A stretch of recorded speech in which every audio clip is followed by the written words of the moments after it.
Dracula by Bram Stoker. Chapter 1. Jonathan Harker's Journal. Kept in shorthand. 3rd of May, Bistritz. Left Munich at 8:35 p.m. on the 1st of May, arriving at Vienna early next morning. Should have arrived at 6:46, but train was an hour late. Budapest seems a wonderful place, from the glimpse which I had got of it from the train and the little I could walk through the streets. I feared to go very far from the station, as we had arrived late and would start as near as the correct time as possible. The impression I had was that we were leaving the west and entering the east. The most western of splendid bridges over the Danube, which is here of noble width and depth, took us among the traditions of Turkish rule. We left in pretty good time and came after nightfall to Klausenburg. Here I stopped for the night at the Hotel Royal. I had dinner, or rather supper, a chicken done up in some way with red pepper, which was very good but thirsty. Mem, get recipe for Mina. I asked the waiter, and he said it was called paprika Hendel, and that it was a national dish. I should be able to get it anywhere along the Carpathian. I found my smattering of German very useful here indeed. I don't know how I should be able to get on without it. Having had some time at my disposal when in London, I had visited the British Museum and made search among the books and maps in the library regarding Transylvania. It had struck me that some foreknowledge of the country could hardly fail to have some importance in dealing with a nobleman of that country. I find that the district he named is in the extreme east of the country, just on the borders of 3 states, Transylvania, Moldavia and Bukovina, in the midst of the Carpathian Mountains, one of the wildest and least known portions of Europe. I was not able to light on any map or work giving the exact locality of the Castle Dracula, and as there are no maps of this country as yet to compare with our own Ordnance Survey maps, I found that Bistritz, the post town named by Count Dracula, is a fairly well-known place. I shall enter here some of my notes, as they may refresh my memory when I talk over my travels with Mina. In the population of Transylvania there are 4 distinct nationalities: Saxons in the south, and mixed with them the Wallachs, who are the descendants of the Dacians, Magyars in the west, and Szeklerys in the east and north. I am going among the latter, who claim to be descended from Attila and the Huns. This may be so, for when the Magyars conquered the country in the 11th century, they found the Huns settled in it. I read that every known superstition in the world is gathered into the horseshoe of the Carpathian, as if it were the centre of some sort of imaginative whirlpool. If so, my stay may be very interesting. Mem, must ask the Count all about them. I did not sleep well, though my bed was comfortable enough, for I had all sorts of queer dreams. There was a dog howling all night under my window, which may have had something to do with it, or it may have been the paprika, for I had had to drink up all the water in my carafe and was still very thirsty. Towards morning I slept and was awakened by the continuous knocking at my door, so I guessed I must have been sleeping soundly then. I had for breakfast more paprika and a sort of porridge of maize flour, which they said was mamaliga, and eggplant stuffed with forcemeat, a very excellent dish which they call implitata. Mem, get this recipe also. I had to hurry breakfast, for the train started a little before 8, or rather it ought to have done so. After rushing to the station at 7:30, I had to sit in the carriage for more than an hour before we began to move. It seems to me that the further east you go, the more unpunctual are the trains. What ought they to be in China?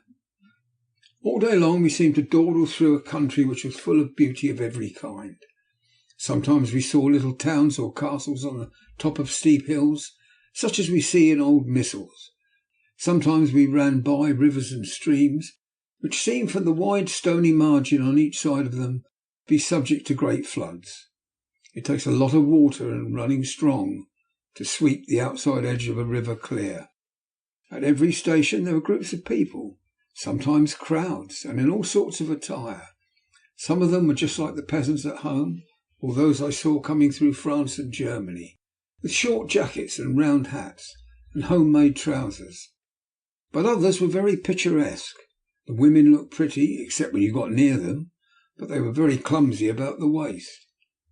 They had all full white sleeves of some kind or another, and most of them had big belts with lots of strips of something fluttering from them, like the dresses in a ballet. But of course there were petticoats under them. The strangest figures we saw were the Slovaks, who were more barbarian than the rest, with their big cowboy hats, great baggy dirty white trousers, white linen shirts, and enormous heavy leather belts, nearly a foot wide, all studded over with brass nails. They wore high boots with their trousers tucked into them, and had long black hair and heavy black moustaches. They are very picturesque, but do not look prepossessing. On the stage they would be set down at once as some old Oriental band of brigands. They are, however, I am told, very harmless and rather wanting in natural self-assertion. It was on the dark side of twilight when we got to Bistritz, which is a very interesting old place, being practically on the frontier, for the Borgo Pass leads from it into Bukovina. It has had a very stormy existence, and it certainly shows the marks of it. 50 years ago a series of great fires took place, which made terrible havoc on 5 separate occasions.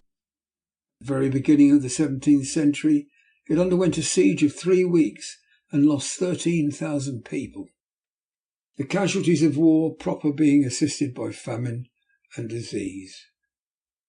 Count Dracula had directed me to go to the Golden Krone Hotel, which I found to my great delight to be thoroughly old-fashioned, for of course I wanted to see all I could of the ways of the country. I was evidently expected, for when I got near the door I faced a cheery-looking elderly woman in the usual peasant dress, white undergarment with long double apron, front and back, of coloured stuff fitting almost too tight for modesty.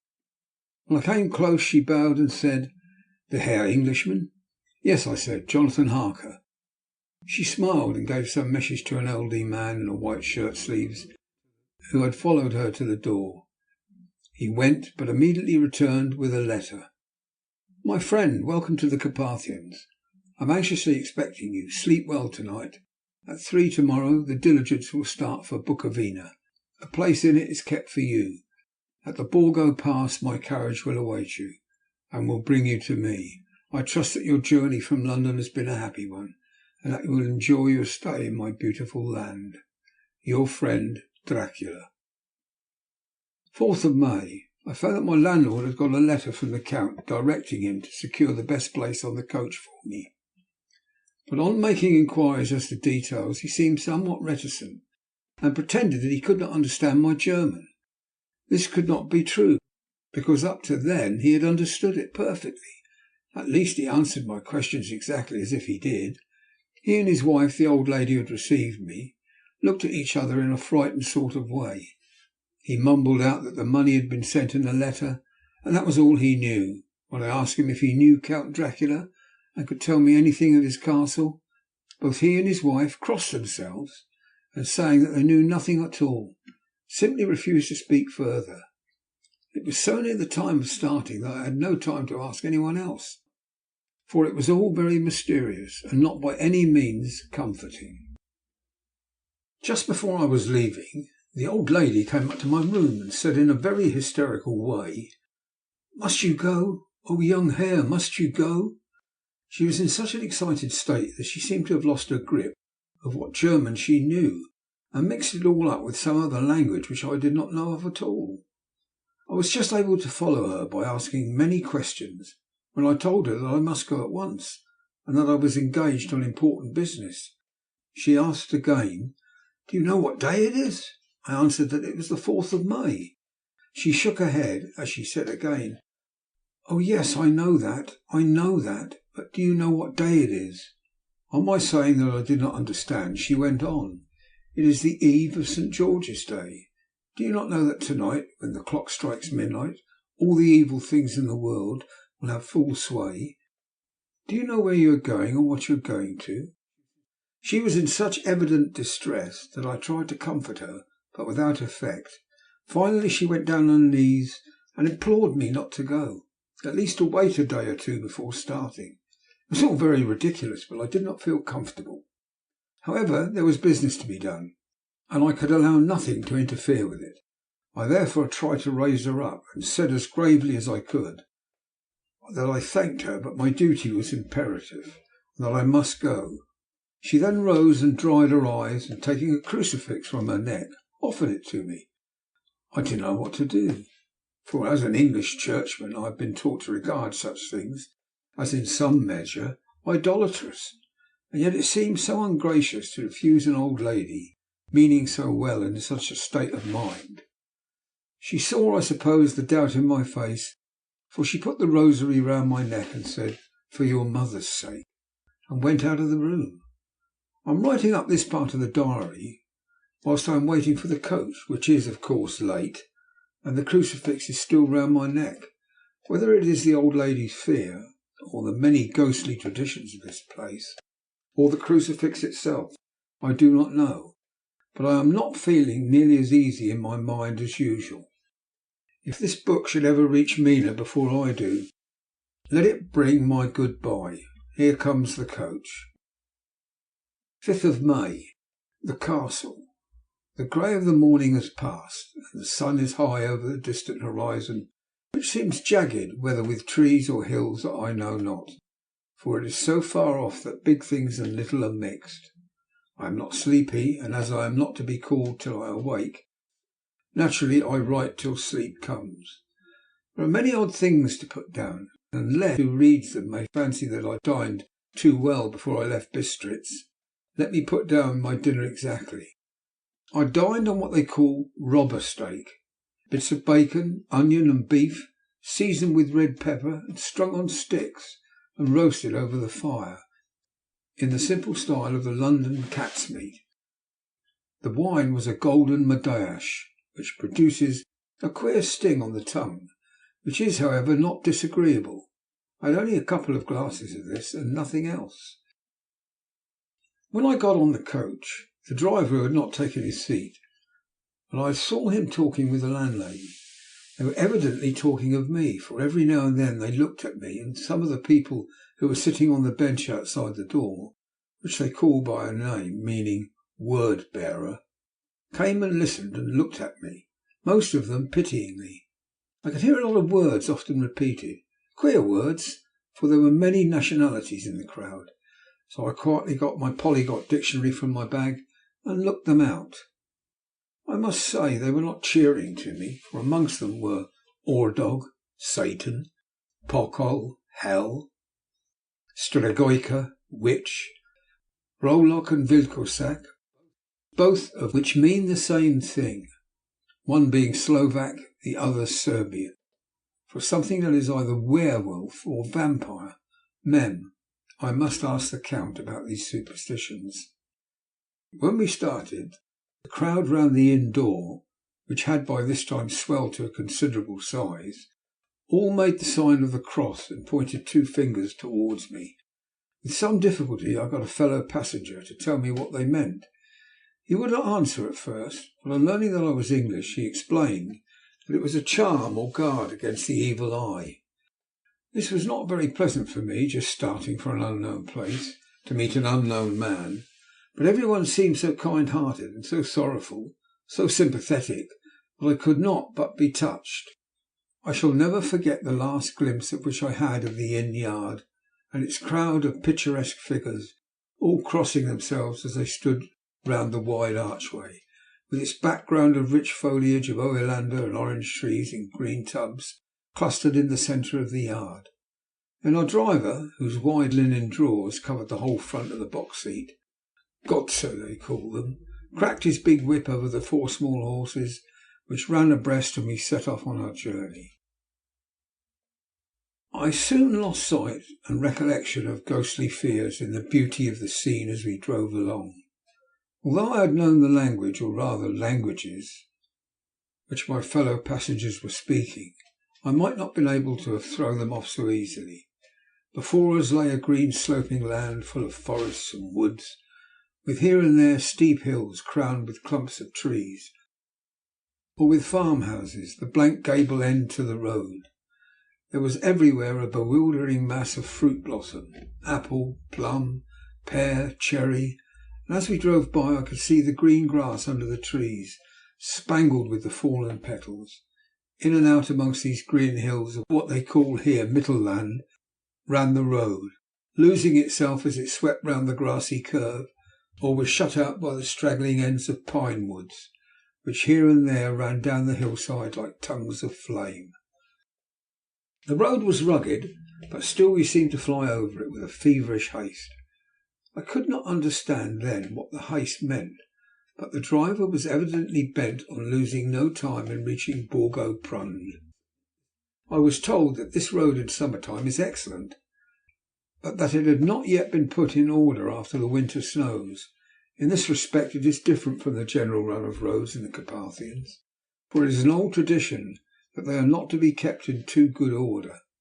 Of the old hospodars would not repair them, lest the Turks should think that they were preparing to bring in foreign troops, and so hasten the war which was always really at loading point. Beyond the green swelling hills of the Mittelland rose mighty slopes of forest up to the lofty steeps of the Carpathians themselves. Right and left of us they towered, with the afternoon sun falling full upon them, and bringing out all the glorious colours of this beautiful range. Deep blue and purple in the shadows of the peaks, green and brown where grass and rock mingled, and an endless perspective of jagged rock and pointed crags, till these were themselves lost in the distance, where the snowy peaks rose grandly. Here and there seemed mighty rifts in the mountains, through which, as the sun began to sink, we saw now and again the white gleam of falling water. One of my companions touched my arm as we swept round the base of a hill and opened up the lofty snow-covered peak of a mountain, which seemed, as we wound on our serpentine way, to be right before us. "Look, Istanzek, God's seat," and he crossed himself reverently. As we wound on our endless way, and the sun sank lower and lower behind us, the shadows of the evening began to creep round us. This was emphasized by the fact that the snowy mountain top still held the sunset, and seemed to glow out with a delicate cool pink. Here and there we passed Czechs and Slovaks, all in picturesque attire, but I noticed that the goiter was painfully prevalent. By the roadside were many crosses. As we swept by, my companions all crossed themselves. Here and there was a peasant man or woman kneeling before a shrine, who did not even turn round as we approached, but seemed, in the self-surrender of devotion, to have neither eyes nor ears for the outer world. There were many things new to me, for instance, hayricks in the trees, and here and there very beautiful masses of weeping birch, their white stems shining like silver through the delicate green of the leaves. Now and again we passed a Leiterwagen, the ordinary peasant's cart, with its long snake-like vertebrae calculated to suit the inequalities of the road. On this were sure to be seated a group of home-coming peasants, the Czechs with their white and the Slovaks with their coloured sheepskins, the latter carrying lance fashion their long staves with axe at end. As the evening fell, it began to get very cold, and the growing twilight seemed to merge into one dark mistiness, the gloom of the trees, oak, beech and pine, though in the valleys which ran deep between the spurs of the hills, as we ascended through the pass, the dark firs stood out here and there against the background of late-lying snow.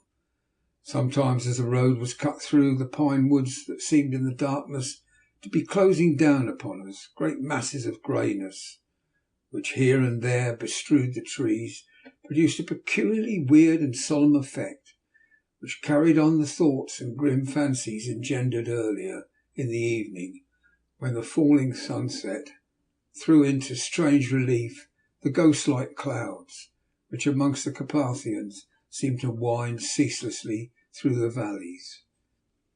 Sometimes the hills were so steep that, despite our driver's haste, the horses could only go slowly. I wished to get down and walk up them, as we do at home, but the driver would not hear of it, No, no, he said. You must not walk here. The dogs are too fierce. And then he added, with what he evidently meant for grim pleasantry, for he looked round to catch the approving smile of the rest, and you may have enough of such matters before you go to sleep. The only stop he would make was a moment's pause to light his lamps. When it grew dark there seemed to be some excitement among the passengers, and they kept speaking to him, one after another, as though urging him to further speed. He lashed his horses unmercifully with his long whip, and with wild cries of encouragement urged them on to further exertions. Then through the darkness I could see a sort of patch of grey light ahead of us, as though there was a cleft in the hills. The excitement of the passengers grew greater. The crazy coach rocked on its great leather springs and swayed like a boat tossed on a stormy sea. I had to hold on. The road grew more level and we appeared to fly along. Then the mountains seemed to come nearer to us on each side and to frown down upon us. We were entering on the Borgo Pass. One by one several of the passengers offered me gifts, which they pressed upon me with an earnestness which would take no denial. These were certainly of an odd and varied kind, but each was given in simple good faith, with a kindly word and a blessing and that strange mixture of fear-meaning movements which I had seen outside the hotel at Bistris, the sign of the cross and the guard against the evil eye. Then, as we flew along, the driver leaned forward, and on each side the passengers, craning over the edge of the coach, passed eagerly into the darkness. It was evident that something very exciting was either happening or expected. But though I asked each passenger, no one would give me the slightest explanation.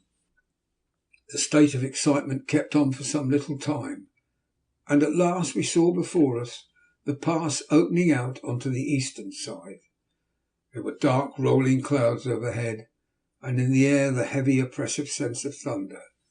It seemed as though the mountain range had separated two atmospheres, and now we had got into the thunderous one. I was now myself looking out for the conveyance which was to take me to the Count. Each moment I expected to see the glare of lamps through the blackness, but all was dark.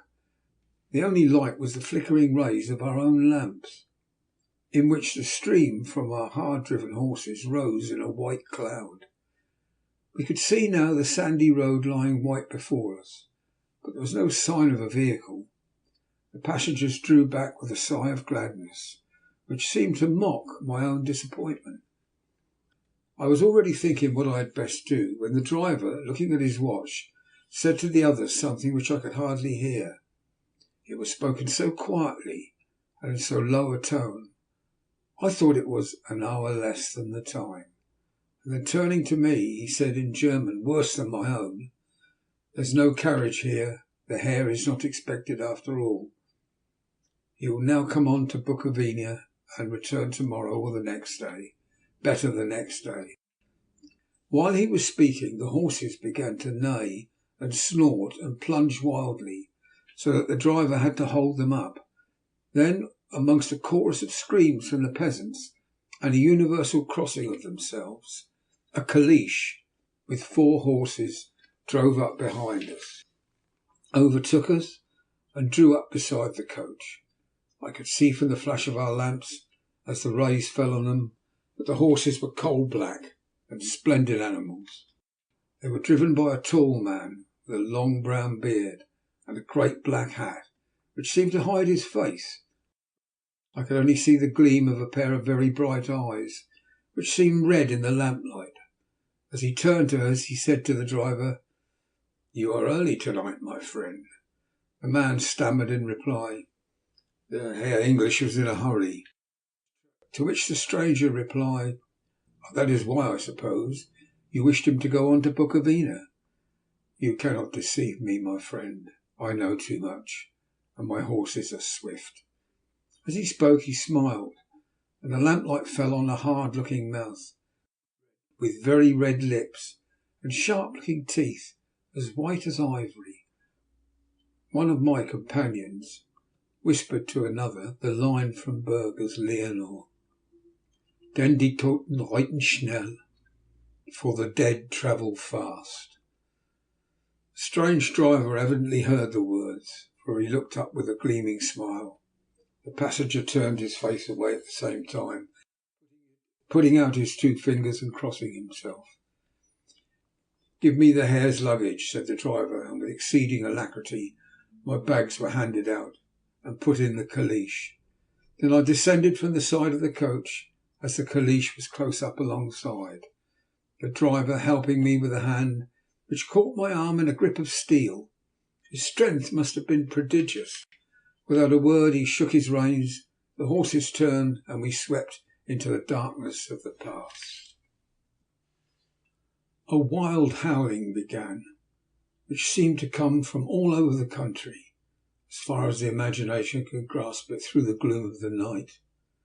At the first howl the horses began to strain and rear, but the driver spoke to them soothingly, and they quieted down, but shivered and sweated as though after a runaway from a sudden fright. Then far off in the distance, from the mountains on each side of us, began a louder and sharper howling, that of wolves, which affected both the horses and myself in the same way, for I was minded to jump from the caliche and run, whilst they reared again and plunged madly, so that the driver had to use all his great strength to keep them from bolting. In a few minutes, however, my own ears got accustomed to the sound, and the horses so far became quiet that the driver was able to descend and stand before them. He petted and soothed them, and whispered something in their ears, as I have heard of horse tamers doing, and with extraordinary effect, for under his caresses they became quite manageable again, though they still trembled. The driver again took his seat, and shaking his reins, started off at a great pace. This time, after going to the far side of the pass, he suddenly turned down a narrow roadway which ran sharply to the right. Soon we were hemmed in with trees, which in places arched right over the roadway till we passed as though through a tunnel, and again great frowning rocks guarded us boldly on either side. Though we were in shelter, we could hear the rising wind, for it moaned and whistled through the rocks, and the branches of the trees crashed together as we swept along. It grew colder and colder still. Fine powdery snow began to fall, so that soon we and all around us were covered with a white blanket. The keen wind still carried the howling of the dogs, though this grew fainter as we went on our way.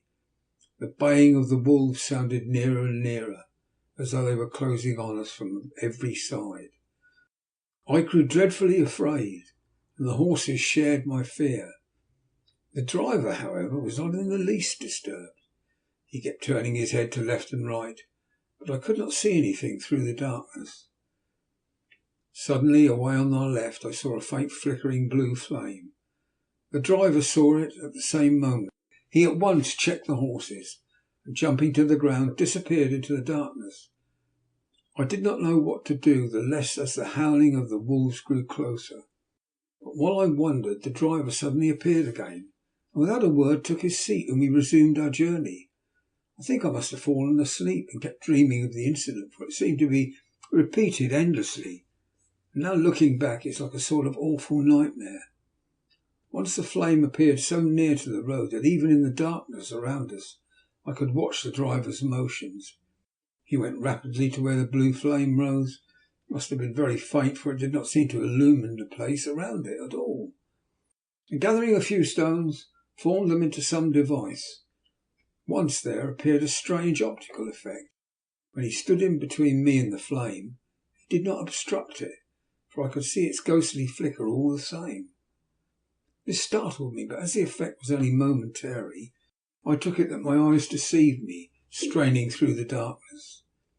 Then for a time there were no blue flames, and we sped onwards through the gloom, with the howling of the wolves around us as though they were following in a moving circle. At last there came a time when the driver went further afield than he had yet gone. During his absence the horses began to tremble worse than ever and to snort and scream with fright. I could not see any cause for it, for the howling of the wolves ceased altogether. But just then the moon, sailing through the black clouds, appeared behind the jagged crest of a beetling pine-clad rock, and by its light I saw around us a ring of wolves, with white teeth and lolling red tongues, with long sinewy limbs and shaggy hair. They were 100 times more terrible in the grim silence which held them than even when they howled. For myself, I felt a sort of paralysis of fear. It is only when a man feels himself face to face with such horrors can he understand their true import. All at once the wolves began to howl, as though the moonlight had had some peculiar effect on them. The horses jumped about and reared and looked helplessly round with eyes that rolled in a way painful to see, but the living ring of terror encompassed them on every side, and they had perforce to remain within it. I called out to the coachman to come, for it seemed to me that our only chance was to try to break through the ring and to aid his approach. I shouted and beat the side of the caleche, hoping that by the noise to scare the wolves from that side so as to give him a chance of reaching the trap. How he came there I know not, but I heard his voice raised in a tone of imperious command, and looking towards the sound saw him stand in the roadway. As he swept his long arms as though brushing aside some impalpable obstacle, the wolves fell back, and back further still. Just then a heavy cloud passed across the face of the moon, so that we were again in darkness. When I could see again, the driver was climbing into the caleche, and the wolves had disappeared. This was all so strange and uncanny that a dreadful fear came upon me, and I was afraid to speak or move.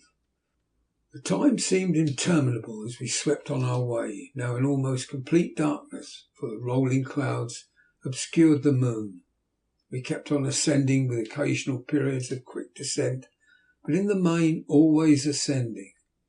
Suddenly I became conscious of the fact that the driver was in the act of pulling up the horses in the courtyard of a vast ruined castle, from whose tall black windows came no ray of light, and whose broken battlements showed a jagged line against the moonlit sky. End of chapter 1.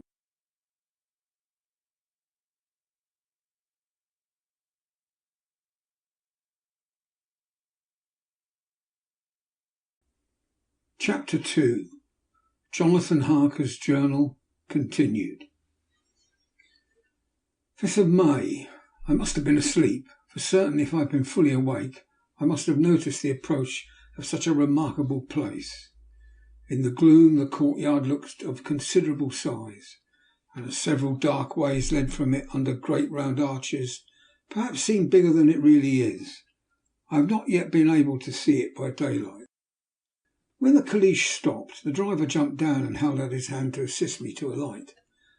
Again I could not but notice his prodigious strength. His hand actually seemed like a steel vice that could have crushed mine if he had chosen.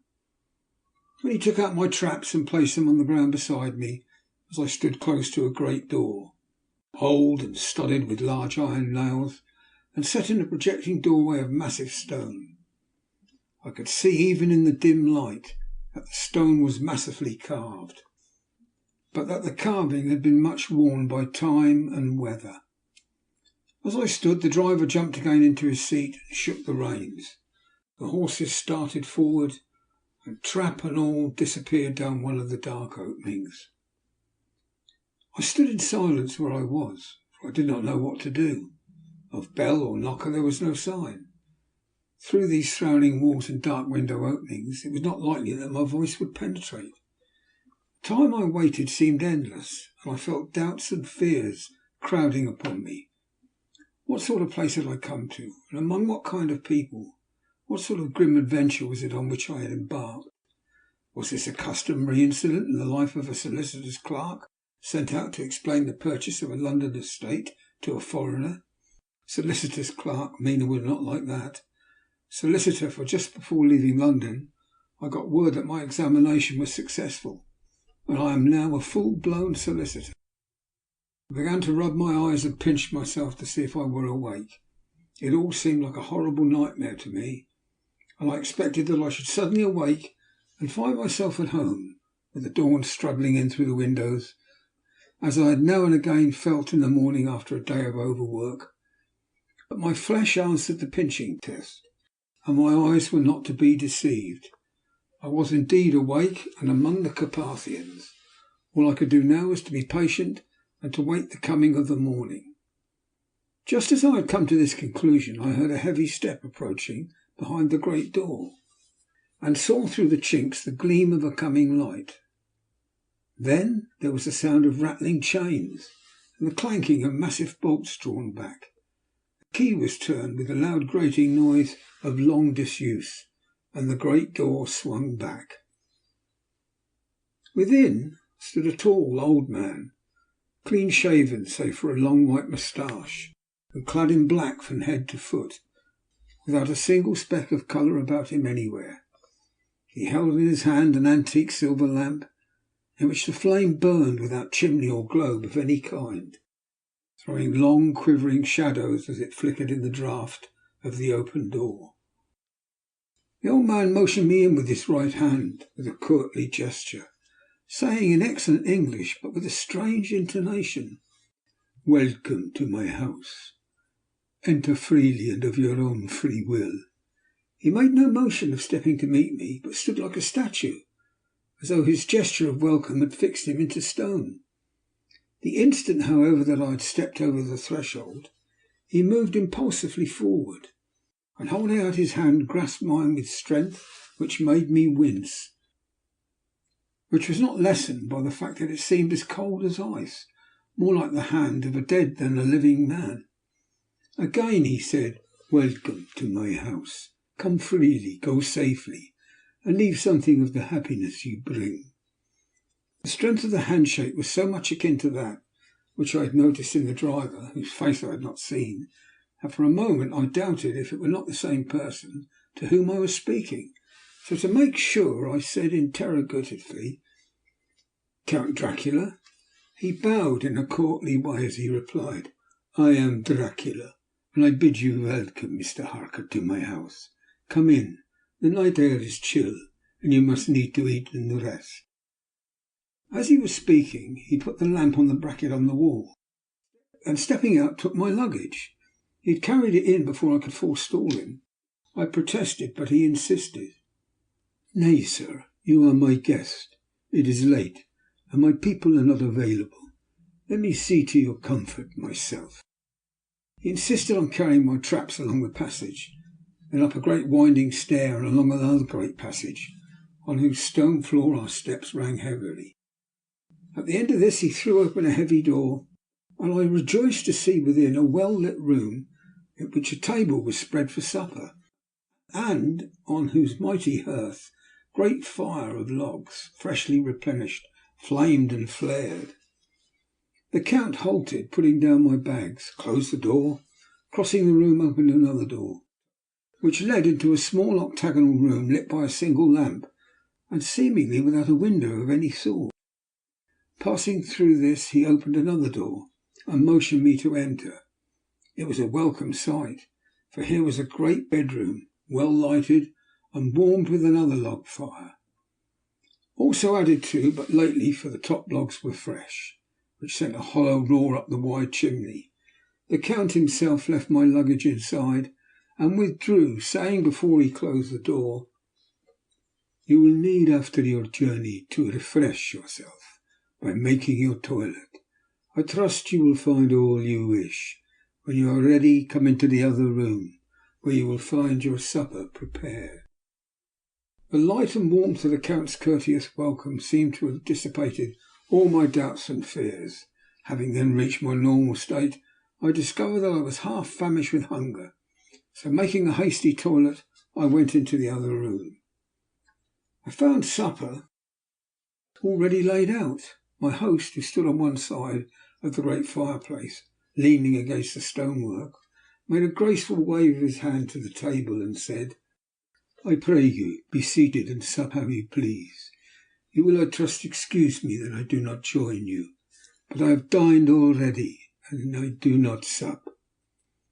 I handed him the sealed letter which Mr. Hawkins had entrusted to me. He opened it and read it gravely. Then, with a charming smile, he handed it to me to read. One passage of it at least gave me a thrill of pleasure. I must regret that an attack of gout, from which malady I am a constant sufferer, forbids absolutely any travelling on my part for some time to come. But I am happy to say I can send a sufficient substitute, one in whom I have every possible confidence. He is a young man, full of energy and talent in his own way, and of a very faithful disposition. He is discreet and silent, and has grown into manhood in my service. He shall be ready to attend on you when you will during his stay, and shall take your instructions in all matters. The Count himself came forward and took off the cover of the dish, and I fell to at once an excellent roast chicken. This, with some cheese and a salad and a bottle of old Tokay, of which I had 2 glasses, was my supper. During the time I was eating it, the Count asked me many questions as to my journey, and I told him by degrees all I had experienced. By this time I had finished my supper, and by my host's desire had drawn up a chair by the fire and began to smoke a cigar which he offered me, at the same time excusing himself that he did not smoke. I now had an opportunity of observing him, and found him of a very marked physiognomy. His face was strong, very strong, aquiline, with a high bridge of the thin nose, the peculiarly arched nostrils, with lofty domed forehead, and hair growing scantily around the temples, but profusely elsewhere. His eyebrows were very massive, almost meeting over the nose, and with the bushy hair it seemed to curl in its own profusion. The mouth, so far as I could see it under the heavy moustache, was fixed and rather cruel looking, with peculiarly sharp white teeth. These protruded over the lips, whose remarkable ruddiness showed astonishing vitality in a man of his years. For the rest, his ears were pale at the tops, extremely pointed. The chin was broad and strong, and the cheeks firm though thin. The general effect was one of extraordinary power. Hitherto I had noticed that the backs of his hands, as they lay on his knees in the firelight, and they had seemed rather white and fine.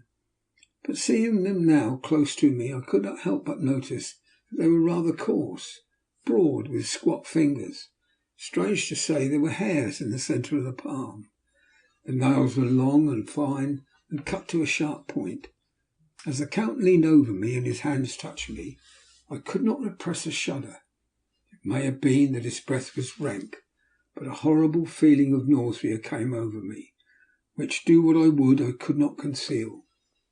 The Count, evidently noticing it, drew back, and with a grim sort of smile, which showed more than he had yet done of his protuberant teeth, sat himself down again on his own side of the fireplace. We were both silent for a while, and as I looked towards the window I saw the first dim streak of the coming dawn. There seemed a strange stillness over everything, but as I listened I heard, as if from down below in the valley, the howling of many wolves. The Count's eyes gleamed, and he said, "Listen to them, the children of the night, what music they make." Seeing, I suppose, some expression in my face strange to him, he added, "Ah, sir, you dwellers in the city cannot enter into the feelings of the hunter." And he rose and said, "But you must be tired. Your bedroom is all ready, and tomorrow you shall sleep as late as you will. I have to be away till the afternoon, so sleep well and dream well." With a courteous bow, he opened for me himself the door to the octagonal room, and I entered my bedroom. I am all in a sea of wonders. I doubt, I fear, I think strange things, which I dare not confess to my own soul. God keep me, if only for the sake of those dear to me. 7th of May. It is again early morning, but I have rested and enjoyed the last 24 hours. I slept till late in the day, and awoke of my own accord. When I dressed myself, I went into the room where we had supped, and found a cold breakfast laid out, with coffee kept hot by the pot being placed on the hearth. There was a card on the table, on which was written, "I have to be absent for a while. Do not wait for me. D." I set to and enjoyed a hearty meal. When I had done, I looked for a bell, so that I might let the servants know I had finished, but I could not find one. There are certainly odd deficiencies in the house, considering the ordinary evidences of wealth which are around me. The table service is of gold and so beautifully wrought that it must be of immense value. Curtains and upholstery of the chairs and sofas and the hangings of my bed are of the costliest and most beautiful fabrics, and must have been of fabulous value when they were made, for they are centuries old, though in excellent order. I saw something like them in Hampton Court, but there they were worn and frayed and moth-eaten. But still in none of the rooms is there a mirror. There's not even a toilet glass on my table. I had to get the little shaving glass from my bag before I could either shave or brush my hair. I have not yet seen a servant anywhere, or heard a sound near the castle, except the howling of wolves. Some time after I had finished my meal, I do not know whether to call it breakfast or dinner, for it was between 5 and 6 o'clock when I had it, I looked about for something to read, for I did not like to go about the castle until I had asked the Count's permission. There was absolutely nothing in the room, book, newspaper, or even writing materials.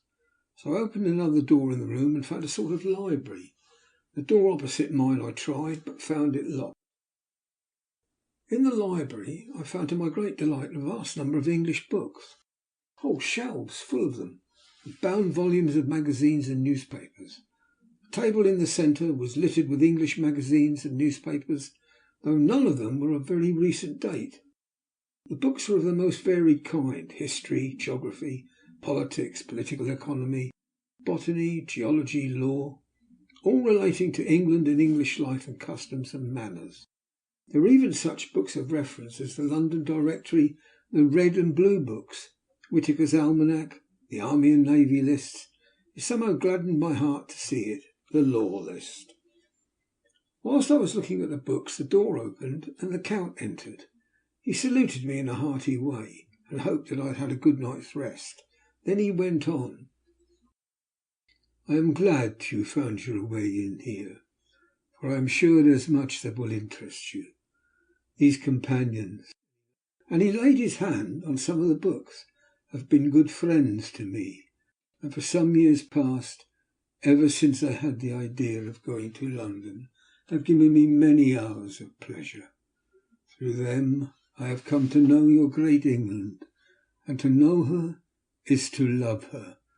I long to go through the crowded streets of your mighty London, to be in the midst of the whirl and rush of humanity, to share its life, its change, its death, and all that makes it what it is. But alas, as yet I know only your tongue through books. To you, my friend, I look that I know it to speak. But, Count, I said, you know and speak English thoroughly. He bowed gravely. I thank you, my friend, for your all too flattering estimate. But yet I fear that I am a little way on the road. I would travel, true. I know the grammar and the words, but yet I do not know how to speak them. Indeed, I said, you speak excellently. Not so, he answered. Well, I know that. Did I move and speak in your London? None there are who would not know me for a stranger. That is not enough for me. Here I am noble, I am boyar. The common people know me, and I am master. But a stranger in a strange land, he is no one. Men know him not. And to know not is to care not for. I am content if I am like the rest, so that no man stops if he see me, or pause in his speaking if he hear my words. Aha, stranger! I have been so long master that I would be master still, or at least that none other should be master of me. You come to me not alone as an agent of my friend Peter Hawkins of Exeter to tell me all about my new estate in London. You shall, I trust, rest here with me a while, so that by our talking I may learn the English intonation, and I would that you tell me when I make error, even of the smallest in my speaking. I am sorry that I had to be away so long today, but you will, I know, forgive one who has so many important affairs in hand. Of course, I said all I could do about being willing, and asked if I might come to that room when I choose. He answered, yes, certainly. and added, "You may go anywhere you wish in the castle, except where the doors are locked, where of course you will not wish to go. There is reason that all things are as they are, and did you see with my eyes and know with my knowledge, you would perhaps better understand." I said I was sure of this, and then he went on. "We are in Transylvania, and Transylvania is not England. Our ways are not your ways, and there shall be to you many strange things. Nay, from what you have told me of your experiences already, you know something of what strange things there may be." This led to much conversation, and it was evident that he wanted to talk, if only for talking's sake. I asked him many questions regarding things that had already happened to me or come within my notice. Sometimes he sheered off the subject, or turned the conversation by pretending not to understand. But generally he answered all I asked most frankly. Then as time went on, and I had got somewhat bolder, I asked him some of the strange things of the preceding night. For instance, why the coachman went to the places where he had seen the blue flames.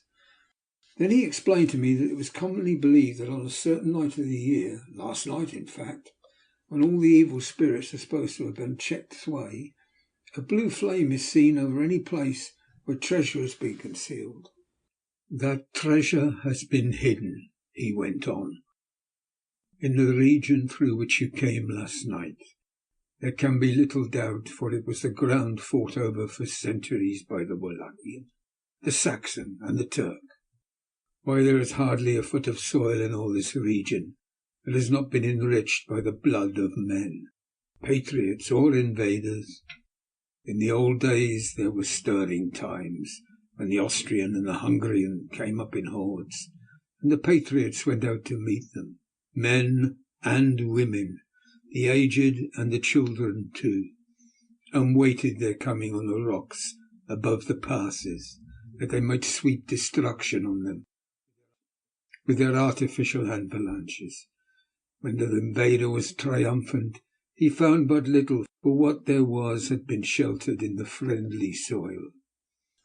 "But how," I said, "how can it have remained so long undiscovered, when there is a sure index that if men will but take the trouble to look?" The Count smiled, and as his lips ran back over his gums, the long sharp canine teeth showed out. Strangely he answered, "Because your peasant is at heart a coward and a fool. Those flames only appear on one night, and on that night no man of this land will, if he can help it, stir without his doors. And, dear sir, even if he did, he would not know what to do. Or even the peasant that you tell me of, who marked the place of the flame, would not know where to look in daylight, even for his own work. Even you would not. I dare be sworn to be able to find these places again." "There you are right," I said. "I know no more than the dead where even to look for them." But then we drifted into other matters. "Come," he said at last, "tell me of London, and of the house which you have procured for me." With an apology for my remissness, I went into my own room to get the papers from my bag. Whilst I was placing them in order, I heard a rattling of china and silver in the next room, and as I passed through, noticed that the table had been cleared and the lamp lit, for it was by this time deep into the dark. The lamps were also lit in the study or library, and I found the Count lying on the sofa, reading, of all things in the world, an English Bradshaw's Guide. When I came in, he cleared the books and papers from the table, and with him I went into plans and deeds and figures of all sorts. He was interested in everything, and asked me myriad questions about the place and its surroundings. He had clearly studied beforehand all he could get on the subject of the neighbourhood, for he evidently at the end knew very much more than I did. When I remarked this, he answered, "Well, but, my friend, it is not needful that I should. When I go there, I shall be all alone, and my friend Harker, Jonathan, nay, pardon me, I fall into my country's habit of putting your patronymic first. My friend Jonathan Harker will not be by my side to correct and aid me. He will be in Exeter, miles away, probably working at papers of the law with my other friend, Peter Hawkins. So we went thoroughly into the business of the purchase of the estate at Purfleet. When I told him the facts, and he got his signature to the necessary papers, and had written a letter with them ready to post to Mr. Hawkins, he began to ask me how I had come across so suitable a place. I read to him the notes which I had made at the time and which I inscribe here. At Purfleet, on a by-road, I came across such a place as seemed to be required, and where there was displayed a dilapidated notice that the place was for sale. It is surrounded by a high wall of ancient structure, built of heavy stones, and has not been repaired for a large number of years. The closed gates are of heavy old oak and iron, all eaten with rust. The estate is called Carfax, no doubt a corruption of the old quatre face, as the house is four-sided, agreeing with the cardinal points of the compass. It contains in all some 20 acres, quite surrounded by the solid stone wall above mentioned. There are many trees on it, which make it in places gloomy, and there is a deep, dark-looking pond or small lake, evidently fed by some springs, as the water is clear and flows away in a fair-sized stream. The house is very large, and of all periods back, I should say, to medieval times, for one part is of stone, immensely thick, with only a few windows high up and heavily barred with iron. It looks like a part of a keep, and is close to an old chapel or church. I could not enter it, as I had not the key of the door leading into it from the house, but I have taken with my kodak views of it from various points. The house has been added to, but in a very straggling way, and I can only guess at the amount of ground it covers, which must be very great. There are but few houses close at hand, one being a very large house, only recently added and formed into a private lunatic asylum. It is not, however, visible from the grounds. When I had finished, he said, "I am glad that it is old and big. I myself am an old family, and to live in a new house would kill me. A house cannot be made habitable in a day, and after all, how few days go to make up a century. I rejoice also there is a chapel of old times. We are Transylvanians. We Transylvanian nobles love not to think that our bones may lie amongst the common dead. I seek not gaiety nor mirth, nor the bright voluptuousness of much sunshine and sparkling waters, which pleasure the young and gay.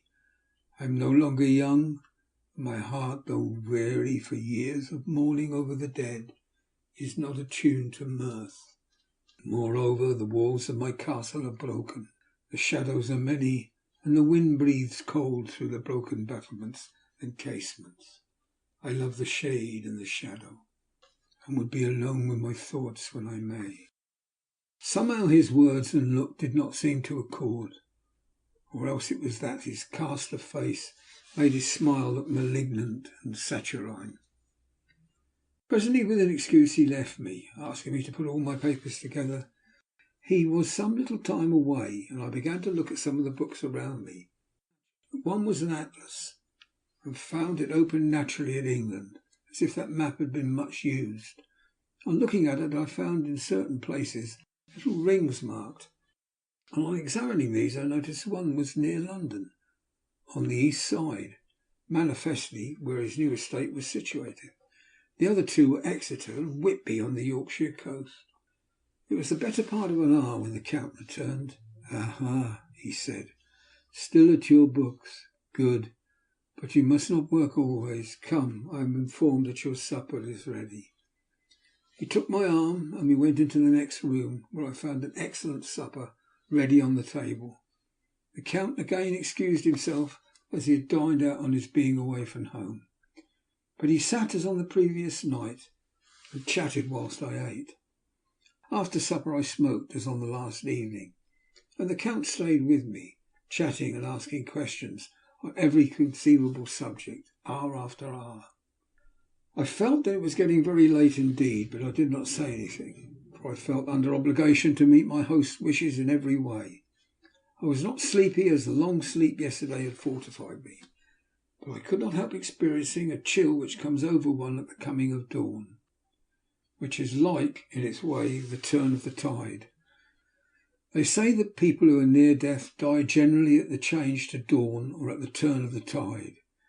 Anyone who is, when tired, and tied as it were to his post, experienced this change in the atmosphere can well believe it. At once we heard the crow of a cock coming up with preternatural shrillness through the clear morning air.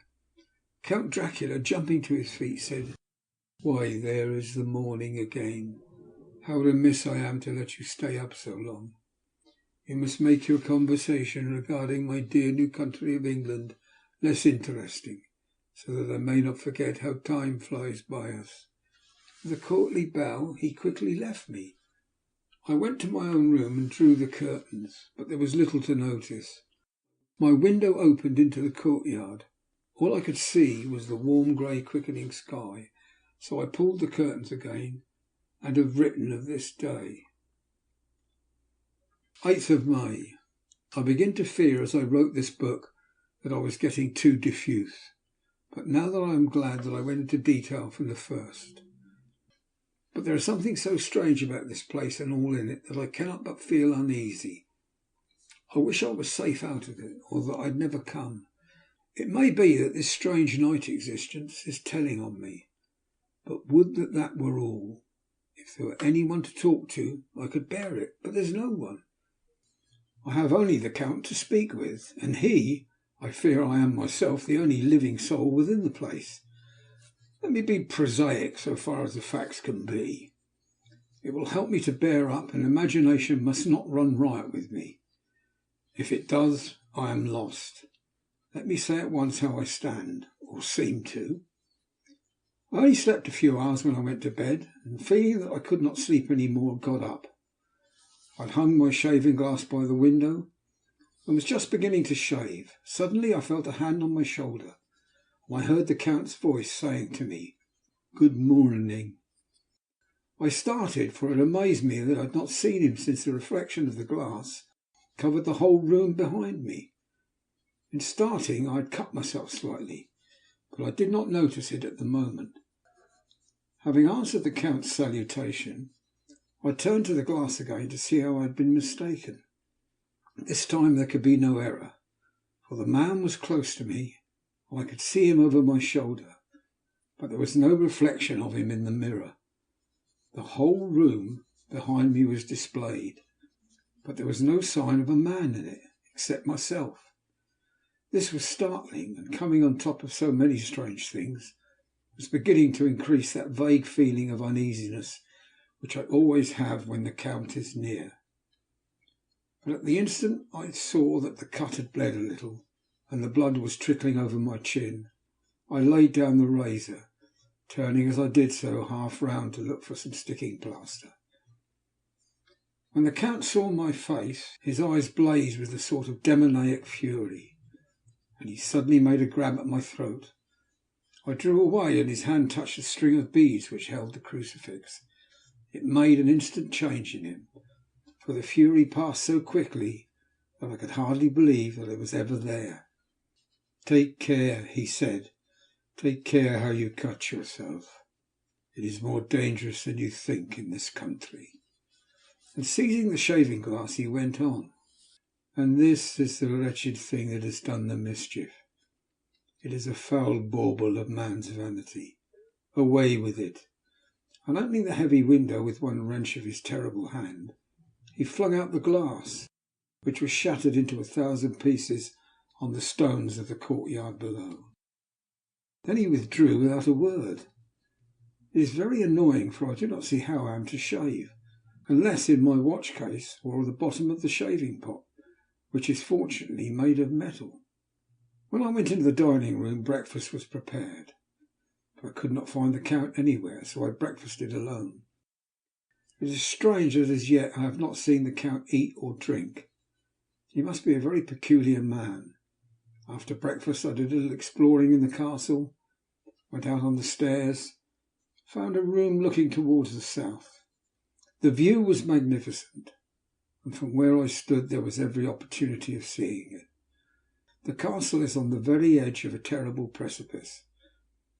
A stone falling from a window would fall 1,000 feet without touching anything. As far as the eye can reach is a sea of green tree tops, with occasionally a deep rift where there is a chasm. Here and there are silver threads where the rivers wind in deep gorges through the forest. But I am not at heart to describe beauty. For when I had seen the view, I explored further. Doors, doors, doors everywhere, and all locked and bolted. In no place, save from the windows in the castle, is there an available exit. The castle is a veritable prison, and I am a prisoner. End of chapter 2.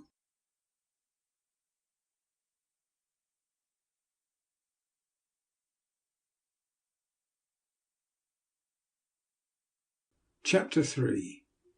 Jonathan Harker's Journal. Continued. When I found out that I was a prisoner, a sort of wild feeling came over me. I rushed up and down the stairs, trying every door and peering out of every window I could find. But after a little the conviction of my helplessness overpowered all other feelings. But when I look back after a few hours, I think I must have been mad for the time, for I behaved much as a rat does in a trap. When, however, the conviction had come to me that I was helpless, I sat down quietly, as quietly as I have ever done anything in my life, and began to think over what was best to be done. I am thinking still, and as yet have come to no definite conclusion. Of one thing only I am certain, that it is no use making my ideas known to the Count. He knows well that I am imprisoned, as he has done it himself, and has doubtless his own motives for it. He would only deceive me if I trusted him fully with the facts. So far as I can see, my only plan will be to keep my knowledge and my fears to myself, and my eyes open. I am, I know, either being deceived like a baby by my own fears, or else I am in desperate straits, and if the latter be so, I need and shall need all my brains to get through. I had hardly come to this conclusion when I heard the great door below shut, and knew that the Count had returned. He did not come at once into the library, so I went cautiously to my own room and found him making the bed. This was odd, but it only confirmed what I had all along thought, that there were no servants in the house. When later I saw him through the chink of the hinges of the door, laying the table in the dining room, I was assured of it. For if he does himself all these menial offices, surely it is proof that there is no one else to do them. This gave me a fright, for if there was no one else in the castle, it must have been the Count himself, who was the driver of the coach that brought me here. This is a terrible thought, for if so, what does it mean that he could control the wolves as he did, by only holding up his hand in silence? How was it that all the people at Bistritz and on the coach had some terrible fear for me? What meant the giving of the crucifix, the garlic, of the wild rose, the mountain ash? Bless that good woman who hung the crucifix round my neck, for it is a comfort and a strength to me whenever I touch it. It's an odd thing that which I have been taught to regard with disfavour as idolatrous should in a time of loneliness and trouble be of help. Is it that there is something in the essence of sympathy and comfort? Some time, if may be, I must examine this matter to try and make up my mind about it. In the meantime, I must find out all I can about Count Dracula, as it may help me to understand. Tonight he may talk of himself if I turn the conversation that way. I must be very careful, however, not to awake his suspicion. Midnight. I have had a long talk with the Count. I asked him a few questions on Transylvania history, and he warmed up to the subject wonderfully. In his speaking of things and people, and especially of battles, he spoke as if he had been present at them all. This he afterwards explained by saying that to a Boyar, the pride of his house and name is his own pride, and their glory is his glory, and their fate is his fate. Whenever he spoke of his house, he always said we, and spoke almost in the plural, like a king speaking. I wish I could put down all he said exactly as he said it to me, for to me it was most fascinating. It seemed to have in it a whole history of the country. He grew excited as he spoke, and walked around the room, pulling his great white moustache and grasping anything on which he laid his hands, as though he would crush it by main strength. One thing he said, which I shall put down as nearly as I can, for it tells in its way the story of his race. We Sletskis have a right to be proud, for in our veins flows the blood of many brave races who fought as the lion fights for lordship.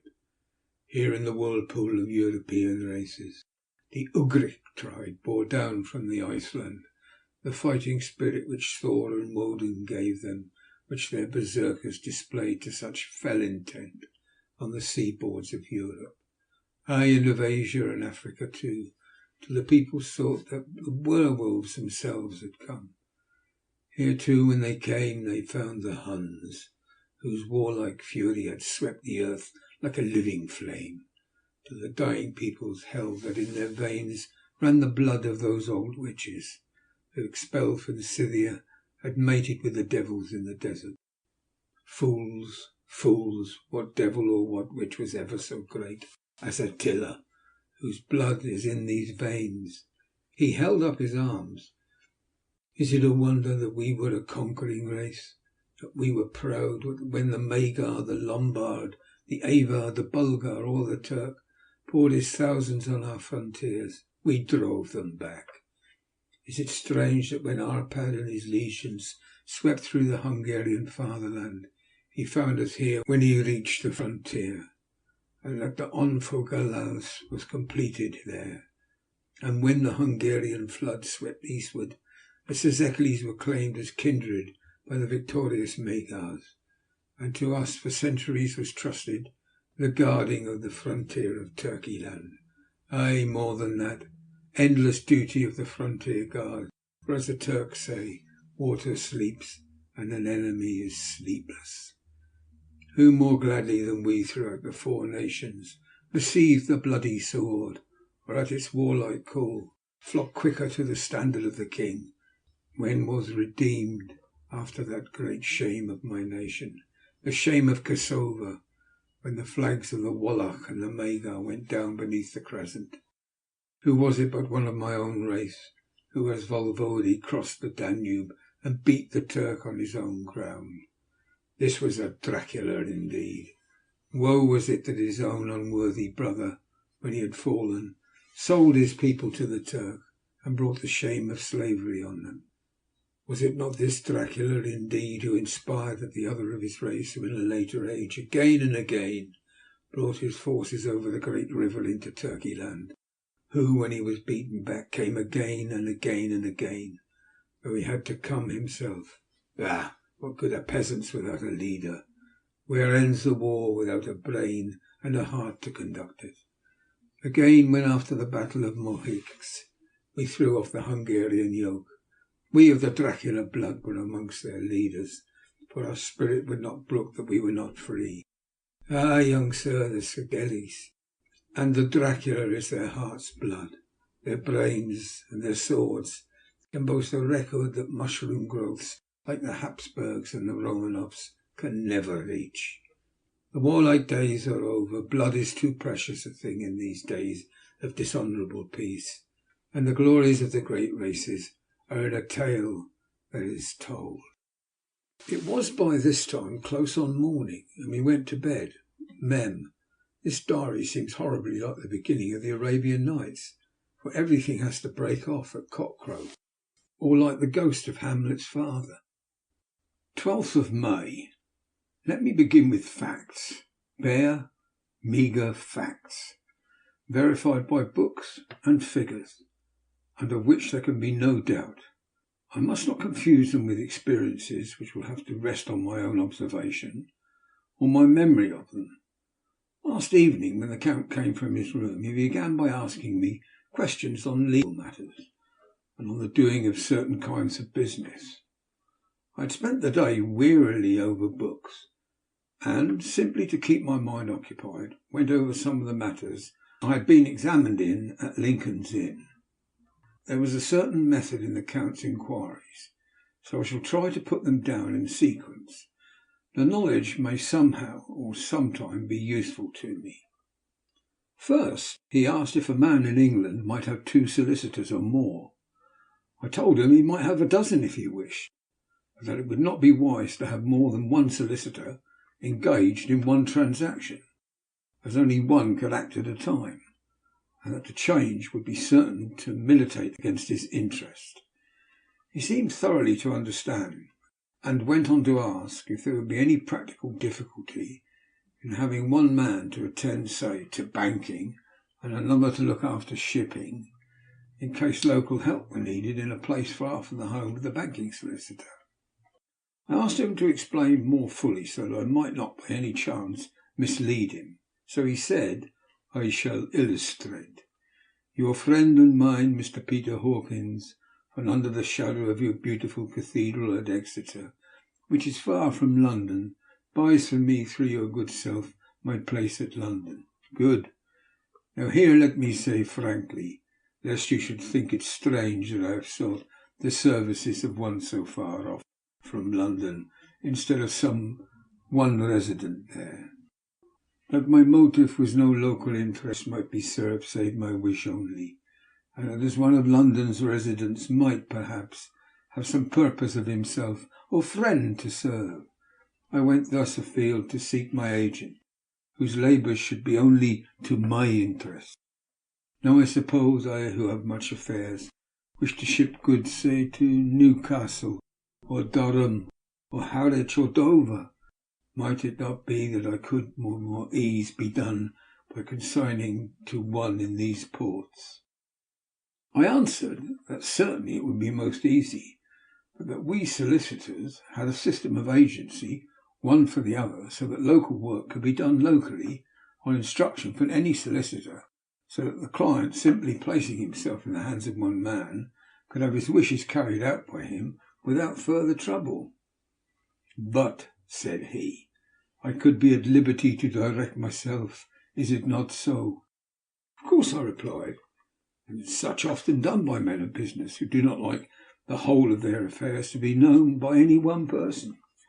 "Good," he said, and then went on to ask about the means of making consignments and the forms to be gone through, and all sorts of difficulties which might arise, but by forethought could be guarded against. I explained all these things to him to the best of my ability, and he certainly left me under the impression that he would have made a wonderful solicitor, for there was nothing that he did not think of or foresee. For a man who was never in the country, and who did not evidently do much in the way of business, his knowledge and acumen were wonderful. When he had satisfied himself on these points of which he had spoken, and I had verified all as well as I could by the books available, he suddenly stood up and said, "Have you written since your first letter to our friend Mr. Peter Hawkins, or to any other?" It was with some bitterness in my heart that I answered I had not, and as yet I had not seen any opportunity of sending letters to anybody. "Then write now, my young friend," he said, laying a heavy hand on my shoulder. "Write to our friend and to any other, and say, if it will please you, that you shall stay with me until a month from now." "Do you wish me to stay so long?" I asked, for my heart grew cold at the thought. "I desire it much. Nay, I will take no refusal. When your master, employer, what you will, engaged in that someone would come on his behalf, it was understood that my needs were only to be consulted. I have not stinted, is it not so? What could I do but bow acceptance? It was Mr. Hawkins' interest, not mine, and I had to think of him, not myself. And beside, while Count Dracula was speaking, there was that in his eyes and in his bearing which made me remember that I was a prisoner, that if I wished it I could have no choice. The Count saw his victory in my bow, and his mastery in the trouble of my face, for he began at once to use them, but in his own smooth, resistless way. I pray you, my good young friend, that you will not discourse of things other than business in your letters. It will doubtless please your friends to know that you are well, and that you look forward to getting home to them. Is it not so?" As he spoke, he handed me 3 sheets of notepaper and 3 envelopes. They were all of the thinnest foreign post, and looking at them and then at him, and noticing his quiet smile with the sharp canine teeth laying over the red underlip, I understood as well as if he had spoken that I should be careful what I wrote, for he would be able to read it. So I determined to write only formal notes now, but to write fully to Mr. Hawkins in secret, and also to Mina, for to her I could write in shorthand, which would puzzle the Count if he did see it. When I had written my 2 letters, I sat quiet reading a book, whilst the Count wrote several notes, referring as he wrote them to some books on his table. Then he took up my 2 and placed them with his own, and put by his writing materials, after which, the instant the door had closed behind him, I leaned over and looked at the letters which were face down on the table. I felt no compunction in doing so, for under the circumstances I felt that I should protect myself in every way I could. One of the letters was directed to Samuel F. Billington, No. 7 The Crescent, Whitby, and another to Herr Leutner, Varna. The third was to Coates & Co. in London, and the fourth to Heron Klopstock in Belarus, Bankers, Budapest. The second and fourth were unsealed. I was just about to look at them when I saw the door handle move. I sank back in my seat, having just had time to replace the letters as they had been and to resume my book before the Count, holding still another letter in his hand, entered the room, took up the letters on the table, stamped them carefully, then turning to me said, "I trust you will forgive me, but I have much work to do in private this evening. You will, I hope, find all things as you wish." At the door he turned after a moment's pause and said, "Let me advise you, my dear young friend, nay, let me warn you with all seriousness, that should you leave these rooms you will not by any chance go to sleep in any other part of the castle. It is old and has many memories, and there are bad dreams for those who sleep unwisely. Be warned. Should sleep now, or ever overcome you, or be like to do, then haste to your own chamber, or to these rooms, for your rest will then be safe. But if you be not careful in this respect, then—" He finished his speech in a gruesome way, for he motioned with his hands as if he were washing them. I quite understood. My only doubt was as to whether any dream could be more terrible than the unnatural, horrible net of gloom, mystery which seemed to be closing around me. Later, I endorsed the last words written, but this time there is no doubt in question. I shall not fear to sleep in any place where he is not. I have placed the crucifix over the head of my bed. I imagine that my rest is thus freer from dreams, and there it shall remain. When he left me, I went to my room. After a little while, not hearing any sound, I came out and went up the stone stair to where I could look outwards to the south. There was some sense of freedom in the vast expanse, inaccessible though it was to me, and as compared with the narrow darkness of the courtyard, looking out on this, I felt that I was indeed in prison, and I seemed to want a breath of fresh air, though it were of the night. I am beginning to feel this nocturnal existence tell on me. It is destroying my nerve. I start at my own shadow. I am full of all sorts of horrible imagining. God knows there is ground for my terrible fear in this accursed place. I look out over the beautiful expanse, bathed in soft yellow moonlight, till it was almost as light as day. In the soft light the distant hills became melted, and the shadows in the valleys and gorges of velvety blackness. The mere beauty seemed to cheer me. There was peace and comfort in every breath I drew.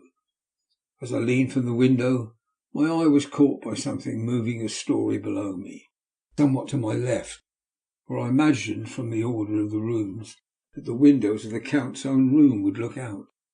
The window at which I stood was tall and deep, stone mullioned, although weather-worn, was still complete. But it was evidently many a day's face had been there. I drew back behind the stonework and looked carefully out. What I saw was the Count's head coming out from the window. did not see the face, but I knew the man by the neck and the movement of his back and arms. In any case, I could not mistake the hands which I had had so many opportunities of studying. I was at first interested and somewhat amused, for it is wonderful how small a matter will interest and amuse a man when he is a prisoner.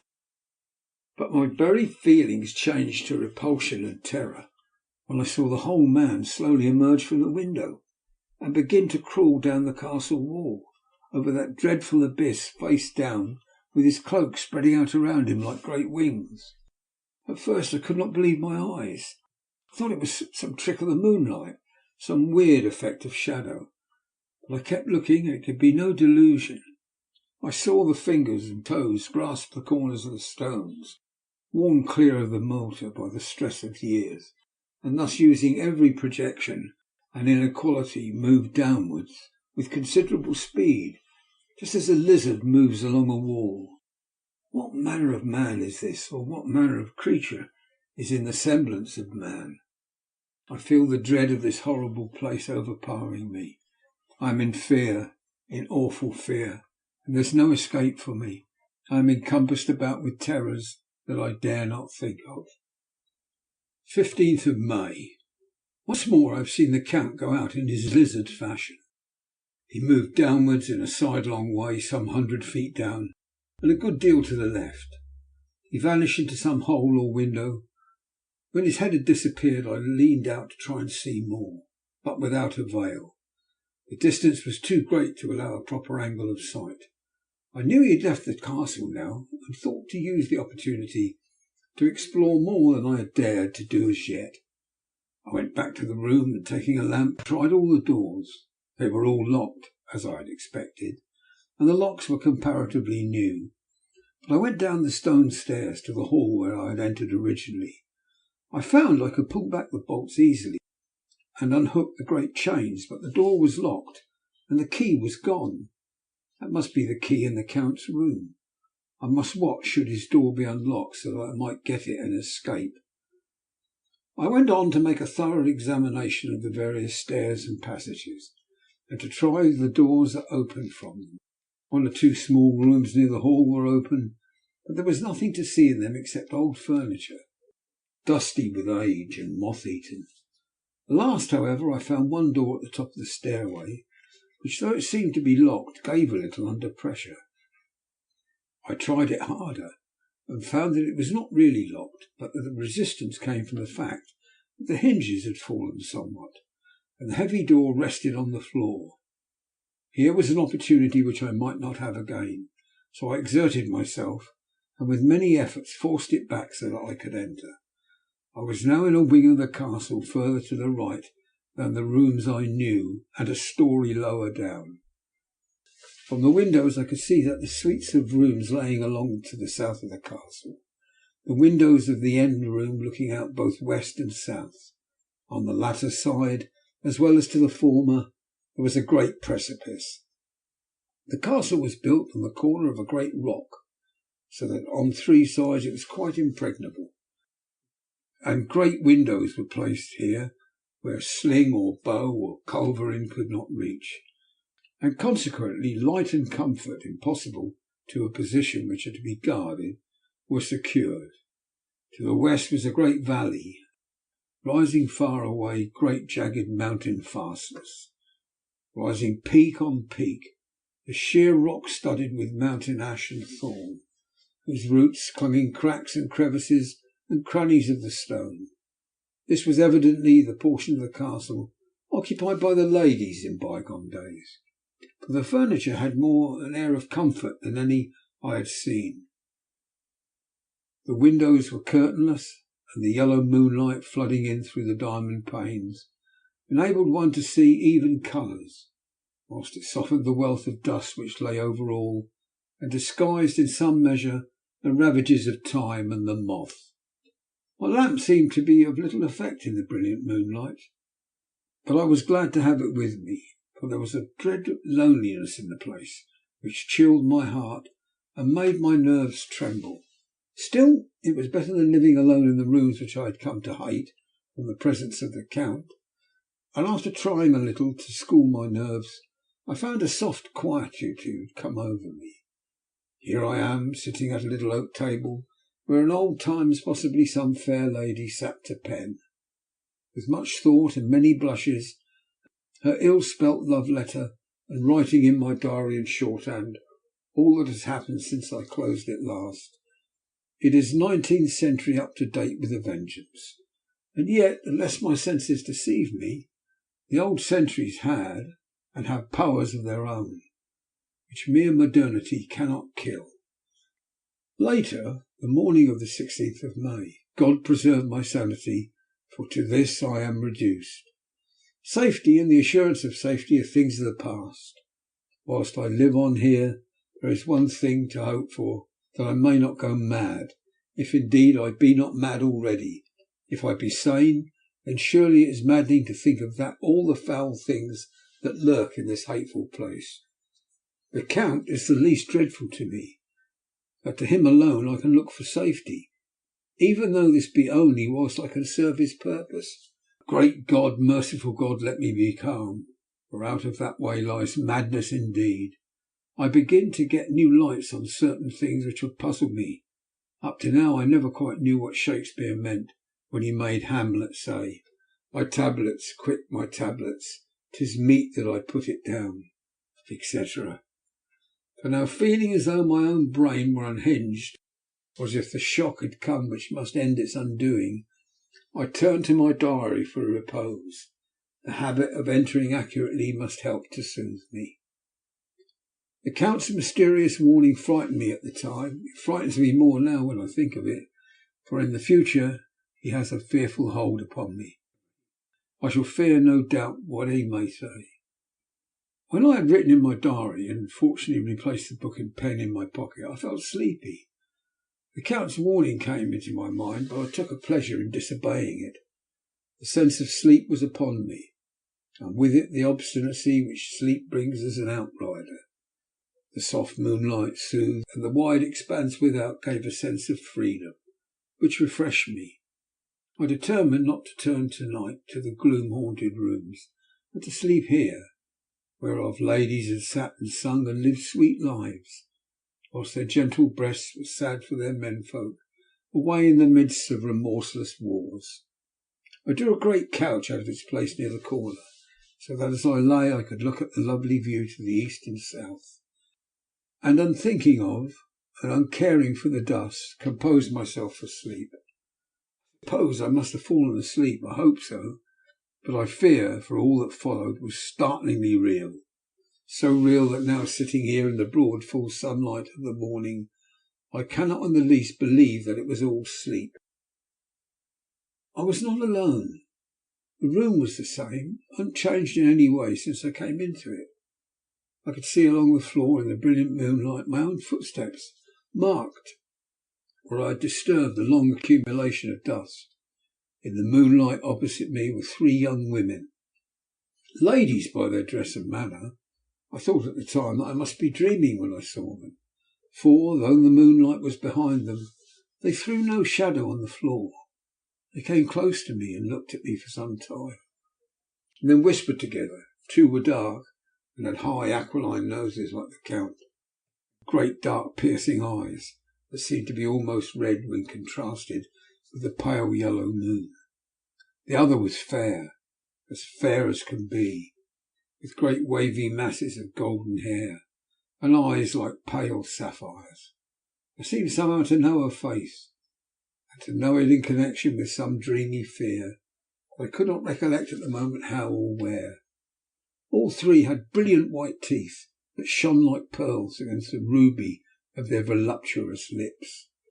There was something about them that made me uneasy, some longing and at the same time some deadly fear. I felt in my heart a wicked burning desire that they would kiss me with those red lips. It is not good to note this down, lest some day it should meet Mina's eyes and cause her pain, but it is the truth. They whispered together, and then they all three laughed.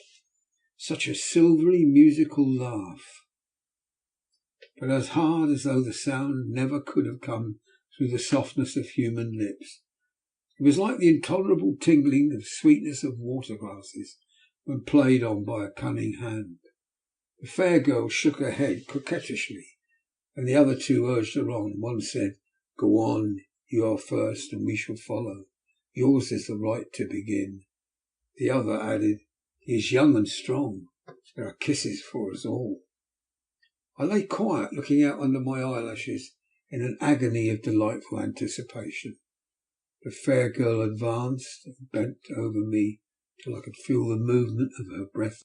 Sweet it was, in one sense, honey sweet, and sent the same tingling through my nerves as her voice, but with a bitter underlying, the sweet, a bitter offensiveness, as one smells in blood. I was afraid to raise my eyelids, but looked out and saw perfectly under the lashes. The girl went on her knees and bent over me, simply gloating. There was a deliberate voluptuousness which was both thrilling and repulsive, and as she arched her neck she actually licked her lips like an animal, till I could see in the moonlight the moisture shining on the scarlet lips and on the red tongue as it lapped the white sharp teeth. Lower and lower went her head as her lips went down below the range of my mouth and chin, and seemed about to fasten on my throat. Then she paused. I could hear the churning sound of her tongue as it licked her teeth and lip, and could feel the hot breath on my neck. Then the skin of my throat began to tingle, as one's flesh does with the hand that is to tickle it, approaches nearer and nearer. I could feel the soft shivering touch of the lips on the supersensitive skin of my throat, and the hard dents of two sharp teeth, just touching and pausing there. I closed my eyes in a languorous ecstasy, and waited with a beating heart. But at that instant another sensation swept through me as quick as lightning. I was conscious of the presence of the Count, and I saw his strong hand grasp the slender neck of the fair woman, and with a giant's power drew it back, the blue eyes transformed with fury, the white teeth champing with rage, and the fair cheeks blazing red with passion. But the Count, never did I imagine such wrath and fury, even to the demons of the pit. His eyes were positively blazing. The red light in them was lurid, as if the flames of hell blazed behind them. His face was deathly pale, and the lines of it were hard like drawn wires. Thick eyebrows that met up the nose now seemed like a heaving bar of white hot metal. With a fierce sweep of his arm he hurled the woman from him, then motioned to the others as though he were beating them back. It was the same imperious gesture that I had seen used to the wolves. In a voice which, though low and almost in a whisper, seemed to cut through the air and ring round the room, he said, "How dare you touch him, any of you? How dare you cast your eyes on him when I had forbidden it? Back, I tell you all. This man belongs to me. Beware how you meddle with him, or you'll have to deal with me." The fair girl, with a laugh of ribald coquetry, turned to answer him. "You yourself never loved, you never love." On this the other women joined, and such mirthless, hard, soulless laughter rang through the room it almost made me faint to hear. It seemed like the pleasure of fiends. Then the Count turned, after looking at my face attentively, and said in a soft whisper, "Yes, too, I can love. You yourselves can tell it from the past. Is it not so? Well, now I promise you that when I am done with him, you shall kiss him at your will. Now go, I must awaken him, for there is work to be done." "Are we to have nothing tonight?" said one of them with a low laugh. She pointed to the bag which she had thrown upon the floor, and which moved as though there were some living thing within it. For answer he nodded his head. One of the women jumped forward and opened it. My ears did not deceive me. There was a gasp and a low wail, as of a half-smothered child. The woman closed round, while I was aghast with horror. But as I looked they disappeared, and with them the dreadful bag. There was no door near them. They could not have passed me without my noticing. They simply seemed to fade into the rays of the moonlight and pass out through the window, for I could see outside the dim, shadowy forms for a moment before they entirely faded away. Then the horror overcame me. I sank down, unconscious. End of chapter 3.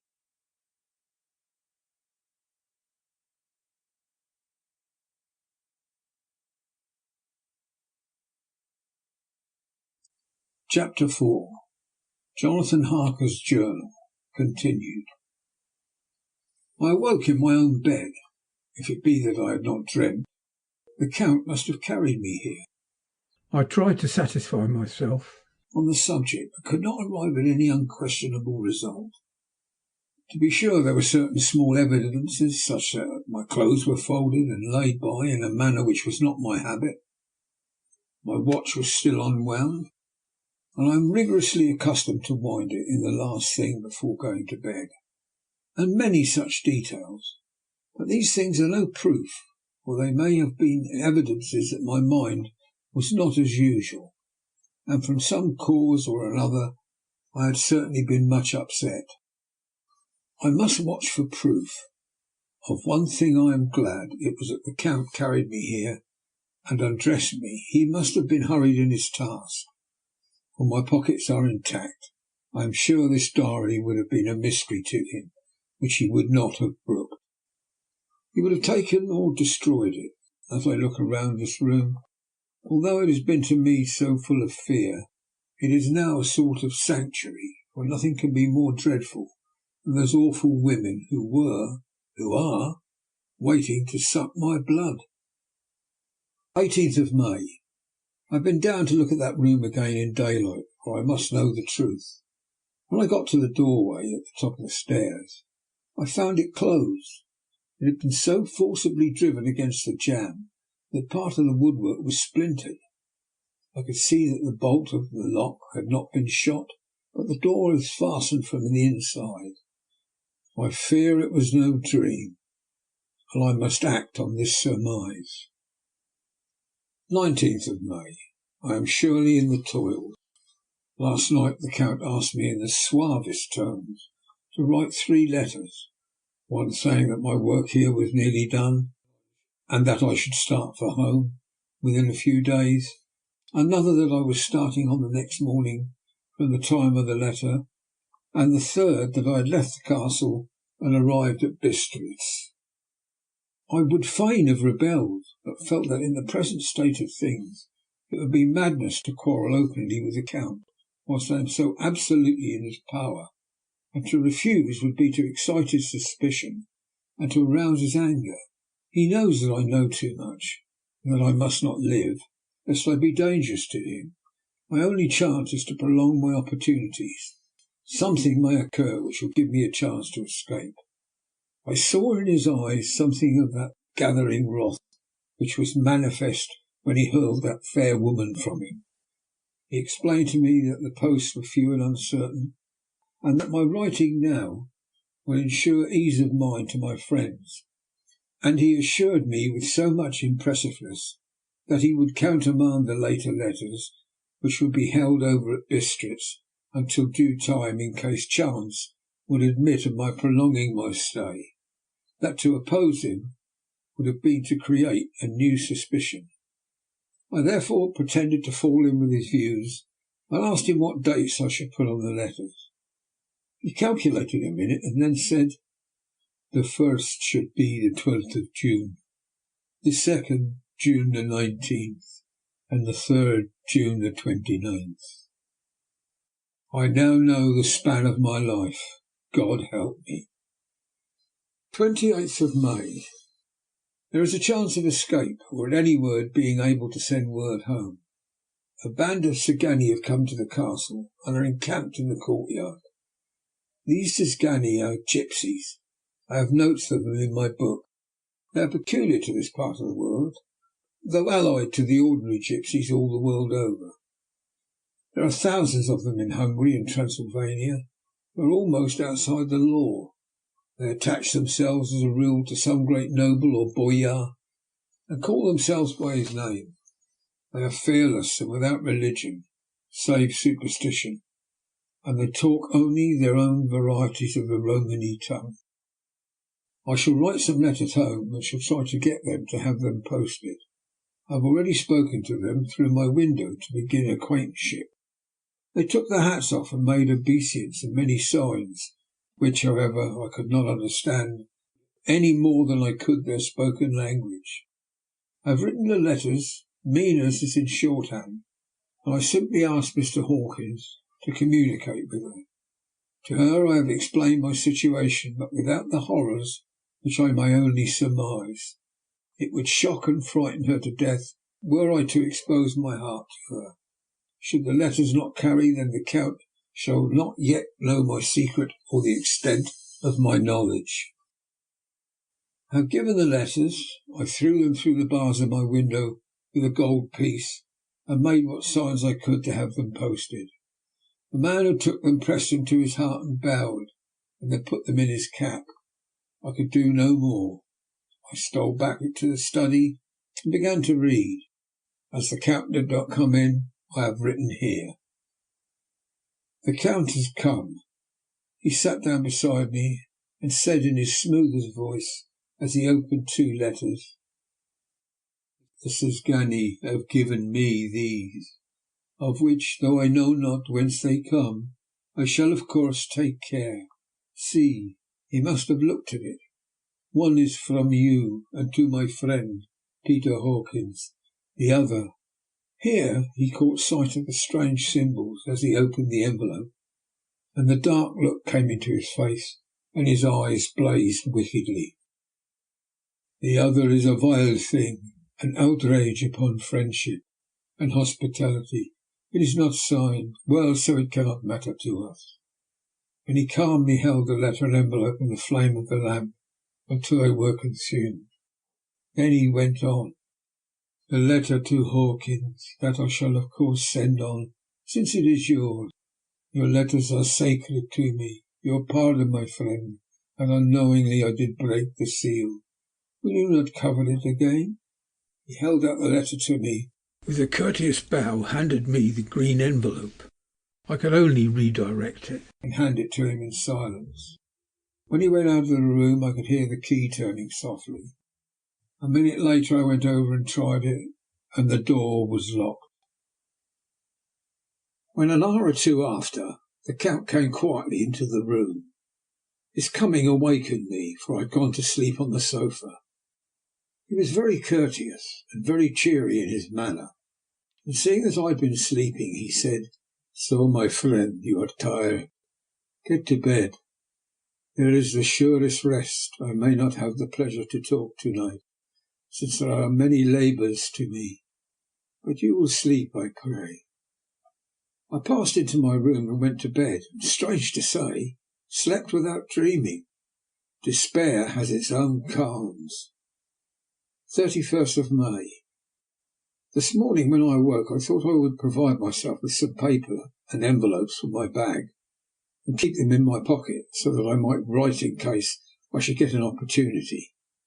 But again a surprise, again a shock. Every scrap of paper was gone, and with it all my notes, my memoranda relating to railways and travel, my letter of credit, in fact all that might be useful to me were I once outside the castle.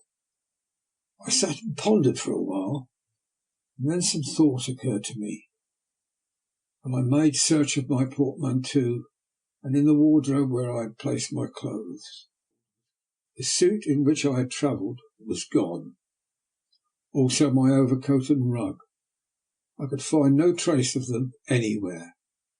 This looked like some new scheme of villainy. 17th of June. This morning, as I was sitting on the edge of my bed, cudgelling my brains, I heard without a cracking of whips and pounding and scraping of horses' feet up the rocky path beyond the courtyard. With joy I hurried to the window and saw drive into the yard two great lighter wagons, each drawn by 8 sturdy horses. At the head of each pair a Slovak with his wide hat, great nail-studded belt, dirty sheepskin and high boots. They also had their long staves in hand. I ran to the door, intending to descend and try and join them through the main hall, as I thought that way might be opened for them. Again a shock. My door was fastened on the outside. Then I ran to the window and cried to them. They looked up at me stupidly and pointed, but just then the hetman, or the Sagani, came out, and seeing them pointing to my window, said something at which they laughed. Henceforth no effort of mine, no piteous cry or agonized entreaty would make them even look up at me. They resolutely turned away. The light of wagons contained great square boxes with handles and thick rope. These were evidently empty by the ease with which the Slovaks handled them, and by their resonance as they were roughly moved. When they were all unloaded and packed in a great heap in one corner of the yard, the Slovaks were given some money by the Zagazni, and spitting on it for luck, lazily went to each horse's head. Shortly afterwards I heard the cracking of their whips die away in the distance. 24th of June, before morning. Last night the Count left me early and locked himself into his own room. As soon as I dared, I darted up the winding stair and looked out of the window which opened south. I thought I would watch for the Count, for there is something going on. The Sagani are quartered somewhere in the castle and are doing work of some kind, I know it, for now and then I hear a far-away muffled sound, as of mattock and spade, and whatever it is, it must be the end of some ruthless villainy. I had been at the window somewhat less than half an hour when I saw something coming out of the Count's window. I drew back and watched carefully, and saw the whole man emerge. It was a new shock to me to find out he had on the suit of clothes which I had worn whilst travelling here, and slung over his shoulder the terrible bag which I had seen the women take away. There could be no doubt as to his quest, and in my garb too. This then is his new scheme of evil, that he will allow others to see me as they think, so that he may both leave evidence that I have been seen in the towns or villages posting my own letters, and that any wickedness which he do shall by the local people be attributed to me. It makes me rage to think that this can go on, and whilst I am shut up here, a veritable prisoner, but without that protection of the law which is even a criminal's right and consolation. I thought I would watch for the Count's return, and for a long time sat doggedly at the window. Then I began to notice there were some quaint little specks floating in the rays of the moonlight. They were like the tiniest grains of dust, and they whirled round and gathered in clusters in a nebulous sort of way. I watched them with a sense of soothing, and a sort of calm stole over me. I leaned back in the embrasure in a more comfortable position, so that I could enjoy more fully the aerial gambolling. Something made me start up. A low, piteous howling of dogs somewhere far below in the valley, which was hidden from my sight. Louder it seemed to ring in my ears, and the floating motes of dust to take new shapes to the sound as they danced in the moonlight. I felt myself struggling to awake to some call of my instincts. Nay, my very soul was struggling, and my half-remembered sensibilities were striving to answer the call. I was becoming hypnotized. Quicker and quicker danced the dust.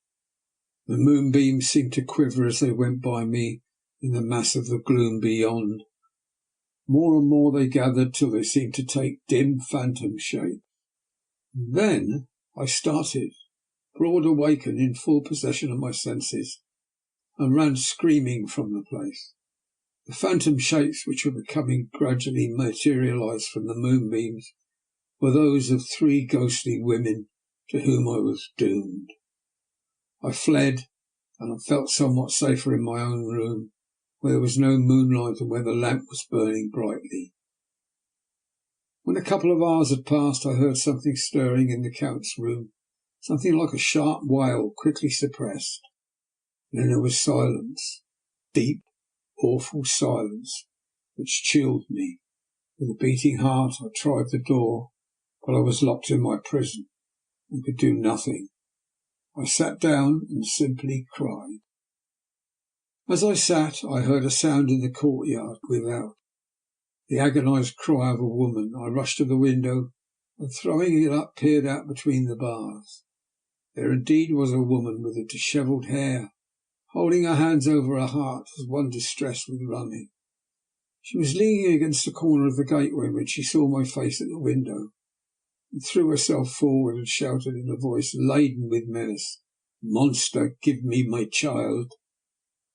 She threw herself on her knees, and raising up her hands, cried the same words in tones which wrung my heart. Then she tore her hair and beat her breast, and abandoned herself to all the violences of extravagant emotion. Finally she threw herself forward, and though I could not see her, I could hear the beating of her naked hands against the door. Somewhere high overhead, probably on the tower, I heard the voice of the Count, calling in his harsh metallic whisper. His call seemed to be answered from far and wide by the howling of wolves. Before many minutes had passed, a pack of them poured like a pent-up dam when liberated, through the wide entrance into the courtyard. There was no cry from the woman, and the howling of the wolves was but short. Before long they streamed away singly, licking their lips. I could not pity her, for I knew what had become of her child, and she was better dead. What shall I do? What can I do? How can I escape from this dreadful thing of night and gloom and fear? 25th of June, morning. No man knows till he has suffered from the night how sweet and how dear to his heart and eye the next morning can be. When the sun grew so high this morning that it struck the top of the great gateway opposite my window, the high spot which it touched seemed to me as if the dove from the ark had alighted there. My fear fell from me, as if it had been a vaporous garment which dissolved in the warmth. I must take action of some sort whilst the courage of the day is upon me. Last night one of my post-dated letters went to post, the first of that fatal series which is to blot out the very traces of my existence from earth. Let me not think of it. Action! It has always been at night time that I have been molested or threatened, or in some way in danger or in fear. I have not yet seen the Count in the daylight. Can it be that he sleeps when others wake? That he may be awake whilst they sleep? If only I could get into his room. But there is no possible way. The door is always locked. No way for me. Yes, there is a way, if one dares to take it. Where his body is gone, why may not another body go? I have seen him myself crawl from his window. Why should I not imitate him and go in by his window? The chances are desperate, but my need is more desperate still. I shall risk it. At the worst it can only be death, and a man's death is not a calf's, and the dreaded hereafter may still be open to me. God help me in my task. Good-bye, Mina. If I fail, good-bye, my faithful friend and second father. Good-bye all, and last of all, Mina. Same day, later. I have made the effort, and, God helping me, have come safely back to this room. I must put down every detail in order. I went whilst my courage was fresh straight to the window on the south side, and at once got out of the narrow ledge of stone which runs around the building on this side. The stones are big and roughly cut, and the mortar has by process of time been washed away between them. I took off my boots and ventured out on the desperate way. I looked down once so as to make sure that a sudden glimpse of the awful depth would not overcome me, but after that kept my eyes away from it. I knew pretty well the direction and distance of the Count's window, and made for it as well as I could, having regard to the opportunities available. I did not feel dizzy. I suppose I was too excited, and the time seemed ridiculously short till I found myself standing on the window sill and trying to raise up the sash. I was filled with agitation. However, when I bent down and slid feet foremost in through the window, then looked around for the Count, but with surprise and gladness made a discovery. The room was empty. It was barely furnished with odd things which seemed to have never been used. The furniture was something the same style as that in the south rooms, and was covered with dust. I looked for the key, but it was not in the lock, and I could not find it anywhere. The only thing I found was a great heap of gold in one corner, gold of all kinds, Roman, British, Austrian and Hungarian and Greek and Turkish money, covered with a film of dust that had lain long in the ground. None of it that I noticed was less than 300 years old. There were also chains and ornaments, some jewelled, but all of them old and stained. At one corner of the room was a heavy door. I tried it, for since I could not find the key to the room or the key to the outer door, which was the main object of my search, I must make further examination, or all my efforts would be in vain. It was open, and led through a stone passage to a circular stairway which went steeply down. I descended, minding carefully where I went, for the stairs were dark, being only lit by loopholes in the heavy masonry. At the bottom there was a dark tunnel-like passage, through which came a deathly sickly odour, the odour of old earth newly turned. As I went through the passage, the smell grew closer and heavier. At last I pulled open a heavy door which stood ajar, and found myself in an old ruined chapel, which had evidently been used as a graveyard. The roof was broken, and in two places were steps leading to vaults, but the ground had recently been dug over, and the earth placed in great wooden boxes, manifestly those which had been brought by the Slovak. There was nobody about. I made a search for any further outlet, but there was none. Then I went over every inch of ground, so as not to lose a chance. I went down even into the vaults where the dim light struggled, although to do so was a dread to my very soul. Into two of these I went, but I saw nothing except fragments of old coffins and piles of dust. In the third, however, I made a discovery.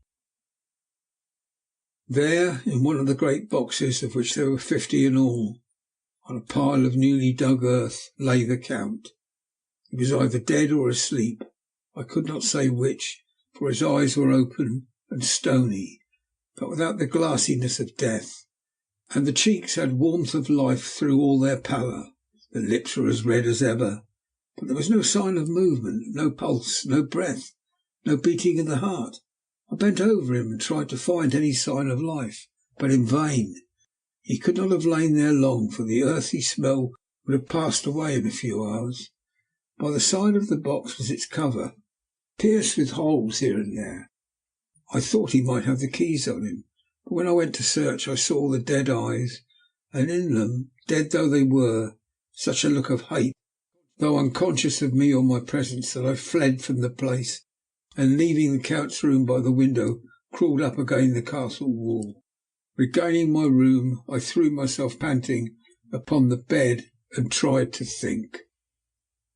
29th of June.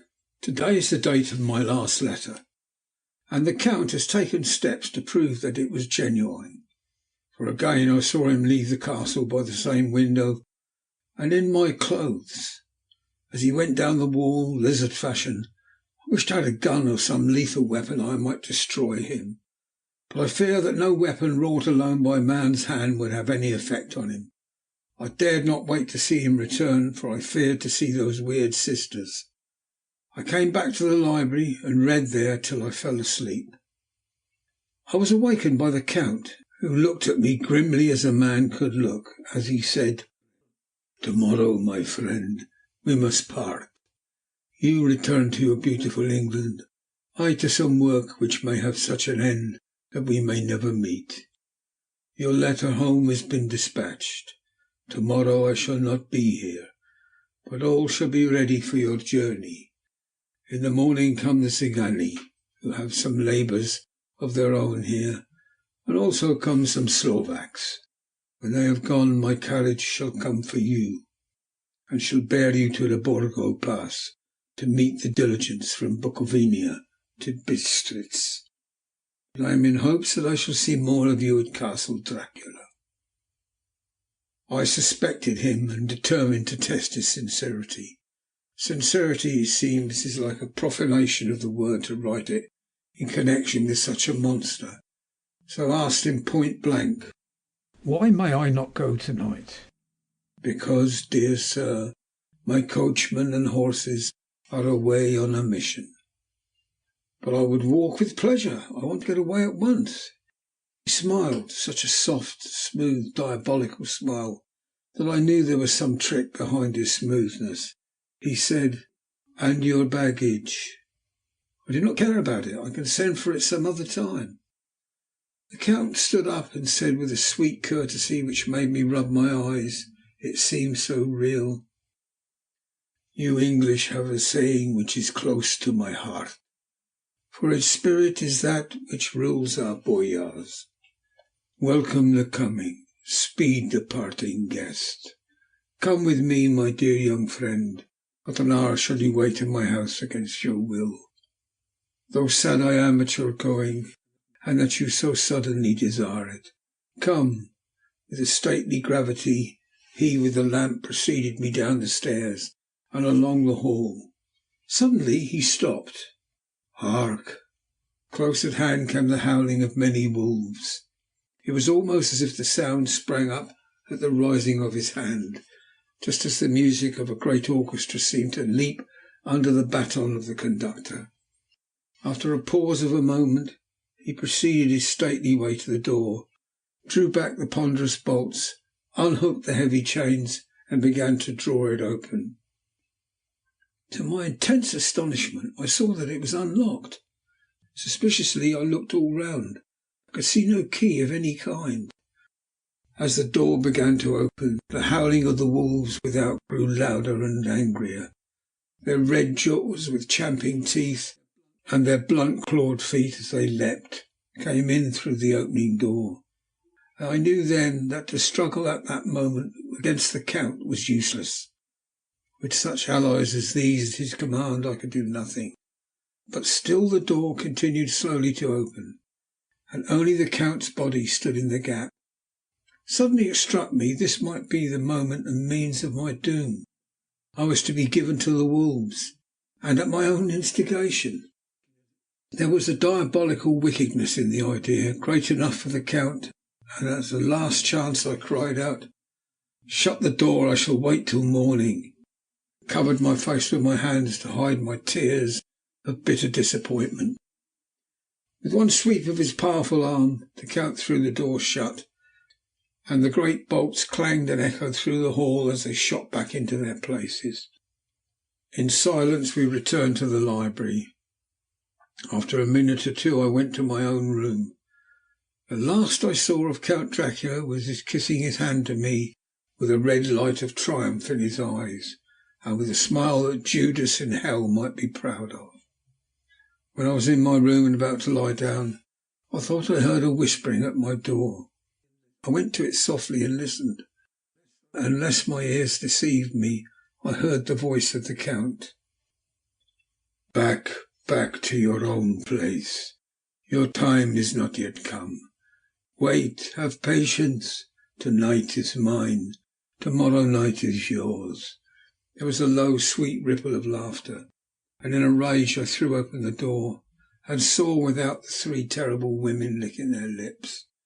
As I appeared they all joined in a horrible laugh and ran away. I came back to my room, threw myself on my knees. It is then so near the end. Tomorrow, tomorrow, Lord help me, and those to whom I am dear. 30th of June, morning. These may be the last words I ever write in this diary. I slept till just before the dawn, and when I woke threw myself on my knees, for I determined that if death came he should find me ready. At last I felt that subtle change in the air, and knew that morning had come. Then come the welcome cock-crow, and I felt that I was safe. With a glad heart I opened my door and ran down to the hall. I had seen that the door was unlocked, and no escape was before me. With hands that trembled with eagerness, I unhooked the chains and drew back the massive bolts. But the door would not move. Despair seized me. I pulled and pulled at the door and shook it till, massive as it was, it rattled in its casement. I could see the bolt shot. It had been locked after I left the Count. Then a wild desire took me to obtain that key at any risk, and I determined then to scale the wall again and gain the Count's room. He might kill me, but death now seemed the happier choice of evils. Without a pause I rushed up to the east window and scrambled down the wall as before into the Count's room. It was empty, but that was as I expected. I could not see a key anywhere, but the heaps of gold remained. I went through the door in the corner and down the winding stair, along the dark passage to the old chapel. I knew now well enough where to find the monster I sought. The great box was in the same place, close against the wall, but the lid was laid on it, not fastened down, but with the nails ready in their places to be hammered home. I knew I must reach the body for the key, so I raised the lid and laid it back against the wall. Then I saw something which filled my very soul with horror. There lay the Count, but looking as if his youth had been half renewed, for the white hair and moustache were charged with dark iron grey. The cheeks were fuller, and the white skin seemed ruby red underneath. The mouth was redder than ever, for on the lips were gouts of fresh blood, which trickled from the corners of the mouth and ran over the chin and neck. Even the deep burning eyes seemed set amongst swollen flesh, for the lids and pouches underneath were bloated. It seemed as if the whole awful creature were simply gorged with blood. He lay like a filthy leech, exhausted with his repletion. I shuddered as I bent over to touch him, and every sense of me revolted at the contact, but I had to search or I was lost. The coming night might see my own body a banquet in a similar way to those horrid three. I felt all over the body, but no sign could I find of the key. When I stopped and looked at the Count, there was a mocking smile on the bloated face, which seemed to drive me mad. This was the being I was helping to transfer to London, where perhaps for centuries to come he might, amongst its teeming millions, satiate his lust for blood, and create a new and ever widening circle of semi-demons to batten on the helpless. The very thought drove me mad. A terrible desire came upon me to rid the world of such a monster. There was no lethal weapon at hand, but I seized a shovel which the workmen had been using to fill the cases, and lifting it high, struck with the edge downward at the hateful face. But as I did so, the head turned, and the eyes fell full upon me, with all their blaze of basilisk horror. The sight seemed to paralyse me, and the shovel turned in my hand. I glanced from the face, merely making a deep gash above the forehead. The shovel fell from my hand across the box, and as I pulled away, the flange of the blade caught the edge of the lid, which fell over again, and hid the horrid thing from my sight. The last glimpse I had was of the bloated face, blood-stained and fixed with a grin of malice, which would have held its own in the nethermost hell. I thought and thought what should be my next move, but my brain seemed on fire and waited with a despairing feeling growing over me. As I waited, I heard in the distance a gypsy song, sung by merry voices, coming closer, and through their song the rolling of heavy wheels and the cracking of whips. The Sagani and the Slovaks, of whom the Count had spoken, were coming. With a last look round at the box which contained the vile body, I ran from the place and gained the Count's room, determined to rush out at the moment the door should be opened. With strained ears I listened, and heard downstairs the grinding of the key in the great lock, and the falling back of the heavy door. There must have been some other means of entry, or someone had a key for one of the locked rooms. Then there came the sound of many feet, tramping and dying away in some passage, which sent up a clanging echo. I turned to run down again towards the vault, where I might find the new entrance, but at the moment there seemed to come a violent puff of wind, and the door to the winding stair blew to with a shock that set the dust from the lintels flying. When I ran to push it open, I found that it was hopelessly fast. I was again a prisoner, and the net of doom was closing round me more closely. As I write, there is in the passage below a sound of many tramping feet and the crash of weights being set down heavily. Doubtless the boxes with their freight of earth. There is the sound of hammering as the box is being nailed down. Now I can hear the heavy feet tramping again along the hall, with many other idle feet coming behind them. The door is shut and the chains rattle. There is a grinding of the key in the lock. I can hear the key withdraw. Then another door opens and shuts. I hear the creaking of lock and bolt. Hark! In the courtyard and down the rocky way, the roll of heavy wheels, the crack of whips, and the chorus of the Sagani as they pass into the distance. I am alone in the castle with these awful women. Mina is a woman, and there is naught in common. They are devils of the pit. I shall not remain alone with them. I shall try to scale the castle wall further than I have yet attempted. I shall take some of the gold with me, lest I want it later. May I find a way from this dreadful place. And then away for home, away to the quickest and nearest train, away from this cursed spot, from this cursed land, where the devil and his children still walk with earthly feet. At least God's mercy is better than those of these monsters, and the precipice is steep and high. At its foot a man may sleep as a man. Goodbye all, Mina. End of chapter 4.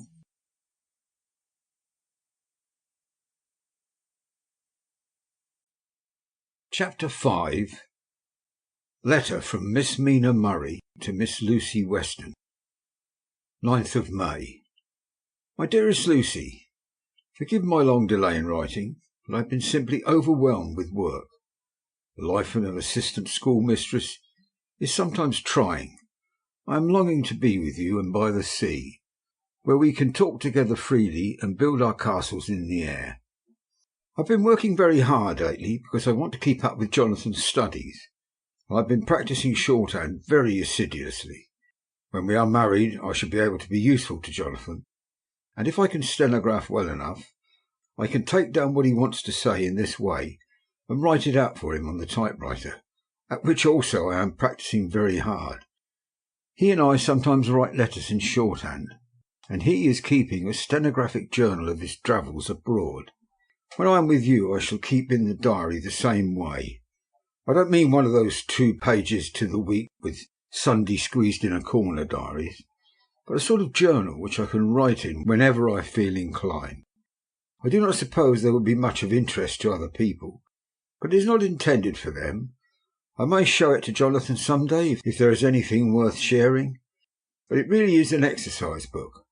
I shall try to do what I see lady journalists do, interviewing and writing descriptions and trying to remember conversations. I am told that with a little practice one can remember all that goes on, all that one hears said during a day. However, we shall see. I will tell you of my little plans when we meet.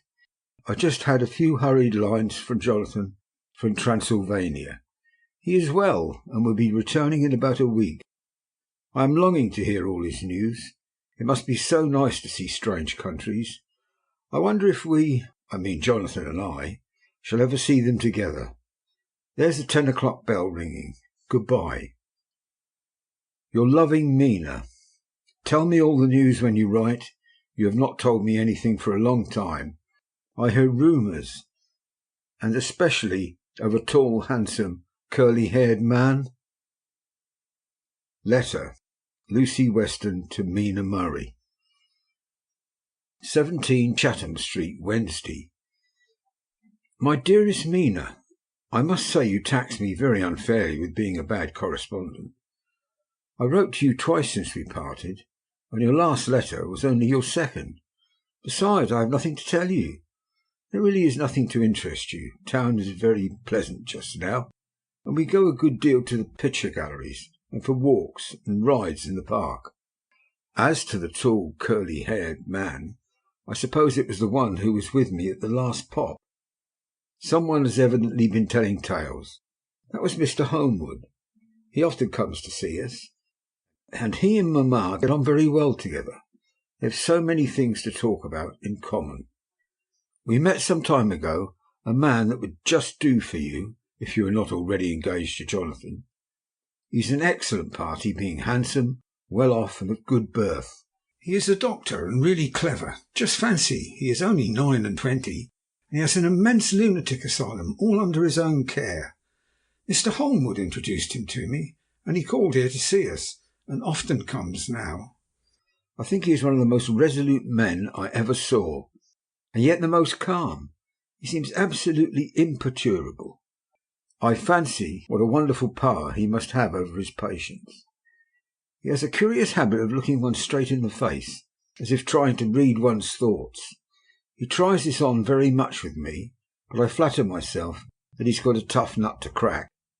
I know that from my glass.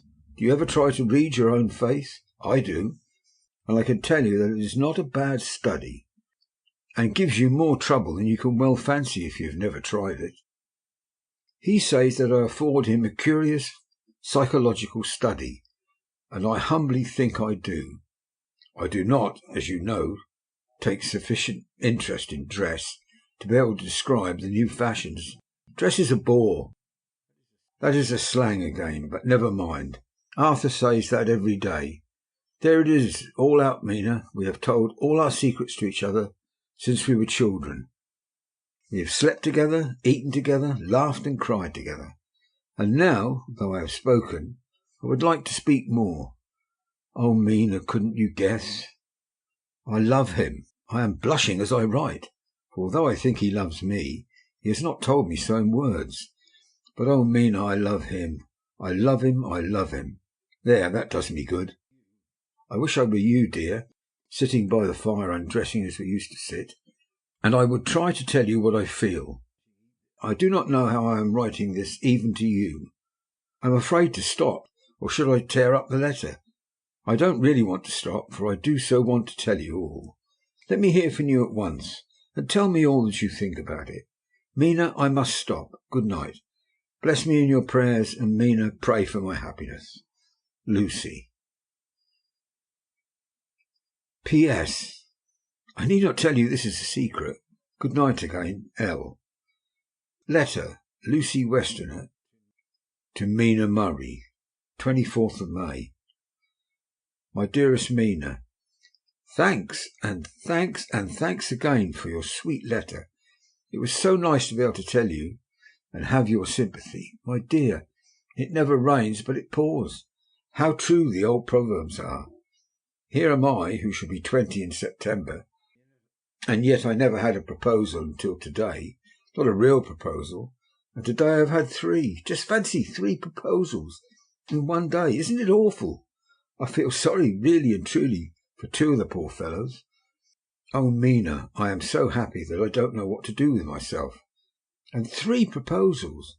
But for goodness sake, don't tell any of the girls, or they would be getting all sorts of extravagant ideas and imagining themselves injured and slighted in their very first day at home.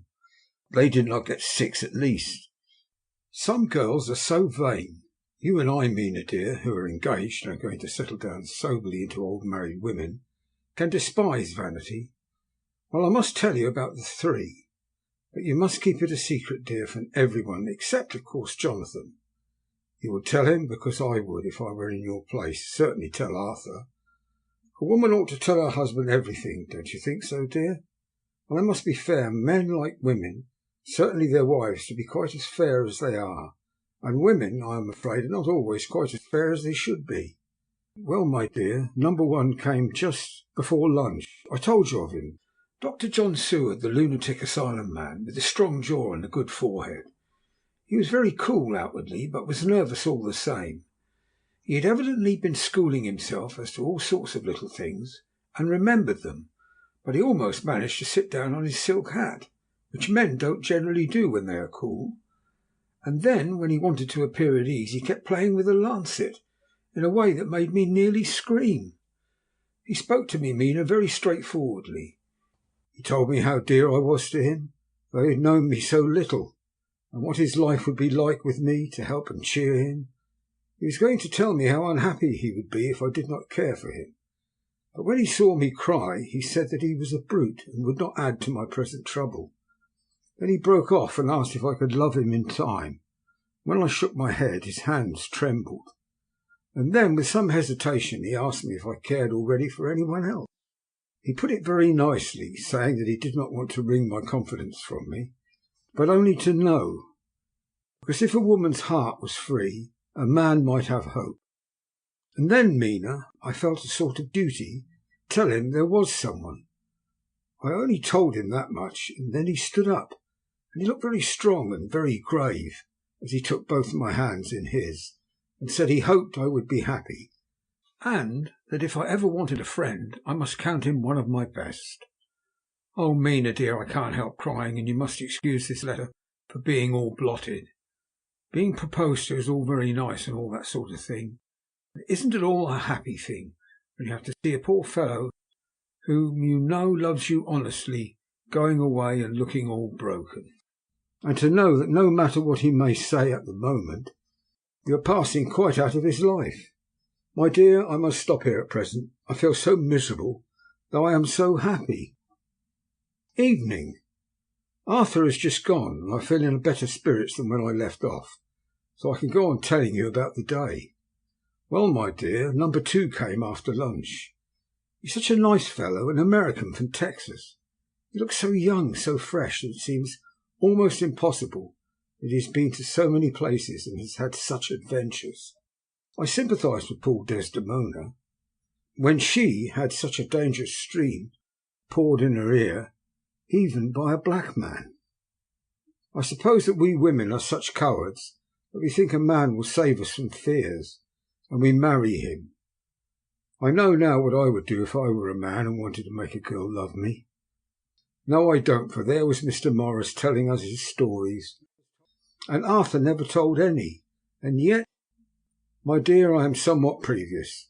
Mr. Quincy P. Morris found me alone. It seems that a man always does find a girl alone. No, he doesn't, for Arthur tried twice to make a chance, and I help him in all I could. I'm not ashamed to say it now. I must tell you beforehand that Mr. Morris doesn't always speak slang. That is to say, he never does so to strangers or before them, for he is really well educated and has exquisite manners. But he found out that it amused me to hear him talk American slang, and whenever I was present and there was no one to be shocked, he said such funny things. I'm afraid, my dear, he has to invent it all, for it fits exactly into whatever else he has to say. But this is a way slang has. I do not know myself if I shall ever speak slang. I do not know if Arthur likes it, as I have never heard him use any as yet. Well, Mr. Morris sat down beside me and looked as happy and jolly as he could, but I could see all the same that he was very nervous. He took my hand in his and said ever so sweetly, "Miss Lucy, I know I ain't good enough to regulate the fixings on your little shoes, but I guess if you wait till you find a man that is, you'll go and join them 7 young women with the lamps when you quit. Won't you just hitch up alongside of me and let us go down to the long road together, driving in double harness?" Well, he did look so good-humoured and so jolly that it didn't seem half so hard to refuse him, as it did poor Dr. Seward. So I said as lightly as I could that I did not know anything of hitching, and I wasn't broken to harness at all yet. Then he said that he had spoken in a light manner, and he hoped that if he had made a mistake in doing so grave, so momentous an occasion for him, I would forgive him. He really did look serious when he was saying it. I couldn't help feeling a bit serious too.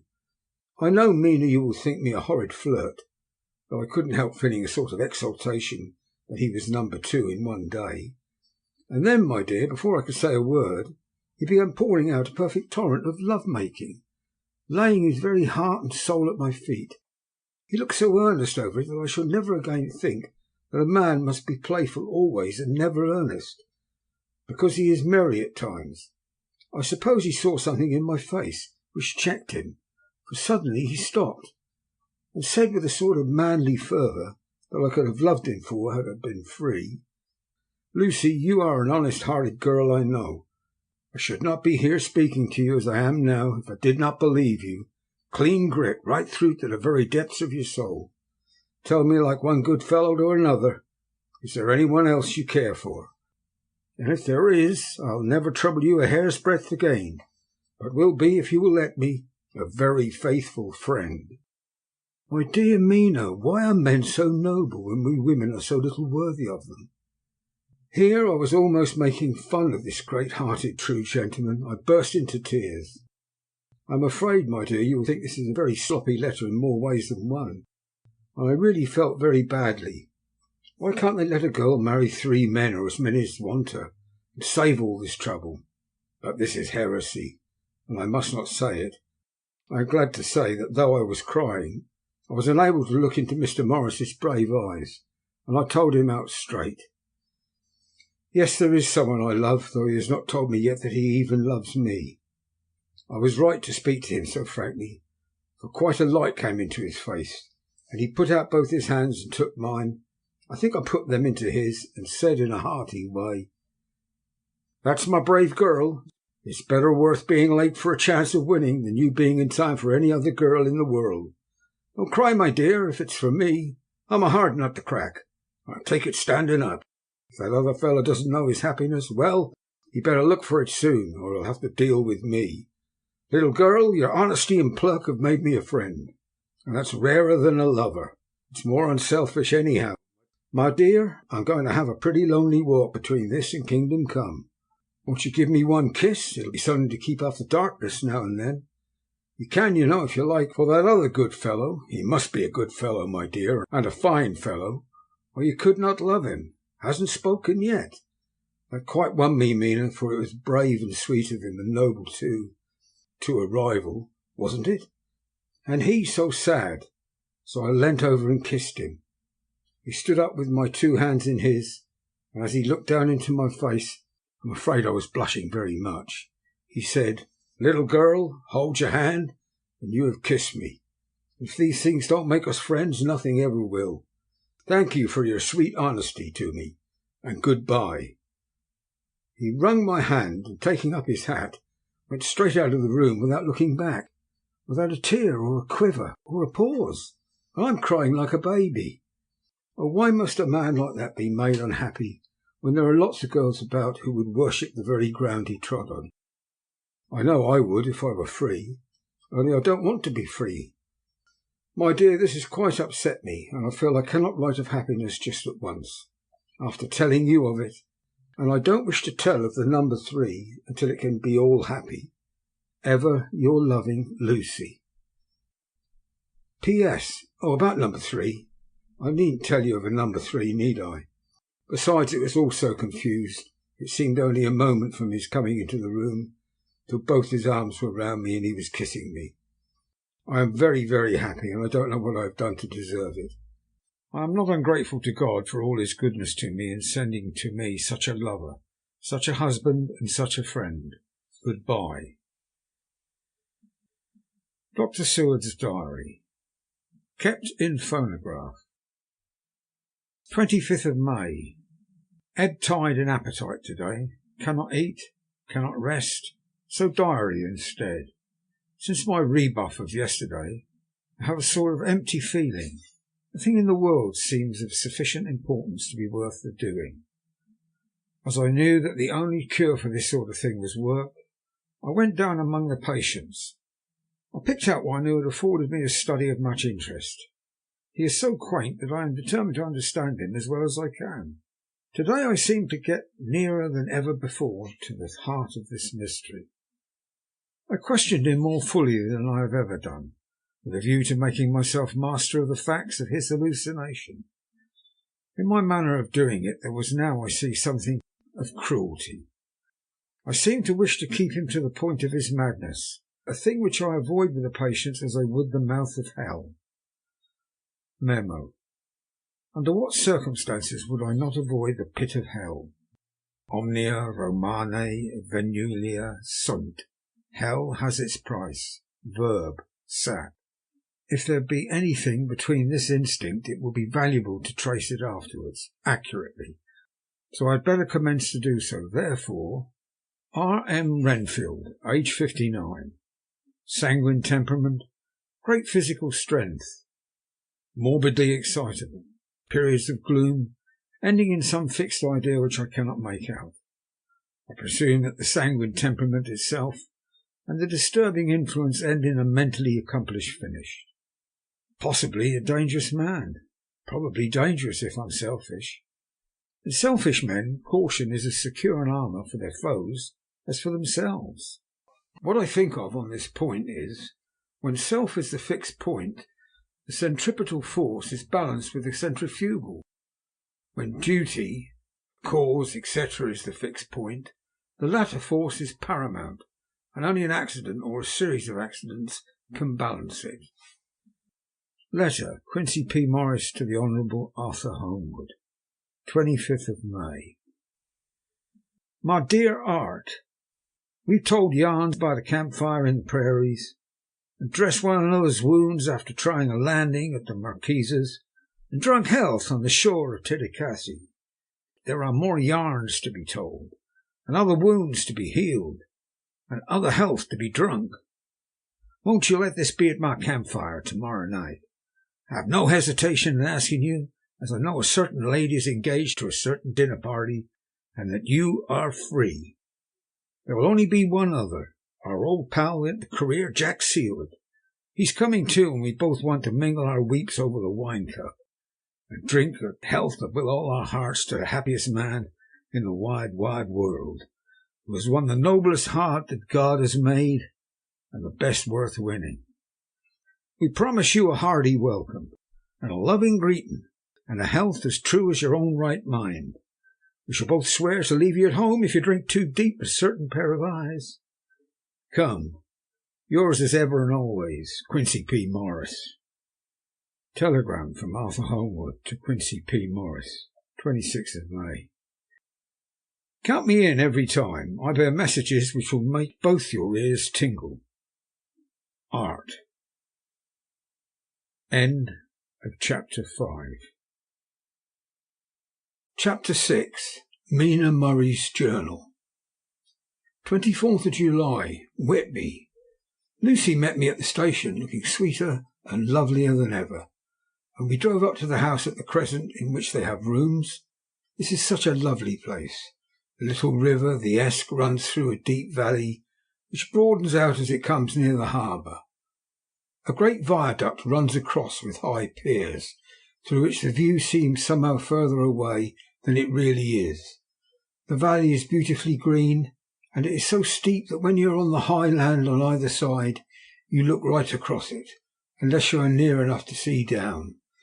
The houses of the old town, the side away from us, are all red-roofed, and seem piled up one over the other anyhow, like the pictures we see of Nuremberg. Right over the town is the ruin of Whitby Abbey, which was sacked by the Danes, and which is the scene of part of Marmion, where the girl was built up in the wall. It is a most noble ruin of immense size and full of beautiful and romantic bits. There is a legend that a white lady is seen in one of the windows. Between it and the town there is another church, the parish one, round which is a big graveyard, all full of tombstones. This, to my mind, is the nicest spot in Whitby, for it lies right over the town and has a full view of the harbour and all up the bay to where the headland called Kettleness stretches out into the sea.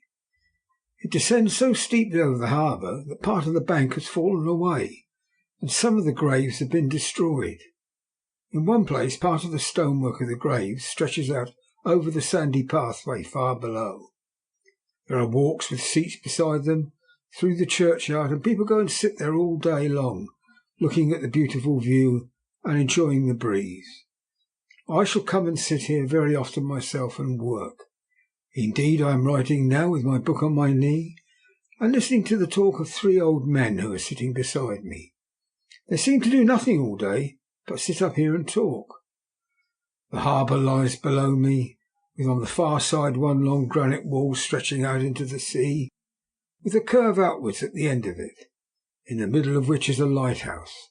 A heavy sea wall runs along outside of it. On the near side the sea wall makes an elbow crooked inversely, and its end too has a lighthouse. Between the two piers there is a narrow opening into the harbour, which then suddenly widens. It's nice at high water, but when the tide is out it shoals away to nothing, There's merely the stream of the Esk, running between banks of sand, with rocks here and there.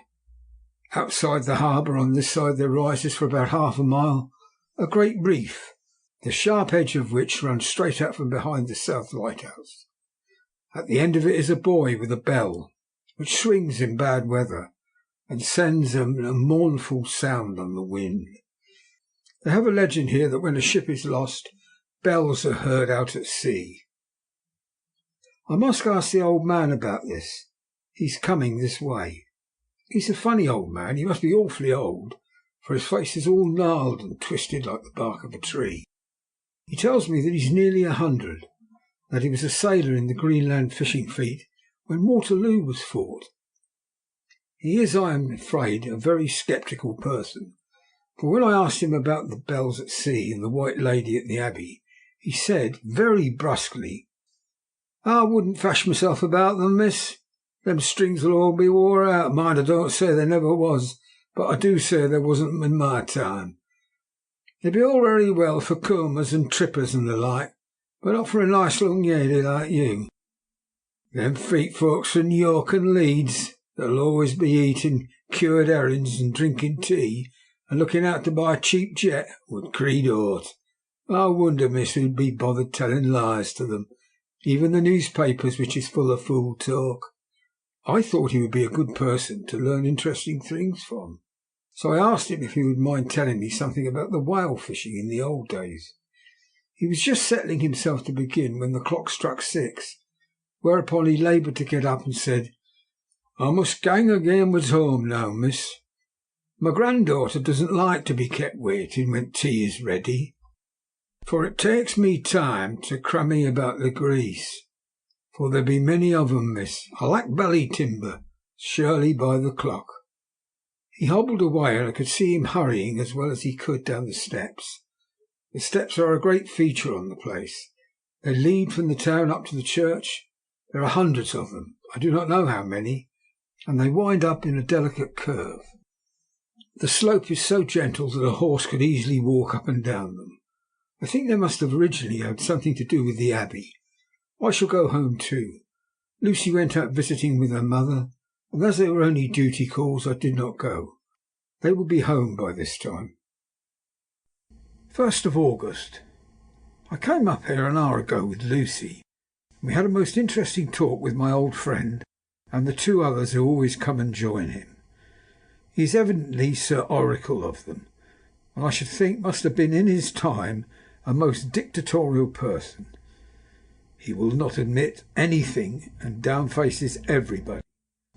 If he can't out-argue them, then he bullies them, and then takes their silence for agreement with his views. Lucy was looking sweetly pretty in her white lawn frock. She has just got a beautiful colour since she's been here. I noticed that the old men did not lose any time in coming up and sitting near her when we sat down. She is so sweet with old people. I think they all fell in love with her on the spot. Even my old man succumbed and did not contradict her, but gave me double share instead. I got him on the subject of legend, and he went off at once into a sort of sermon. I must try to remember and put it down. It'll be all fool talk, lock, stock and barrel. That's what it be, and nought else. These bands and wafts and bogos and banquets and bar guests and bogies, and all of them is only to set bairns and dizzy women a belthering. They be naught but hair-blebs. They and all grims, the signs and warnings, be all invented by parsons and ilsome butte bodies and railway touters to skeer and scunner halflings, and to get folks to do something that they don't other incline to it. It makes me ireful to think of them. Why, it's them that's not content with printing lies on paper and preaching them out of pulpits, does want to be cutting them on tombstones. Look here all around you, in what art ye will, all them stones yonder holding up their heads as well as they can out of their pride, is a cant simply tumbling down with water, lies wrote about them. Here lies the body, or sacred to the memory, wrote on all of them. Yet in nigh half of them there bean't no bodies at all, and the memories of them bean't cared a pinch or a snuff about, much less sacred. Lies, all of them, nothing but lies of one kind or another.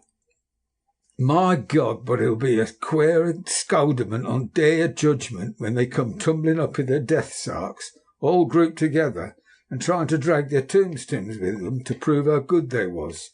Some of them trimming and dithering with their hands that doesn't and slippery from lying in sea, that they can't even keep their grip of them.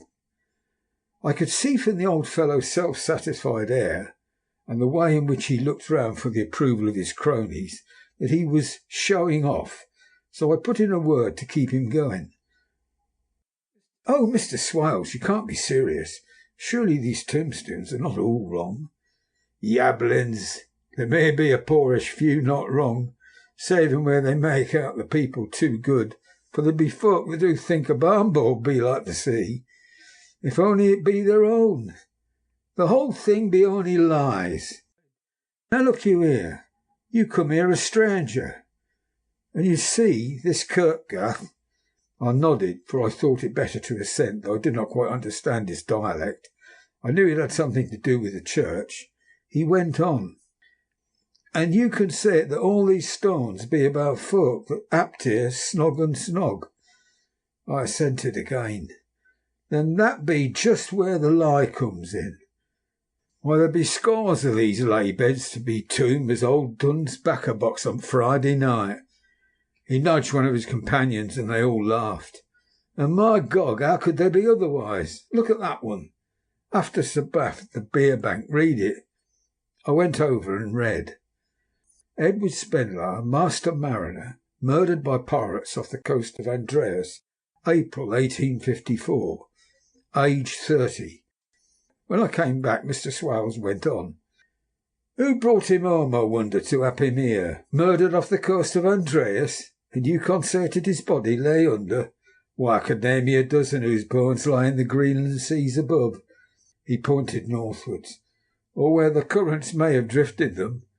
There be stains around us. You can, with your young eyes, read the small print of the lies from here. This Braithwaite Lowry, I knew his father, lost in the Lively off Greenland in 20. Or Andrew Woodhouse, drowned in the same seas in 1777. Or John Paxton, drowned off Cape Farewell a year later. Or old John Rawlings, whose grandfather sailed with me, drowned in the Gulf of Finland in 50. Do you think that all these men will have to make a rush to Whitby when the trumpet sounds? I have me other rhythms about it, I tell you that. When they got here they'd be jumming and jostling one another. That way it'd be like a fight upon the ice in the old days, when we'd all be at one another from daylight to dark, and trying to tie up our cuts by light of aurora borealis." This was evidently local pleasantry, for the old man cackled over it, and his cronies joined in with gusto. "But," I said, "surely you're not quite correct, for you start on the assumption that all the poor people or their spirits will have to take their tombstones with them on the day of judgment. Do you think that will be really necessary?" "Well, what else be their tombstones for? Answer me that, miss." "To please their relatives, I suppose." "To please their relatives, you suppose?" He said this with intense scorn. "How will it please their relatives to know that lies is wrote over them, and that everybody in the place know that they be lies?" He pointed to a stone at our feet, which had been laid down as a slab, on which the seat was rested, close to the edge of the cliff. "Read the lies on that steam," he said. The letters were upside down to me from where I sat, but Lucy was more opposite to them, so she leant over and read. "Sacred to the memory of George Cannon, who died in the hope of a glorious resurrection on July the 29th, 1873, falling from the rocks at Kettleness. This tomb was erected by his sorrowing mother to her dearly beloved son. He was the only son of his mother, and she was a widow." Really, Mr. Swales, I don't see anything very funny in that. She spoke her comment very gravely and somewhat severely. "You don't see aught funny? but that's because she don't gorm the sorrowing mother was a hell-cat that hated him. He was a crooked, regular lamiter, he was, and he hated her so that he committed suicide in order that she mightn't get the insurance she put on his life. He blew nigh the top of his head off with an old musket that they had for scaring crows with. 'Twa'n't for crows then, for it brought the clegs and the dopes to him. That's the way he fell off the rocks, and so hopes of glorious resurrection. I've often heard him say myself that he hoped he'd go to hell, for his mother was so pious she'd be sure to go to heaven, and he didn't want to addle where she was. Now isn't that stern any rate?" He hammered it with his stick as he spoke. "A pack of lies. And won't it make Gabriel cackle when Geordie comes panting up the crease with a tombstone balanced on his hump and asks to be took as evidence?" I did not know what to say, but Lucy turned the conversation as she said, rising up, "Oh, why did you tell us of this? It's my favourite seat, and I cannot leave it. And now I must find I must go sitting over the grave of a suicide." "That won't harm ye, my pretty, and it may make poor Geordie gladsome to have so trim a lass sitting on his lap. That won't hurt ye. Why, I've sat there often for nigh on 20 years past, and it hasn't done me no harm. Don't ye fash about them as lies under ye. Well, that doesn't lie here either. It'll be time for ye to be getting scarp when you see the tombstones all run away with, and the place as bare as a stubble field. There's the clock, and I must be gang. My service to you, ladies." And off he hobbled. Lucy and I sat a while, and it was all so beautiful before us that we took hands as we sat. She told me over and over again about Arthur and their coming marriage. That made me just a little heartsick, for I haven't heard from Jonathan for a whole month. The same day I came up here alone, for I am very sad. There was no letter for me. I hope there cannot be anything the matter with Jonathan. The clock has just struck 9. I see the lights scattered all over the town, sometimes in rows where the streets are, and sometimes singly. They run right up the Esk and die away in the curve of the valley. To my left the view is cut off by a black line of roof of the old house next to the abbey. The sheep and the lambs are bleating in the fields away behind me. There is the clatter of donkeys' hoofs up the paved road below. The band on the pier is playing a harsh waltz in good time, and further along the quay there is a Salvation Army meeting in a back street. Neither of the bands hears the other, but up here I hear and see them both. I wonder where Jonathan is, and if he is thinking of me. I wish he were here. Dr. Seward's Diary, 5th of June. The case of Renfield grows more interesting the more I get to understand the man. He has certain qualities very largely developed: selfishness, secrecy, and purpose. I wish I could get at what the object is of the latter. He seems to have some settled scheme of his own, but what it is I do not know yet. His redeeming quality is a love of animals, though indeed he has such curious turns in it that I sometimes imagine he is only abnormally cruel. His pets are of odd sorts. Just now his hobby is catching flies. He has at present such a quantity that I have had myself to expostulate. To my astonishment he did not break out into a fury as I expected, but took the matter in simple seriousness. He thought for a moment and said, "May I have 3 days? I shall clear them away." "Of course," I said, "that would do. I must watch him." 16th of June. He has turned his mind now to spiders, and has got several very big fellows in a box. He keeps feeding them with his flies, and the number of the latter is becoming sensibly diminished, although he has had to use half his food in attracting more flies from outside his room. 1st of July. His spiders are now becoming as great a nuisance as his flies, and today I told him that he must get rid of them. He looked very sad at this, so I said he must clear out some of them at all events. He cheerfully acquiesced in this, and I gave him the same time as before for reduction. He disgusted me much while with him, for when a horrid blowfly, bloated with some carrion food, buzzed into the room, he caught it, held it exultingly for a few moments between his finger and thumb, and before I knew what he was going to do, put it in his mouth and ate it. I scolded him for it, but he argued quietly that it was very good and very wholesome, that it was life, strong life, and gave life to him. This gave me an idea, or the rudiment, of one I must watch how he gets rid of his spiders. He has evidently some deep problem in his mind, for he keeps a little notebook in which he is always jotting down something. Whole pages of it are filled with masses of figures, generally single numbers, added up in batches, and then totals added in batches again, as though he were focusing some account, as the auditors put it. 8th of July. There is a method in his madness, and the rudimentary idea in my mind is growing. It will be a whole idea soon, and then, oh, unconscious celebration, you will have to give the wall to your conscious brother. I kept away from my friend for a few days, so that I might notice if there were any change.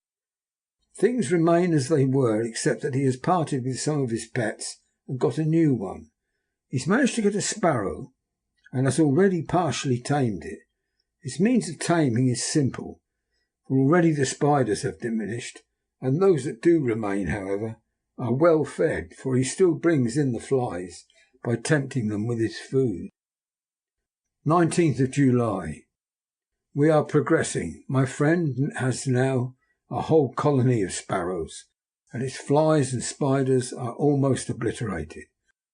When I came in, he ran to me and said he wanted to ask me a great favour, a very, very great favour. And as he spoke, he fawned on me like a dog. I asked him what it was. He said, with a sort of rapture in his voice and bearing, a kitten, a nice little sleek, playful kitten that I can play with and teach and feed and feed and feed. I was not unprepared for this request, for I had noticed how his pets went on increasing in size and vivacity, but I did not care that his pretty family of tame sparrows should be wiped out in the same manner as the flies and the spiders. So I said I would see about it, and asked him if he would not rather have a cat than a kitten. His eagerness betrayed him as he answered, "Oh yes, I would like a cat. I only asked for a kitten lest you should refuse me a cat. No one would refuse me a kitten, would they?" I shook my head and said that at present I feared it would not be possible, but that I would see about it. His face fell, and I could see a warning of danger in it, for there was a sudden fierce sidelong look which meant killing. The man is an undeveloped homicidal maniac. I shall test him with his present craving to see how it will work out, then I shall know more. 10 p.m. I have visited him again and found him sitting in a corner brooding. When I came in, he threw himself on his knees before me and implored me to let him have a cat, that his salvation depended upon it. I was firm, however, and told him that he could not have it, whereupon he went without a word, sat down, gnawing his fingers in the corner where I had found him. I shall see him in the morning early. 20th of July. Visited Renfield very early before the attendant went his rounds. Found him up and humming a tune. He was spreading out his sugar, which he had saved, in the window, and was manifestly beginning his fly-catching again, and beginning it cheerfully and with good grace. I looked around for his birds, and not seeing them, asked where they were. He replied without turning round that they had flown away. There were a few feathers about the room and on his pillow, and a drop of blood. I said nothing, but went out and told the keeper to report to me if there was anything odd about him during the day. The attendant had just been to me and said that Grenfield had been very sick and was disgorging a whole lot of feathers. My belief is, doctor, he said, that he has eaten his birds, and that he just took and ate them raw. 11 p.m. I gave Renfield a strong opiate tonight, enough to make him sleep, and took away his pocket-book to look at it. The thought that has been buzzing about my brain lately is complete. and the theory proved. My homicidal maniac is of a peculiar kind. I shall have to invent a new classification for him, and call him zoophagous, life-eating maniac. What he desires to absorb as many lives as he can, and he has laid himself out to achieve it in a cumulative way.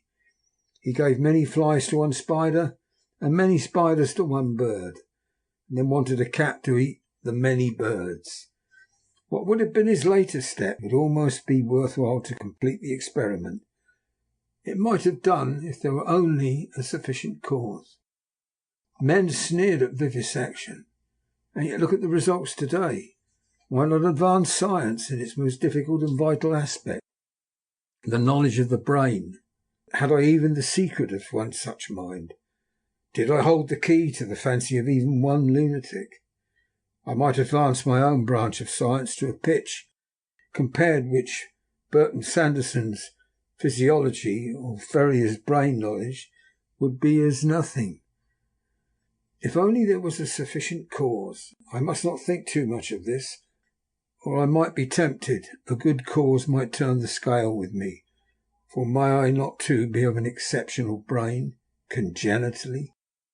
How well the man reasoned. Lunatics always do with their own scope.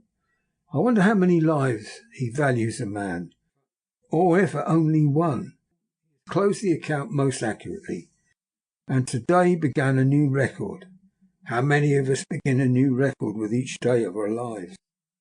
To me it seemed only yesterday that my whole life ended with my new hope, and I truly began a new record. So it will be until the great recorder sums me up and closes my ledger account with a balance to profit or loss. Oh, Lucy, Lucy, I cannot be angry with you, nor can I be angry with my friend whose happiness is yours. But I must only wait on happiness and work. If I only could have as strong a cause as my poor mad friend there, a good unselfish cause to make me work, that would indeed be happiness. Mina Murray's Journal, the 26th of July. I am anxious, and it soothes me to express myself here. It is like whispering to oneself and listening at the same time. And there is also something about the shorthand symbols that make it different from writing. I am unhappy about Lucy and about Jonathan. I had not heard from Jonathan for some time, and was very concerned. But yesterday dear Mr. Hawkins, who is always so kind, sent me a letter from him. I had written asking him if he had heard, and he said the enclosed had just been received, and it is only a line dated from Castle Dracula, and he says that he is just starting for home. That is not like Jonathan. I do not understand it, and it makes me uneasy. And then, too, Lucy, although she is so well, has lately taken to her old habit of walking in asleep. Her mother has spoken to me about it, and we have decided that I am to lock the door of our room every night.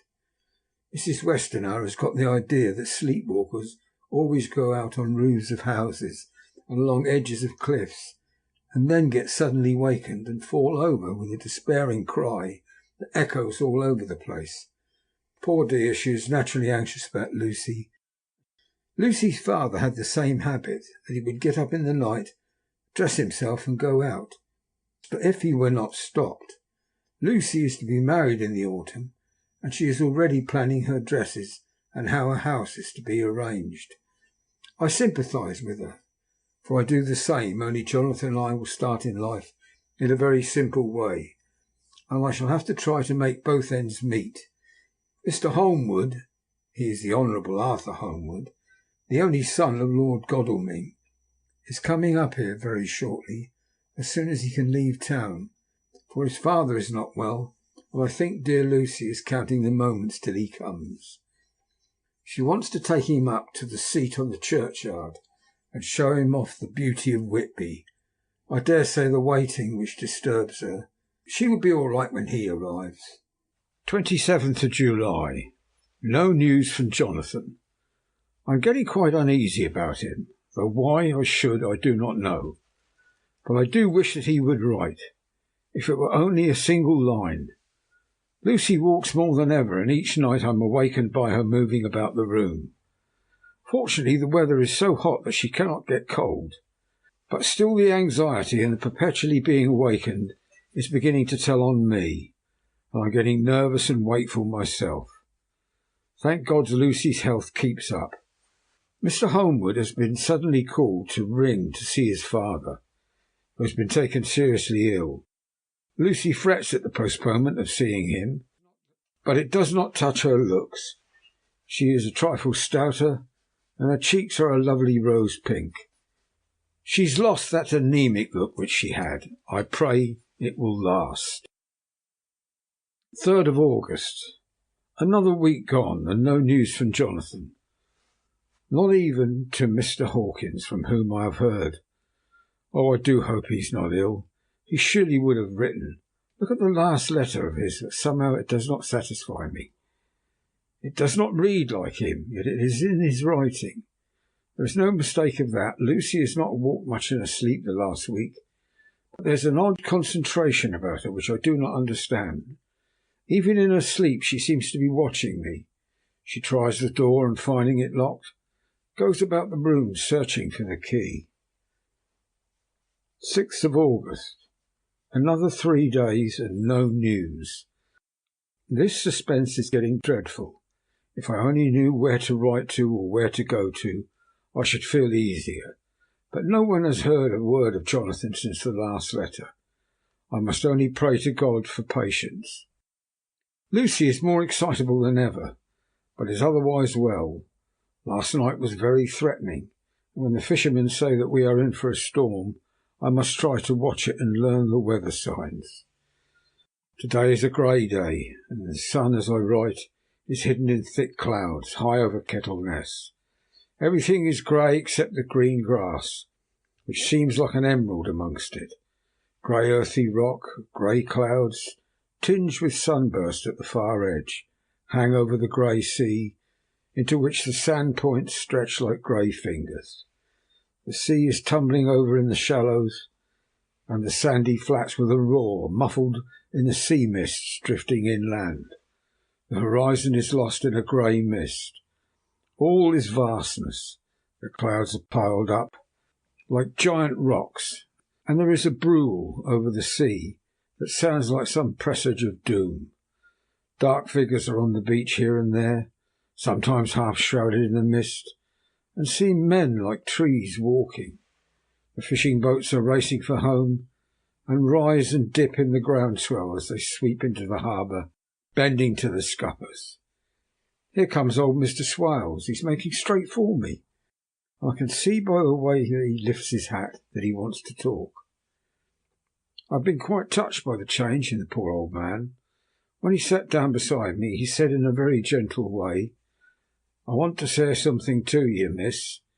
I could see he was not at ease, so I took the poor old wrinkled hand in mine and asked him to speak fully. So he said, leaving his hand in mine, "I'm afraid, my dearie, that I must have shocked you by all the wicked things I've been saying about the dead and such like for weeks past. But I didn't mean them, and I want you to remember that when I'm gone, we old folks be daffled, and with one foot abaft the crook hole, do altogether like to think of it, and we don't want to feel scart of it, and that's why I've took to making light of it, so that I'd cheer up my own heart a bit.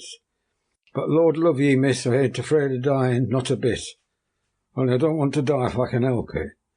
My time must be nigh at hand now, for I be old, and 100 years is too much for any man to expect. I am so nigh that the old man is ready whetting his scythe. You see, I can't get out of the habit of caffing about it all at once. The shafts will wag as they used to. Some day soon the angel of death will sound his trumpet for me. But don't ye dole and greet, my dearie," for he saw that I was crying. "If he should come this very night, I'd not refuse to answer his call. For life be, after all, only a waiting for something else than what we're doing, and death be all that we can rightly depend on. But I'm content it's coming to me, my dearie, and coming quick. It may be coming while we be looking and wondering. Maybe it's in the wind over the sea that's bringing with it loss and wreck. and sore distress and sad hearts. Look, look, he cried suddenly.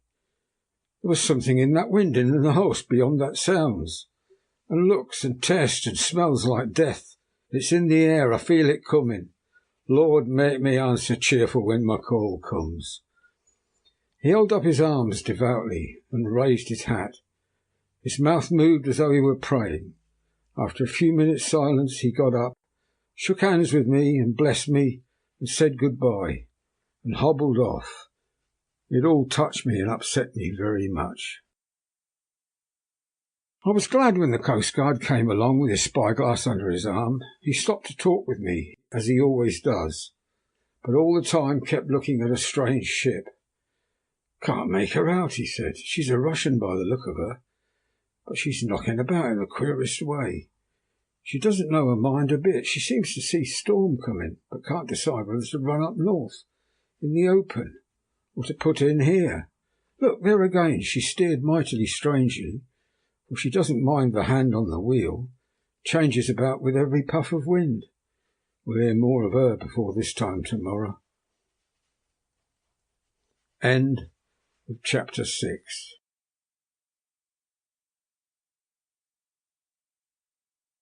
Chapter 7. Cutting from the Dailygraph, 8th of August. Pasted in Mina Murray's journal. From a correspondent, Whitby. One greatest and suddenest storms on record has just been experienced here, with results both strange and unique. The weather had been somewhat sultry, but not to any degree uncommon in the month of August. Saturday evening was as fine as was ever known, and the great body of holiday makers laid out yesterday for visits to Mulgrave Woods, Robin Hood's Bay, Rig Mill, Runswick, Staithes, and the various trips in the neighbourhood of Whitby. The steamers Emma and Scarborough made trips up and down the coast, and there was an unusual amount of tripping both to and fro from Whitby.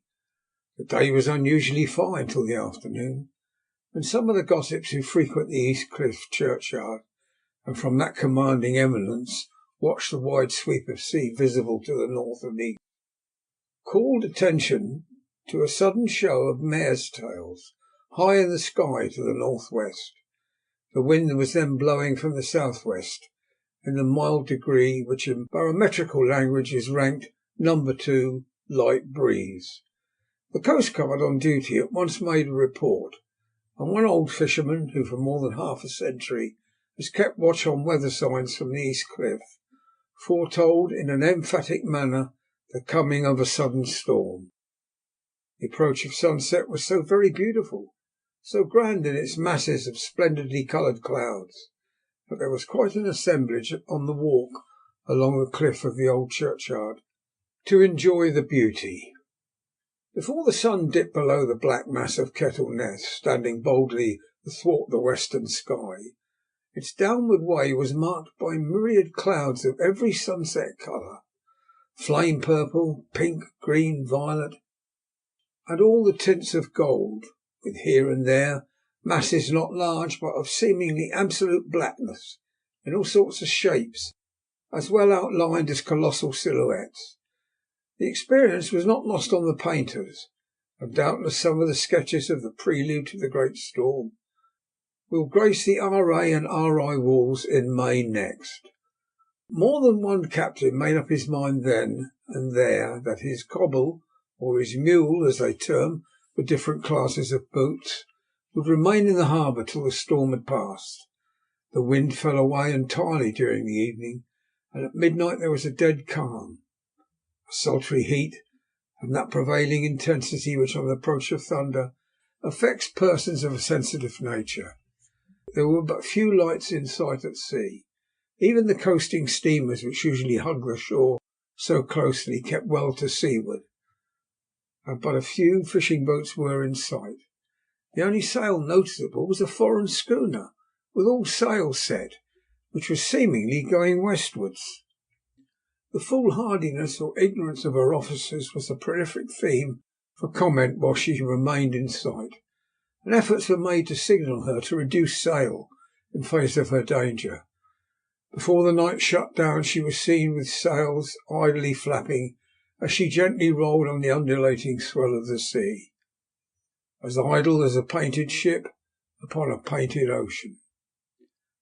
Shortly before 10 o'clock the stillness of the air grew quite oppressive, and the silence was so marked that the bleating of sheep inland or the barking of a dog in the town was distinctly heard, and the band on the pier with its lively French air was like a discord in the great harmony of nature's silence.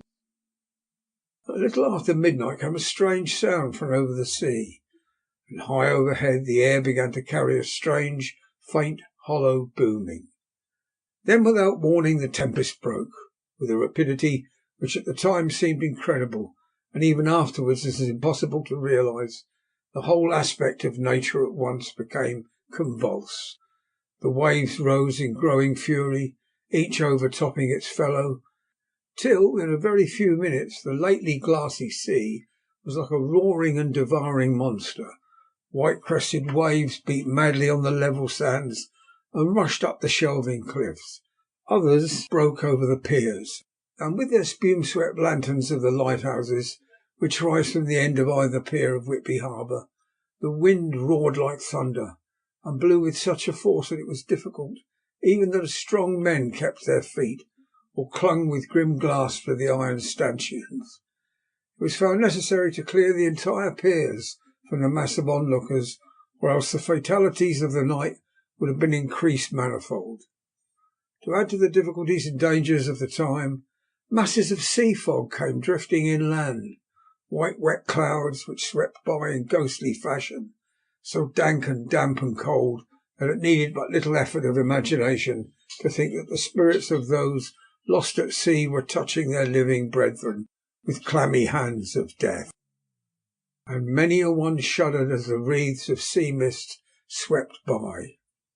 At times the mist cleared, and the sea for some distance could be seen in the glare of the lighting, which now came back thick and fast, followed by such sudden peals of thunder that the whole sky overhead seemed trembling under the shock of the footsteps of the storm.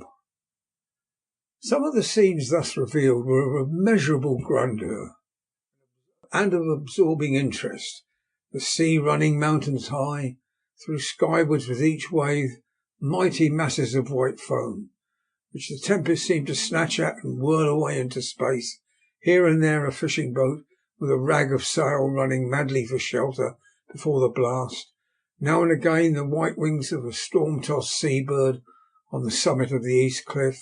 The new searchlight was ready for experiment, but had not yet been tried. The officers in charge of it got into working order, and in the pauses of the inrushing mist swept with it the surface of the sea.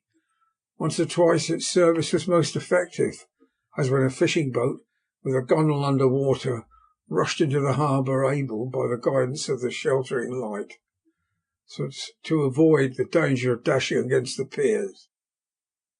By the guidance of the sheltering light, to avoid the danger of dashing against the piers. As each boat achieved the safety of the port, there was a shout of joy from the mass of people on shore, a shout which for a moment seemed to cleave the gale and was then swept away in its rush. Before long the searchlight discovered some distance away a schooner with all sails set, apparently the same vessel which had been noticed earlier in the evening. The wind had by this time backed to the east. There was a shudder amongst the watchers on the cliff as they realised the terrible danger in which she now was. Between her and the port lay the great flat reef on which so many good ships have from time to time suffered, and with the wind blowing from its present quarter, it would be quite impossible that she should fetch the entrance of the harbour. It was now nearly the hour of high tide, but the waves were so great that in their troughs the shallows of the shore were almost visible, and the schooner, with all sails set, was rushing with such speed that, in the words of one old salt, she must fetch up somewhere, if it was only in hell. Then came another rush of sea fog, greater than any hitherto, a mass of dank mist which seemed to close on all things like a grey pall, and left available to men only the organ of hearing, but the roar of the tempest and the crash of the thunder and the booming of the mighty billows came through the damp oblivion even louder than before. The rays of the searchlight were kept fixed on the harbour mouth across the east pier, where the shock was expected, and men waited breathless. The wind suddenly shifted to the northeast, and the remnant of the sea fog melted in the blast. And then, mirabile dictu, between two piers, leaping from wave to wave as it rushed at headlong speed, swept the strange schooner before the blast with all sails set, and gained the safety of the harbour. The searchlight followed her, and a shudder ran through all who saw her, for lashed to the helm was a corpse, with drooping head, which swung horribly to and fro at each motion of the ship. No other form could be seen on deck at all. A great awe came on all as they realised that the ship, as if by a miracle, had found the harbour unsteered save by the hand of a dead man. However, all took place more quickly than it takes to write these words.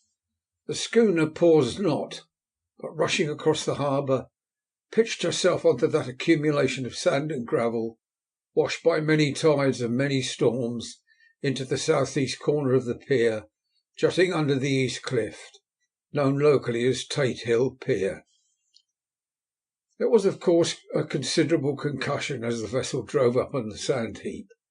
Every spar, rope and stay was strained, and some of the top hammer came crashing down.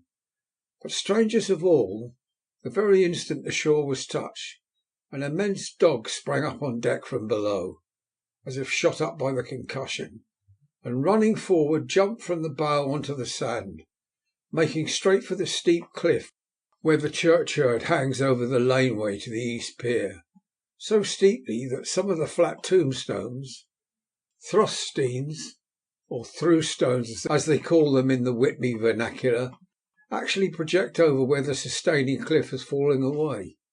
It disappeared into the darkness, which seemed intensified just beyond the focus of the searchlight. It so happened that there was no one at the moment on Tate Hill Pier. All those whose houses are in close proximity were either in bed or were out on the heights above. Thus the coastguard on duty on the eastern side of the harbour, who at once ran down to the little pier, was the first to climb on board. The men working the searchlight, after scouring the entrance of the harbour without seeing anything, then turned the light on the derelict and kept it there. The coastguard ran aft, and then when he came beside the wheel, bent over to examine it, and recoiled at once as though under some sudden emotion. This seemed to pique general curiosity, and quite a number of people began to run. It is a good way round from the West Cliff by the drawbridge to Tate Hill Pier, but your correspondent is a fairly good runner, and came well ahead of the crowd. When I arrived, however, I found already assembled on the pier a crowd, whom the coastguard and police refused to allow to come on board. By the courtesy of the chief boatman, I was, as your correspondent, permitted to climb on deck, and was one of a small group who saw the dead seaman whilst actually lashed to the wheel. It was no wonder that the coastguard was surprised, or even awed, for not often can such a sight have been seen. The man was simply fastened by his hands, tied one over the other to a spoke of the wheel. Between the inner hand and the wood was a crucifix, the set of beads on which it was fastened being both around wrists and wheel, and all kept fast by the binding cords. The poor fellow may have been seated at one time, but the flapping and buffeting of the sails had worked through the rudder of the wheel and dragged him to and fro, so that the cords which he was tied had cut the flesh to the bone. Accurate note was made of the state of things, and a doctor, Surgeon J.M. Caffin, of 33 East Elliot Place, who came immediately after me, declared after making an examination that the man must have been dead for quite 2 days.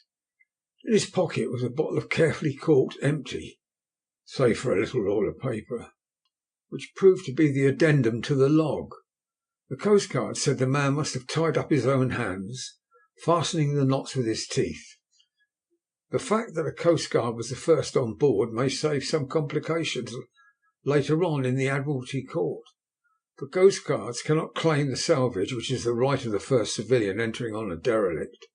Already, however, the legal tongues are wagging, and one young law student is loudly asserting that the rights of the owner are completely sacrificed, his property being held in contravention of the statutes of Mortmain, since the tiller as emblem ship is not proof of delegated possession.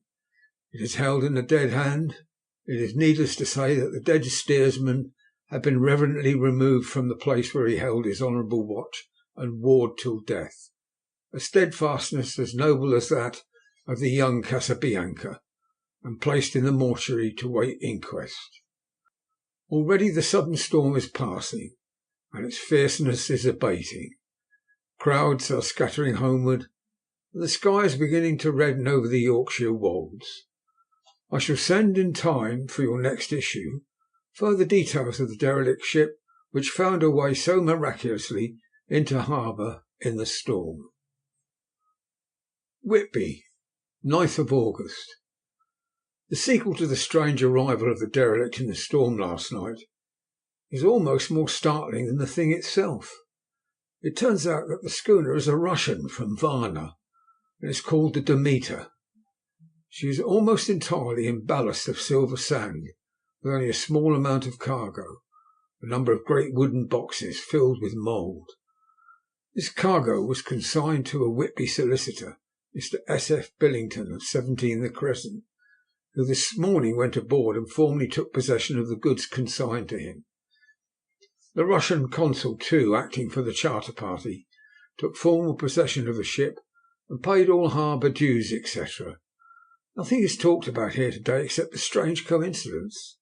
The officials of the Board of Trade have been most exacting in seeing that every compliance has been made with existing regulations. As the matter is to be a 9 days' wonder, they are evidently determined that there should be no cause of after complaint. A good deal of interest was abroad concerning the dog which had landed when the ship struck, and more than a few of the members of the SPCA, which is very strong in Whitby, have tried to befriend the animal. To the general disappointment, however, it was not to be found. It seems to have disappeared entirely from the town. It may be that it was frightened and made its way onto the moors, where it is still hiding in terror. There are some who look with dread on such a possibility, lest later on it should in itself become a danger, for it is evidently a fierce brute.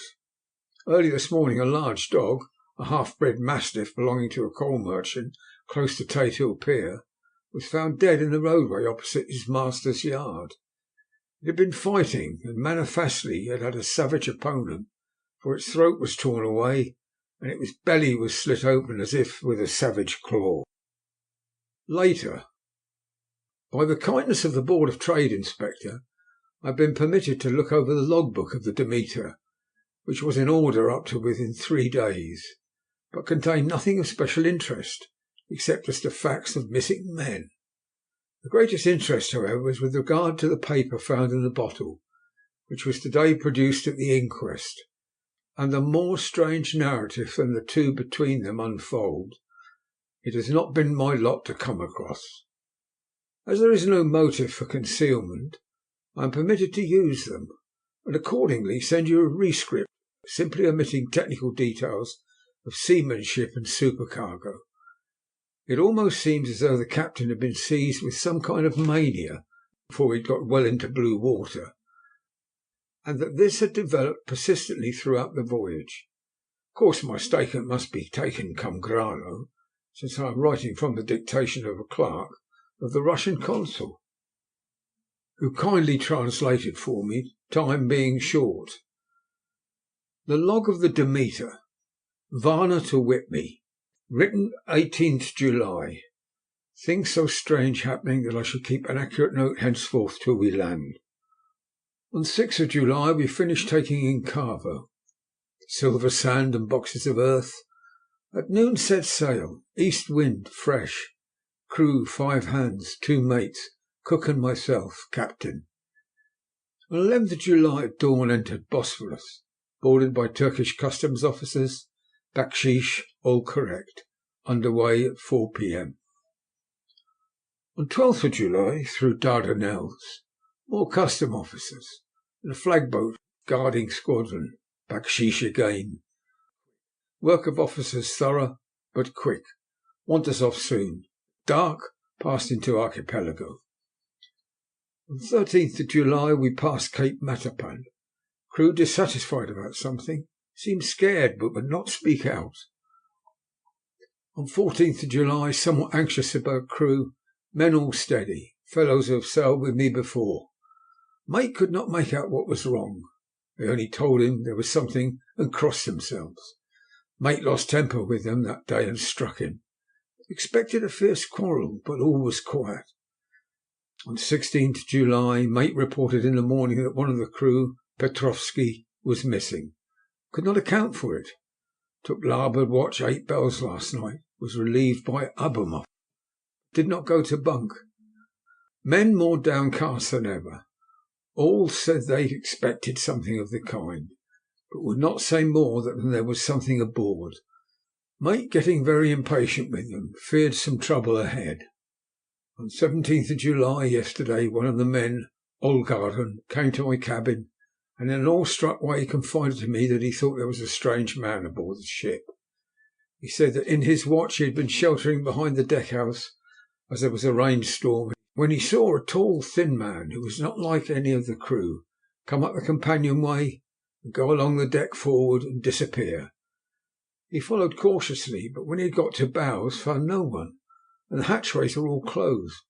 He was in a panic of superstitious fear, and I am afraid the panic may spread. To allay it, I shall today search the entire ship carefully, from stem to stern. Later in the day I got together the whole crew, told them, as they evidently thought there was someone in the ship, we would search from stem to stern. First the mate, angry, said it was folly to yield to such foolish ideas and would demoralise the men. Said he would engage to keep them out of trouble with the handspike. I let him take the helm while the rest began a thorough search.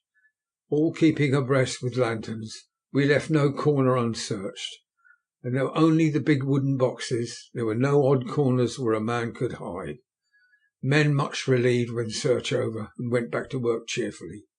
First mate scowled, but said nothing. 22nd of July. Rough weather the last 3 days, and all hands busy with the sails. No time to be frightened. Men seem to have forgotten their dread. Mate cheerful again, and all on good terms. Praise men for work in bad weather. Past Gibraltar and out through straits. All well. 24th of July. There seems some doom over this ship. Already a hand short, and entering the Bay of Biscay with wild weather ahead. Yet last night another man lost. Disappeared.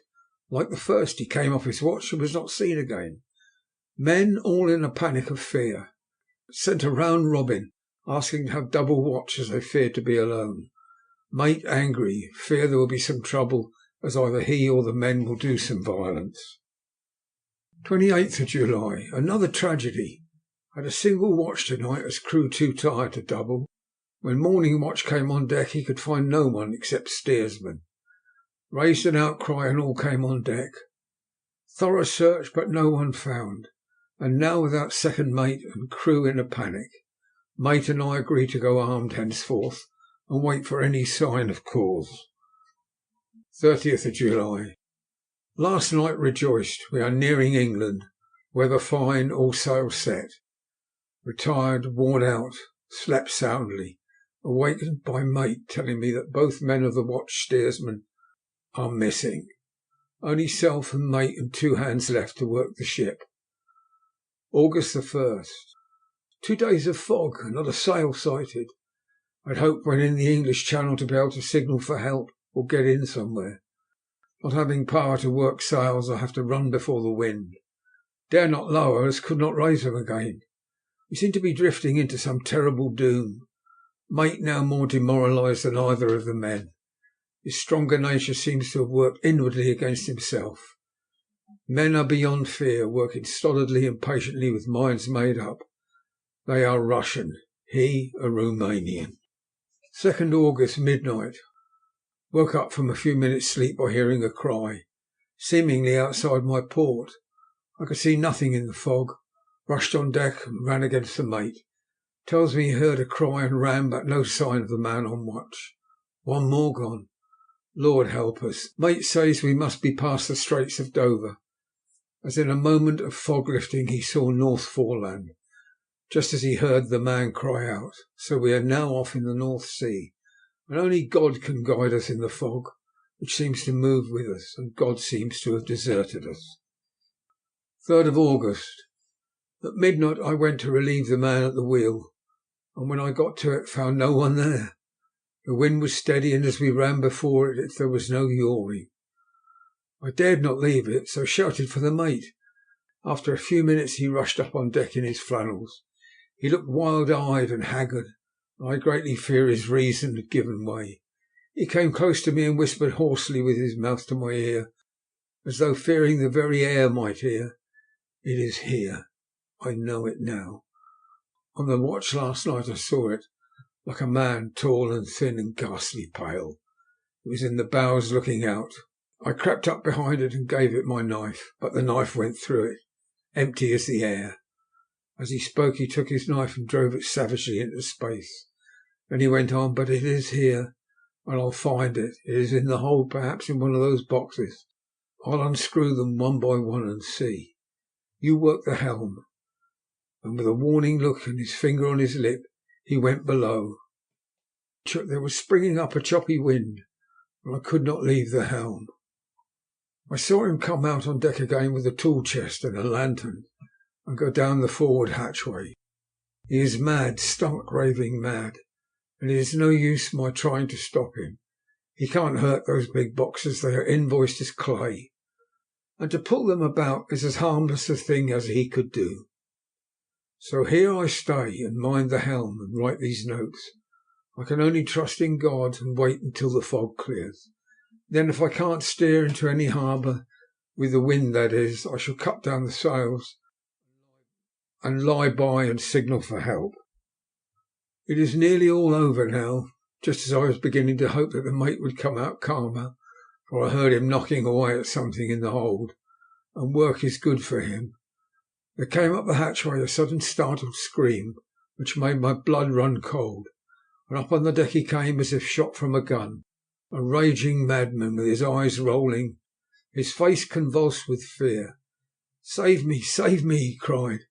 And then he looked round on the blanket of fog. His horror turned to despair, and in a steady voice he said, You'd better come to, Captain, before it's too late. He is there. I know the secret now. The sea will save me from him. And that's all that is left. Before I could say a word or move forward to seize him, he sprang on the bulwark and deliberately threw himself into the sea. I suppose I know the secret too now. It was this madman who had got rid of the men one by one, and now he has followed them himself. God help me. How am I to account for all those horrors when I get to port? When I get to port, will that ever be? Still fog which the sunrise cannot pierce. I know there is a sunrise because I am a sailor. Why else I know not. I dared not go below, dared not leave the helm, so here all night I stayed, and in the dimness of the night I saw it. Him. God forgive me, but the mate was right to jump overboard. It was better to die like a man, to die like a sailor in blue water. No man can object. But I am captain, and I must not leave my ship. But I shall baffle this fiend or monster, for I shall tie my hands to the wheel when my strength begins to fail, and along with them I shall tie that which it, dare not touch. And then by good wind or foul I shall save my soul and my honour as a captain. I am growing weaker, and the night is coming on. If he can look me in the face again, I may not have time to act. If we are wrecked, maybe this bottle may be found, and those who find it may understand. If not, well, then all men shall know that I have been true to my trust. God and the Blessed Virgin and the saints help a poor ignorant soul trying to do his duty. Of course the verdict was an open one. There is no evidence to adduce, and whether or not the man himself committed the murders, there is now none to say. The folk here hold almost universally that the captain is simply a hero, and he is to be given a public funeral. Already it is arranged that his body is to be taken with a train of boats up the Esk for a piece, and then brought back to Tate Hill Pier and up the Abbey steps, where it is to be buried in the churchyard on the cliff. The owners of more than 100 boats have already given in their names as wishing to follow him to the grave. No trace has ever been found of the great dog, at which there is much mourning, for with public opinion in its present state he would, I believe, be adopted by the town. Tomorrow we shall see the funeral, and so will end this one more mystery of the sea. Mina Murray's Journal, 8th of August. Lucy was very restless all night, and I too could not sleep. The storm was fearful. As it boomed loudly among the chimney pots, it made me shudder. When a sharp puff came, it seemed to be like a distant gun. Strangely enough, Lucy did not wake, but she got up twice and dressed herself. Fortunately, each time I awoke in time and managed to undress her without waking her, and got her back to bed. It's a very strange thing, this sleepwalking, for as soon as her will is thwarted in any physical way, her intention, if there be any, disappears, and she yields herself almost exactly to the routine of her life. Early in the morning we both got up and went down to the harbour to see if anything had happened in the night. There were very few people about, and although the sun was bright and the air clear and fresh, the big grim-looking waves that seemed dark themselves because the foam that topped them was like snow, forced themselves in through the narrow mouth of the harbour, like a bullying man going through a crowd. Somehow I felt glad that Jonathan was not on the sea last night, but on land.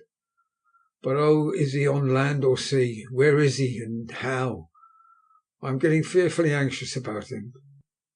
If I only knew what to do and could do anything.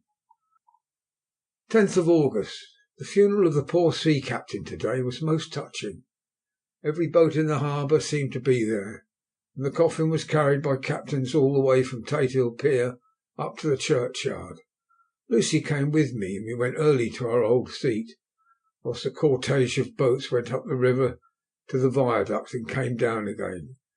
We had a lovely view and saw the procession nearly all the way. The poor fellow was laid to rest quite near our seat, so that we stood on it when the time came and saw everything. Poor Lucy seemed much upset. She was restless and uneasy all the time, and I cannot but think that her dreaming at night is telling on her. She is quite odd in one thing. She will not admit to me that there is any cause for restlessness, or if there be, she does not understand it herself.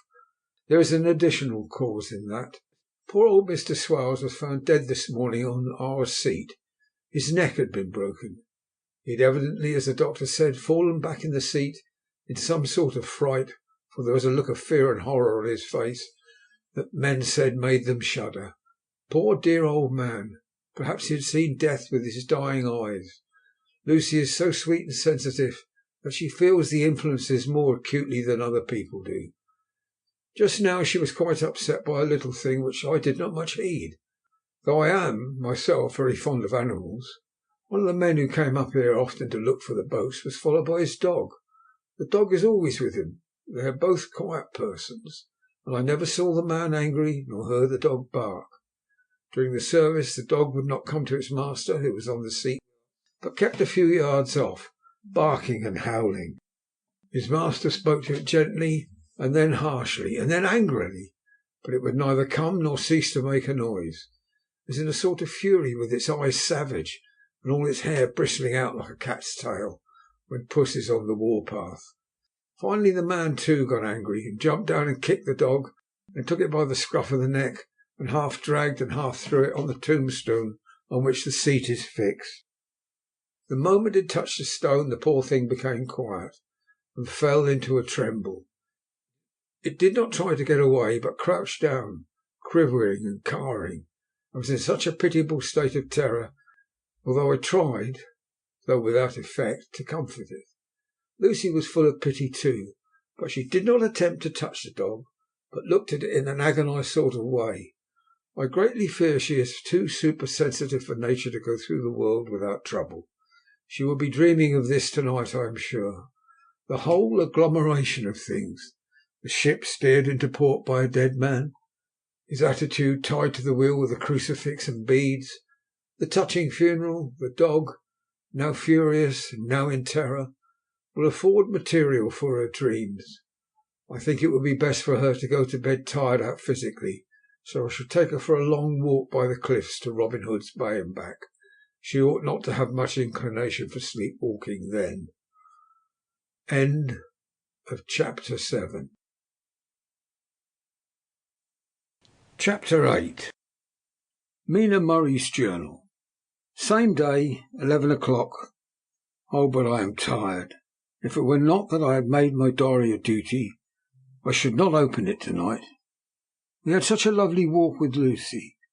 After a while I was in gay spirits, owing, I think, to some dear cows who came nosing towards us in a field close to the lighthouse, and frightened the wits out of us.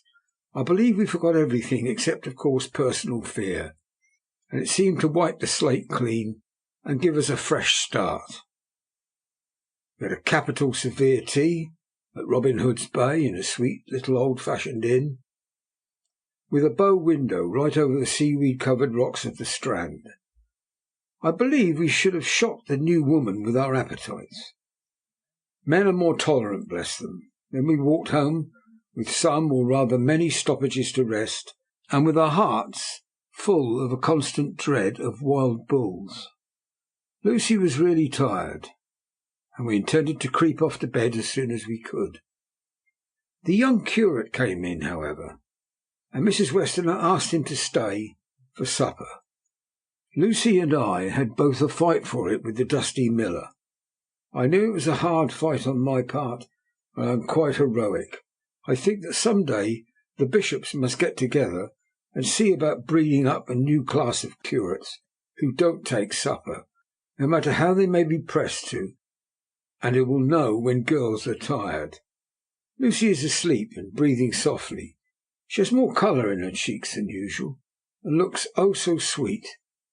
If Mr. Holmwood fell in love with her, seeing her only in the drawing-room, I wonder what he would say if he saw her now.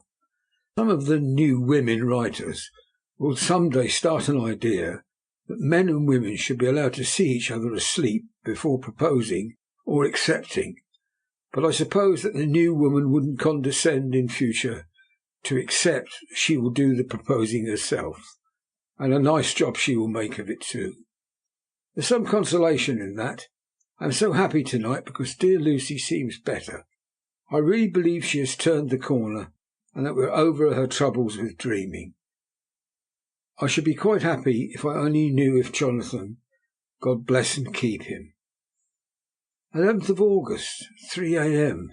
Diary again. No sleep now, so I may as well write. I'm too agitated to sleep. We had such an adventure, such agonizing experiences. I fell asleep as soon as I'd closed my diary. Suddenly I became broad awake, and sat up with a horrible sense of fear upon me, and some feeling of emptiness around me. The room was dark, so I could not see Lucy's bed. I stole across and felt for her. The bed was empty. I lit a match and found she was not in the room. The door was shut, but not locked as I had left it. I feared to wake her mother, who has been more than usually ill lately, so threw on some clothes and got ready to look for her. As I was leaving the room, it struck me that the clothes that she wore might give me some clue to her dreaming intention. Dressing gown would mean house, dress outside. Dressing gown and dress were both in their places. Thank God, I said to myself. She cannot be far, she's only in her nightdress. I ran downstairs and looked in the sitting-room. Not there. Then I looked in all the other open rooms of the house, with an ever-growing fear chilling my heart. I finally came to the hall door and found it open. It was not wide open. The catch of the lock had not caught. The people of the house are careful to lock the door every night, so I feared that Lucy must have gone out, as she was. There was no time to think of what might happen. A vague, overmastering fear obscured all details. I took a big heavy shawl and ran out. The clock was striking 1 as I was in the crescent. There was not a soul in sight. I ran along the north terrace, but could see no sign of the white figure which I expected. At the edge of the west cliff above the pier, I looked across the harbour to the east cliff, in the hope, or fear, I don't know which, of seeing Lucy in our favourite seat. There was a bright full moon with heavy black driving clouds, which threw the whole scene into a fleeting diorama of light and shade as they sailed across. For a moment or two I could see nothing, as the shadow of a cloud obscured St. Mary's Church and all around it. Then, as the cloud passed, I could see the ruins of the abbey coming into view, and as the edge of a narrow band of light, sharp as a sword cut, moved along, the church and the churchyard became gradually visible. Whatever my expectation was, it was not disappointed, for there, on our favourite seat, the silver light of the moon struck a half-reclining figure, snowy white. The coming of the cloud was just too quick for me to see much, but shadow shut down on light almost immediately. But it seemed to me as though something dark stood behind the seat, where the white figure shone, and bent over it. What it was, whether man or beast, I could not tell. I did not wait to catch another glance, but flew down the steep steps to the pier, along by the fish market to the bridge, which was the only way to reach the east cliff. The town seemed as dead, for not a soul did I see. I rejoiced that it was so, for I wanted no witness to poor Lucy's condition.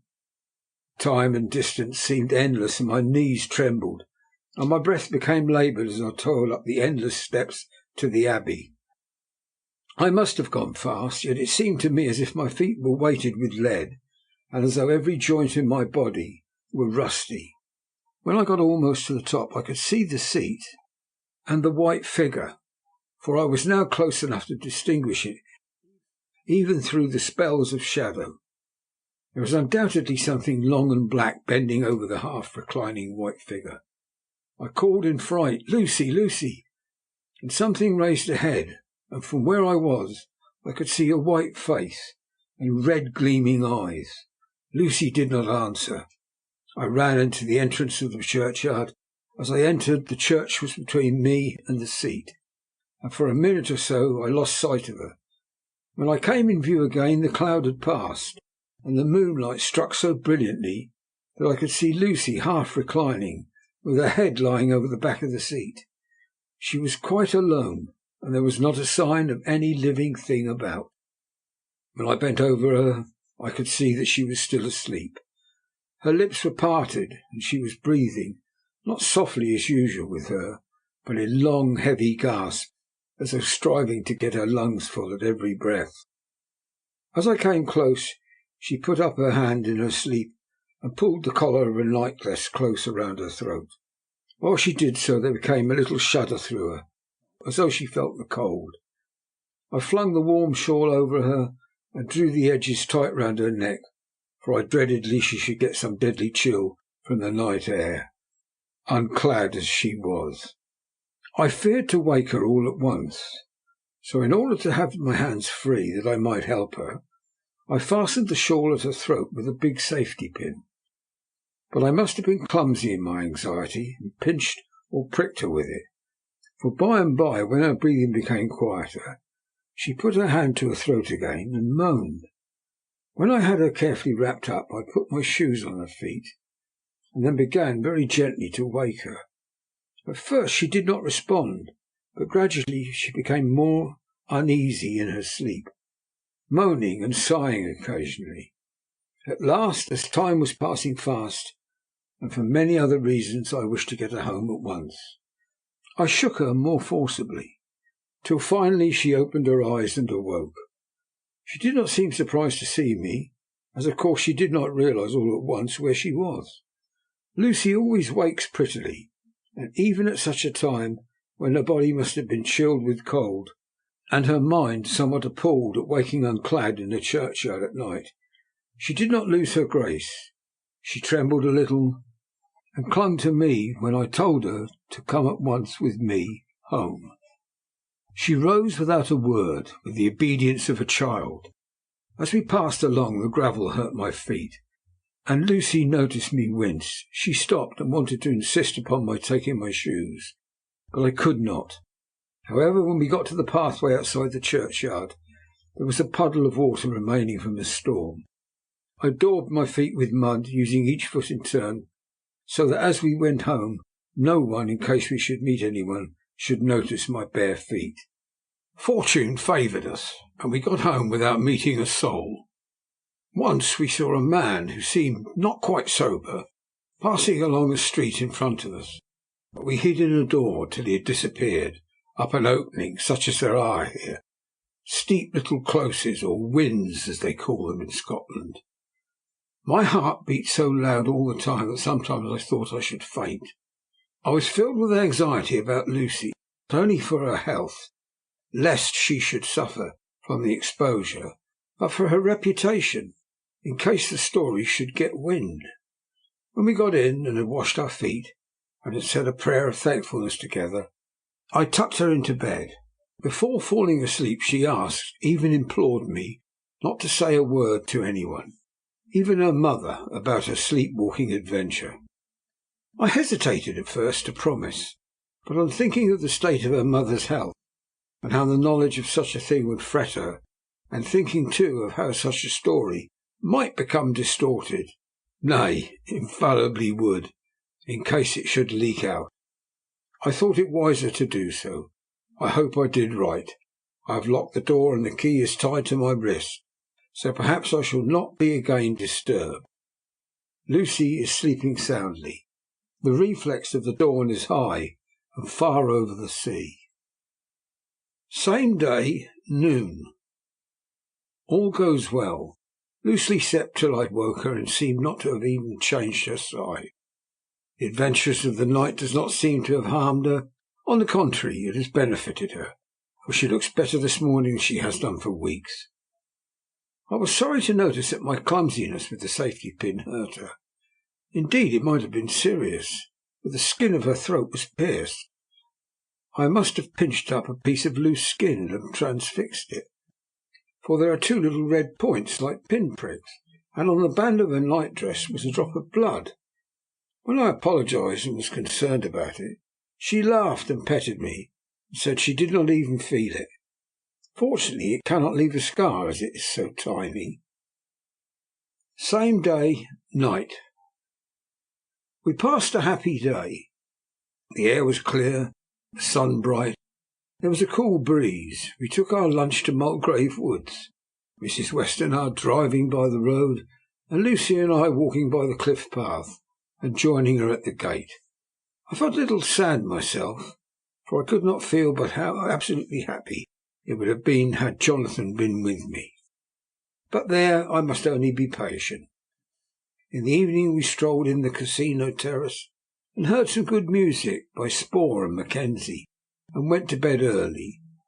Lucy seemed more restful than she has been for some time, and fell asleep at once. I shall lock the door and secure the key the same as before, though I do not expect any trouble tonight. 12th of August. My expectations were wrong, for twice during the night I was wakened by Lucy trying to get out.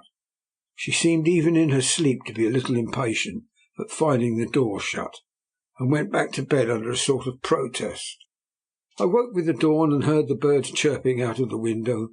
Lucy woke too, and I was glad to see was even better than on the previous morning. All of her old gaiety of manner seemed to have come back. She came and snuggled in beside me, told me all about Arthur. I told her how anxious I was about Jonathan, and she tried to comfort me. Well, she succeeded somewhat, for though sympathy can't alter facts, it can help to make them more bearable. 13th of August. Another quiet day, and to bed with the key on my wrist as before. Again I woke in the night and found Lucy sitting up in bed, still asleep, pointing to the window. I got up quietly, and pulling aside the blind, looked out. It was brilliant moonlight, and the soft effect of the light over the sea and sky merged together in one great silent mystery. It was beautiful beyond words, but Between me and the moonlight flitted a great bat, coming and going in great whirling circles. Once or twice it came quite close, but was, I suppose, frightened at seeing me, and flitted away across the harbour towards the Abbey. When I came back from the window, Lucy had lain down again and was sleeping peacefully. She did not stir again all night.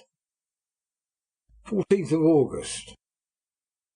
On the East Cliff, reading and writing all day, Lucy seems to have become as much in love with the spot as I am, and it is hard to get her away from it when it is time to come home for lunch or tea or dinner.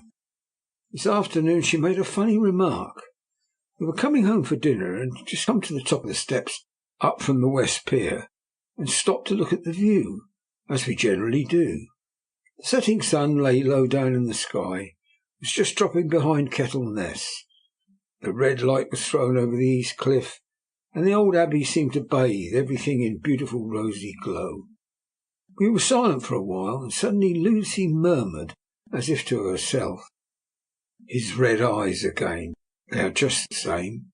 Such an odd expression, coming apropos of nothing, that it quite startled me. I slewed round a little so as to see Lucy, well, without seeming to stare at her, and saw that she was quite in a half-dreamy state, with an odd look on her face that I could not quite make out, so I said nothing but followed her eyes. She appeared to be looking over at our own seat, whereupon was a dark figure seated alone. I was a little startled myself, for it seemed for an instant as if the stranger had great eyes like burning flames, but a second look dispelled the illusion. The red sunlight was shining in the windows of St. Mary's Church beyond the seat, and as the sun clipped there was just sufficient to change the refraction and recollection to make it appear as if the light moved. I called Lucy's attention to the peculiar effect, and she became herself with a start, but she looked sad all the same. It may have been that she was thinking of that terrible night up there. We never referred to it, so I said nothing, and we went home to dinner. Lucy had a headache and went away to bed. I saw her asleep and went out for a little stroll myself. I walked along the cliffs to the west and was full of sweet sadness, for I was thinking of Jonathan. When coming home, it was then bright moonlight, so bright that through the front of our part of the crescent was in shadow. Everything could be well seen. I threw a glance up at our window and saw Lucy's head leaning out. I thought that perhaps she was looking out for me, so I opened my handkerchief and waved it. She did not notice or make any movement whatever. Just then the moonlight crept round an angle of the building, and the light fell on the window. There distinctly was Lucy, with her head lying up against the side of the window-sill, and her eyes shut. She was fast asleep, and by her, seated on the window-sill, there was something that looked like a good-sized bird. I was afraid she might get a chill, so I ran upstairs, but as I came into the room, she was moving back to her bed, fast asleep, and breathing heavily. She was holding her hand to her throat, as though to protect it from cold. I did not wake her, but tucked her up warmly. I have taken care that the door is locked and the windows securely fastened.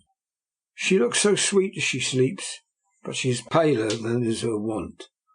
There is a drawn, haggard look under her eyes which I do not like. I fear she is fretting about something. I wish I could find out what it is. 15th of August. Rose later than usual. Lucy was languid and tired, and slept on after we had been called. We had a happy surprise at breakfast. Arthur's father is better, and wants the marriage to come off soon. Lucy is full of quiet joy, and her mother is glad and sorry at once. Later on in the day she told me the cause. She is grieved to lose Lucy as her very own, but she is rejoiced that she is soon to have someone to protect her. Poor dear sweet lady, she confided to me that she has got her death warrant.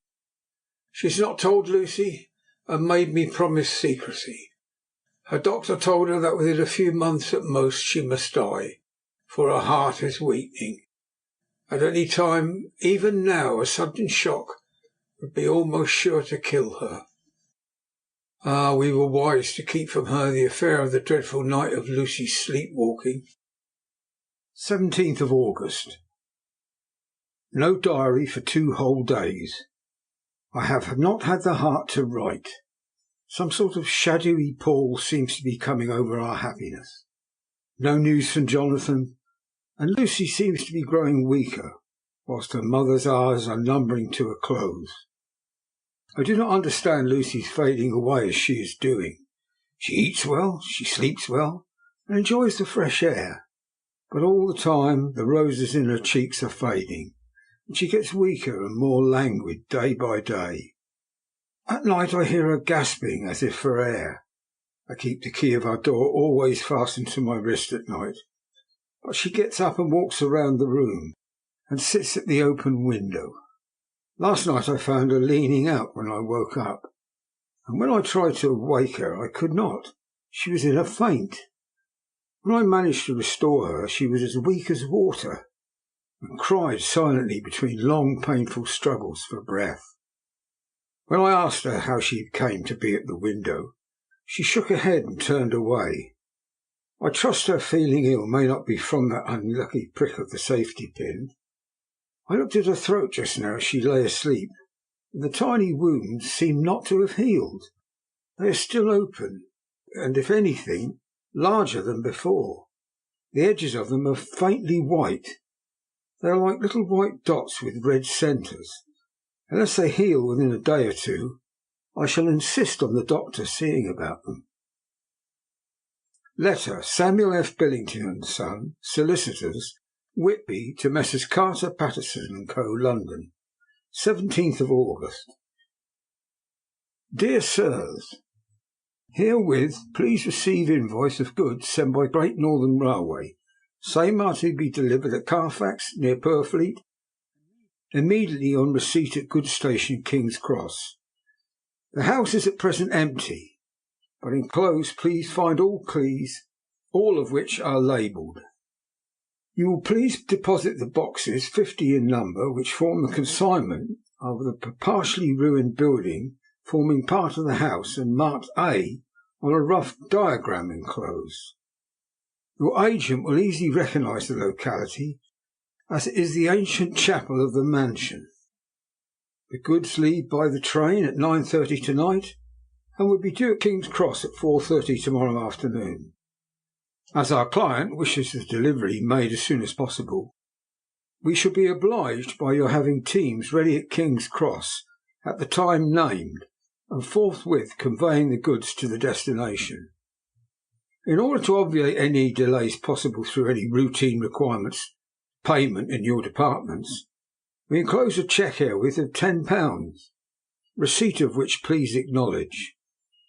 Should the charge be less than this amount, you can return balance. If greater, we shall at once send a cheque for the difference on hearing from you. You are to leave the keys on coming away in the main hall of the house, where the proprietor may get them on his entering the house by means of his duplicate key.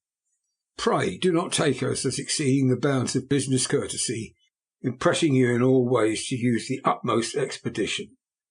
We are, dear sirs, faithfully yours, Samuel F. Billington and Son. Letter, Messrs. Carter and Patterson Co., London, to Messrs. Billington and Son, Whitby, 21st of August. Dear Sirs, we beg to acknowledge £10 received and return a cheque for £1 17 shillings and 9pence, amount of overplus as shown in receipted account herewith. Goods are delivered in exact accordance with instructions, and keys left in parcel in main hall as directed. We are, dear sirs, yours respectfully, Pro Carter, Patterson and Co. Mina Murray's Journal, 18th of August. I'm happy today, and writing, sitting on the seat in the churchyard. Lucy is ever so much better. Last night she slept well at night, and did not disturb me once. The roses seem to be coming back into her cheeks, though she is still sadly pale and wan-looking. If she were in any way anemic I could understand it, but she is not. She is in gay spirits and full of life and cheerfulness. All the morbid reticence seems to have passed from her, and she has just reminded me, as if I need any reminding, of that night, and that it was here, on this very seat, I found her asleep. As she told me, she tapped playfully with the heel of a boot on the stone slab and said, "My poor little feet didn't make much noise. I dare say that poor old Mr. Swales would have told me that it was because I didn't want to wake up Geordie." As she was in such a communicative humour, I asked her if she had dreamed at all that night. Before she answered, that sweet puckered look came into her forehead, which Arthur, I call him Arthur from her habit, says he loves, and indeed I don't wonder that he does. She went on in a half-dreaming kind of way, as if trying to recall it to herself. "I didn't quite dream, but it all seemed to be real. I only wanted it to be here in this spot. I don't know why, for I was afraid of something. I don't know what, I remember, though I suppose I was asleep passing through the streets and over the bridge. A fish leapt as I went by, and I leaned over to look at it, and I heard a lot of dogs howling. The whole town seemed as if it must be full of dogs all howling at once. And I went up the steps. Then I had a vague memory of something long and dark with red eyes, just as we saw in the tunnel, and something very sweet and very bitter all around me at once. And then I seemed sinking into green water, and there was a singing in my ears, as I've heard there is to drowning men. And then everything seemed passing away from me. My soul seemed to go out from my body and float around in the air. I seem to remember that once the West Lighthouse was right under me. There was a sort of agonizing feeling as if I were in an earthquake, and I came back and found you shaking my body. I saw you do it before I felt you." She began to laugh. It seemed a little uncanny to me, and I listened to her breathlessly. I did not quite like it, and I thought it better not to keep her mind on the subject. So we drifted on to other subjects, and Lucy was like her old self again. When we got home, the fresh breeze had braced her up, and her pale cheeks were really more rosy. Her mother rejoiced when she saw her, and we all spent a very happy evening together. 19th August. Joy, joy, joy. No, not all joy. At last, news of Jonathan. The dear fellow has been ill, and that's why he did not write. I am not afraid to think or say it now that I know. Mr. Hawkins sent me on the letter, and wrote himself, oh so kindly. I am to leave in the morning and go over to Jonathan, and to help to nurse him if necessary, and bring him home. Mr. Hawkins says it would not be a bad thing if we were to be married out there. I have cried over the good sister's letters until I can feel it wet against my bosom, where it lies. It is of Jonathan, and must be next my heart, for he is in my heart.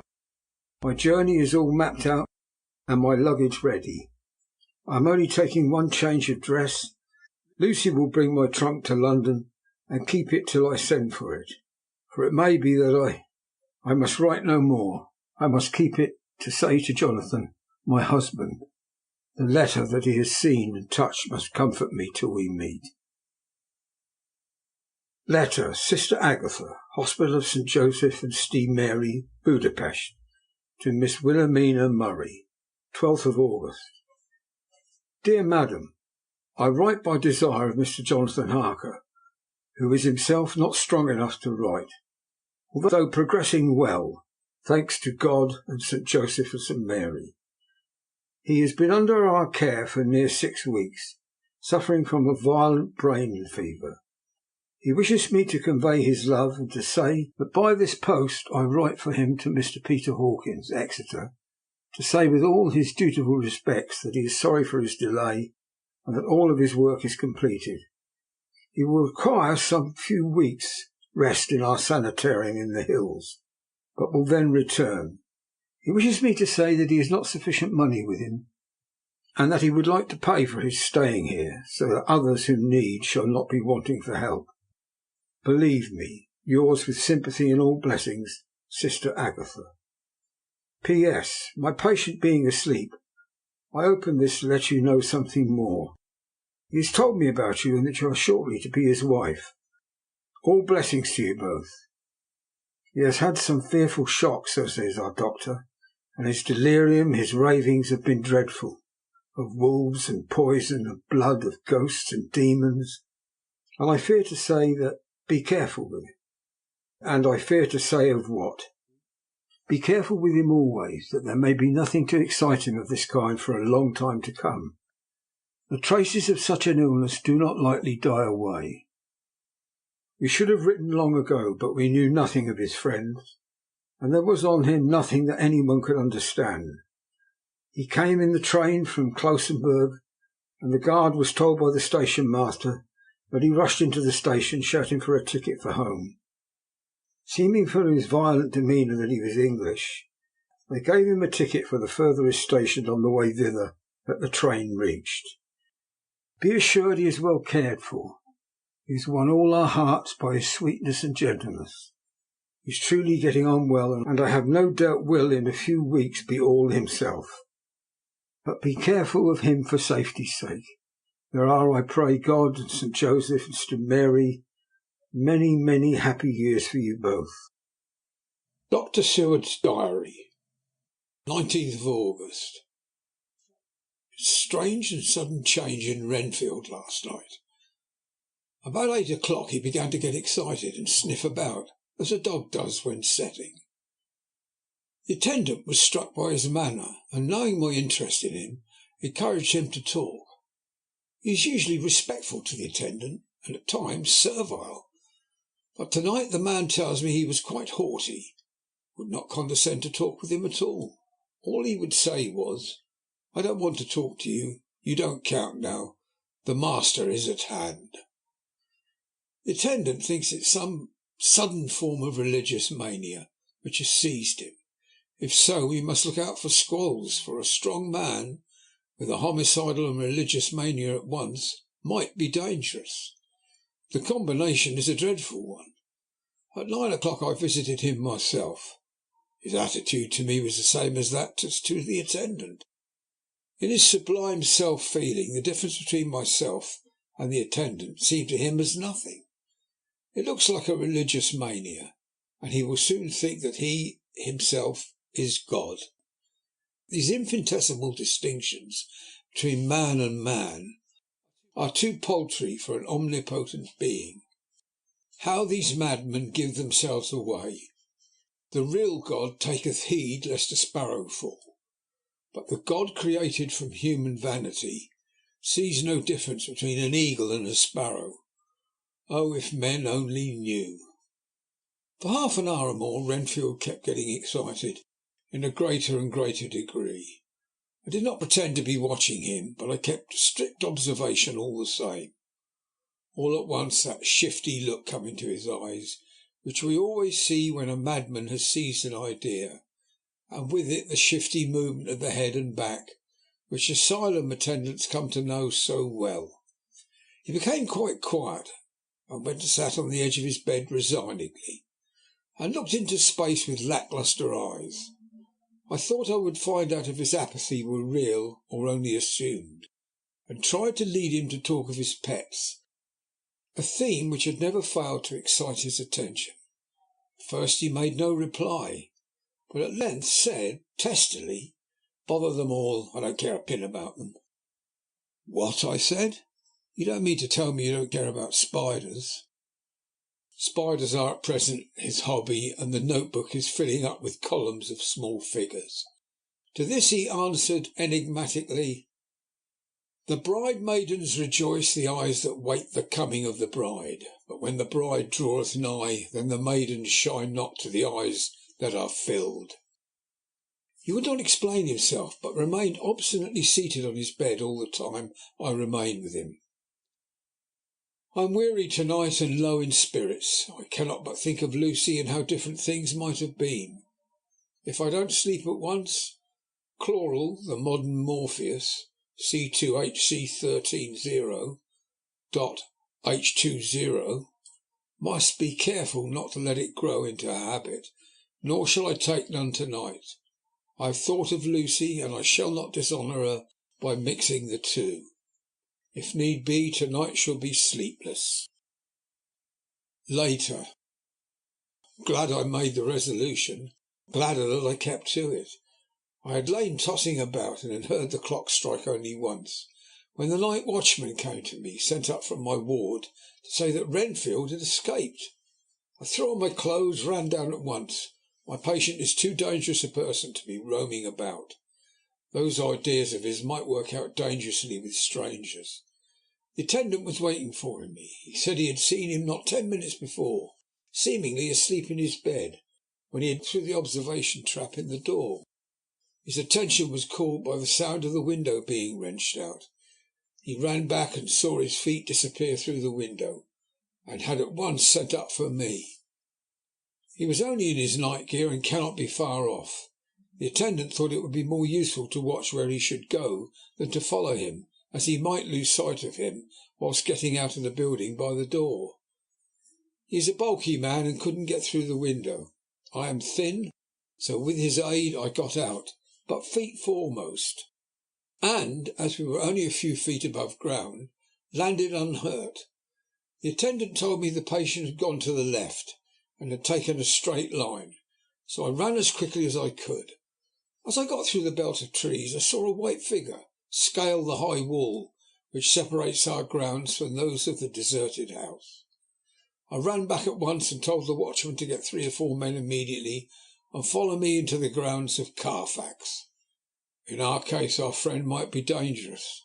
I got a ladder myself and, crossing the wall, dropped down on the other side. I could see Renfield's figure just disappearing behind the angle of the house, so I ran after him. On the far side of the house I found him pressed close against the old iron-bound oak door of the chapel. He was talking apparently to someone, but I was afraid to go near enough to hear what he was saying, lest I might frighten him and he should run off. Chasing an errant swarm of bees is nothing to following a naked lunatic when the fit of escaping is upon him. After a few minutes, however, I could see that he did not take note of anything around him, and so ventured to draw near to him, the more so as my men had now crossed the wall and were closing him in. I am here to do your bidding, master. I am your slave, and you will reward me, for I shall be faithful. I have worshipped you long and far off, but now you are near, I await your commands. And you will not pass me by, will you, dear master, in your distribution of good things? He is a selfish old beggar anyhow. He thinks of the loaves and fishes even when he believes he is a real presence. His manias make a startling combination. When we closed in on him, he fought like a tiger.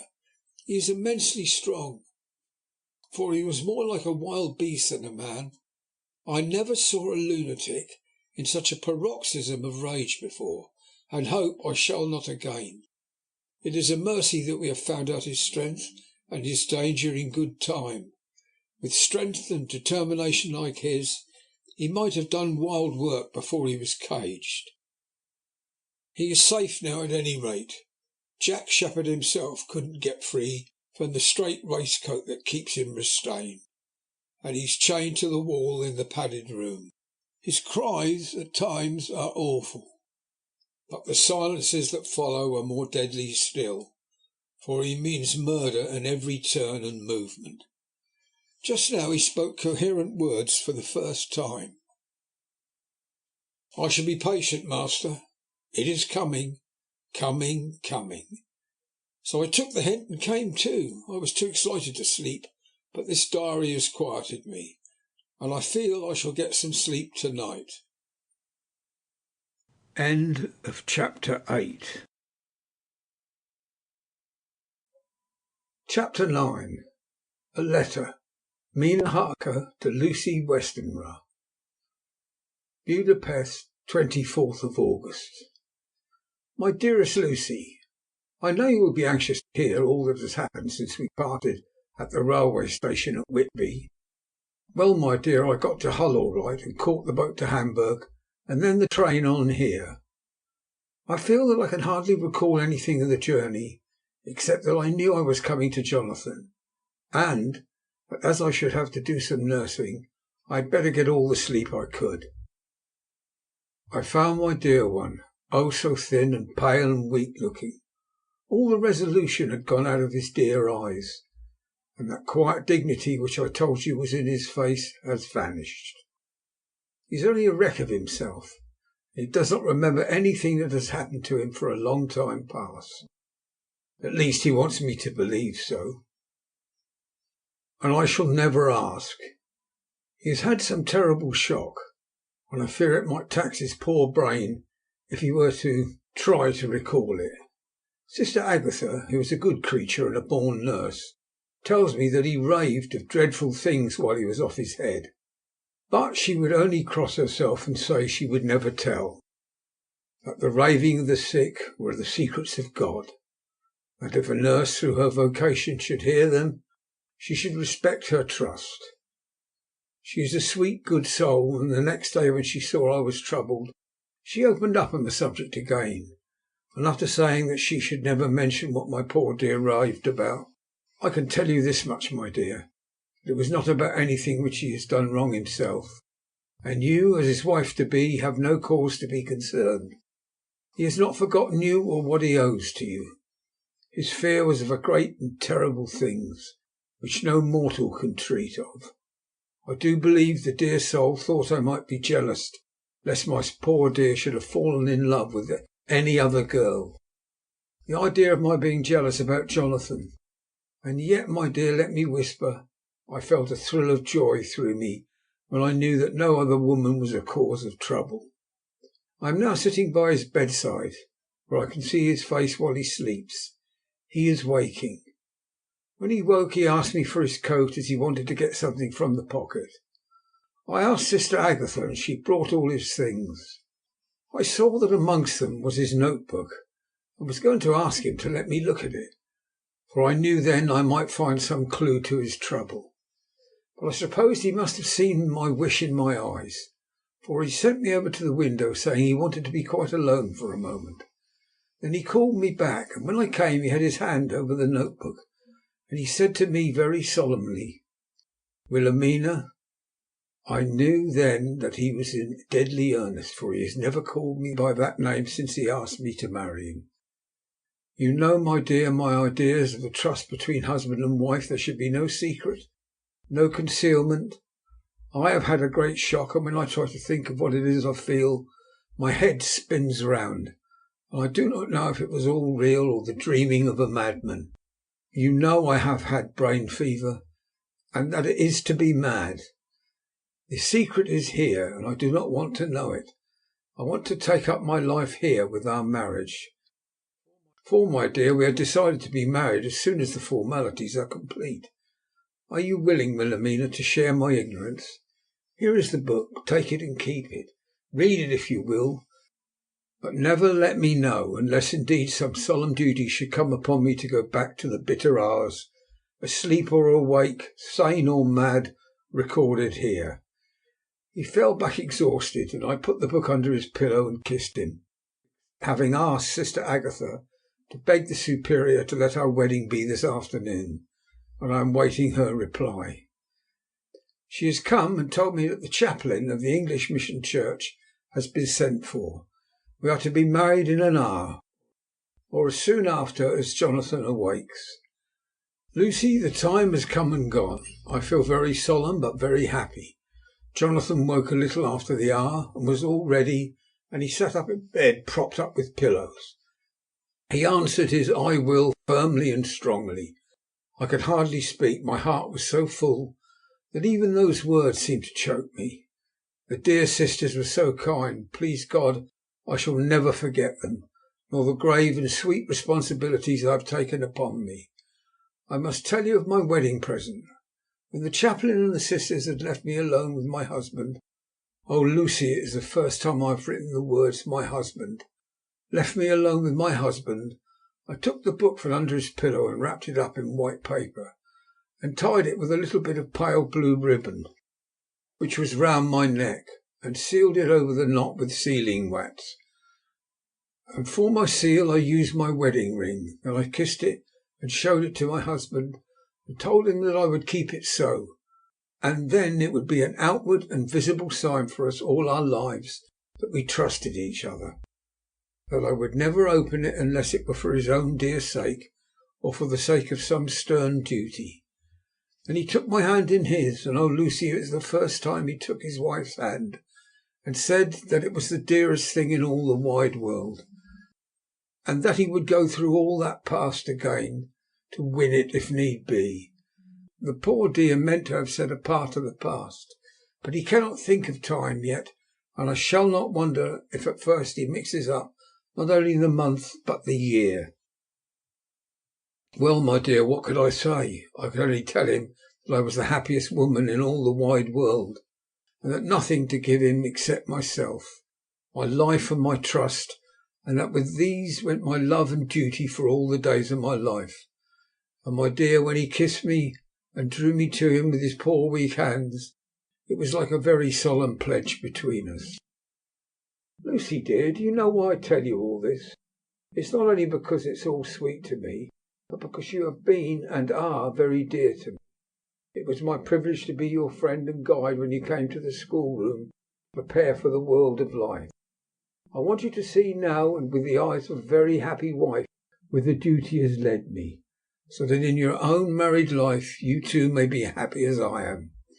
My dear, please Almighty God, your life may be all promises, a long day of sunshine with no harsh wind, no forgetting duty, no distrust. I must not wish you no pain, for that can never be, but I do hope that you will always be as happy as I am now. Goodbye, my dear. I shall post this at once, and perhaps write you very soon again. I must stop, for Jonathan is waking. I must attend to my husband. Your ever-loving Mina Harker. Letter to Lucy Westenra from Mina Harker. Whitby, 30th of August. My dearest Mina, oceans of love, millions of kisses. May you soon be in your own home with your husband. I wish you could be coming home soon enough to stay with us here. The strong air would soon restore Jonathan, as it has quite restored me. I have an appetite like a cormorant.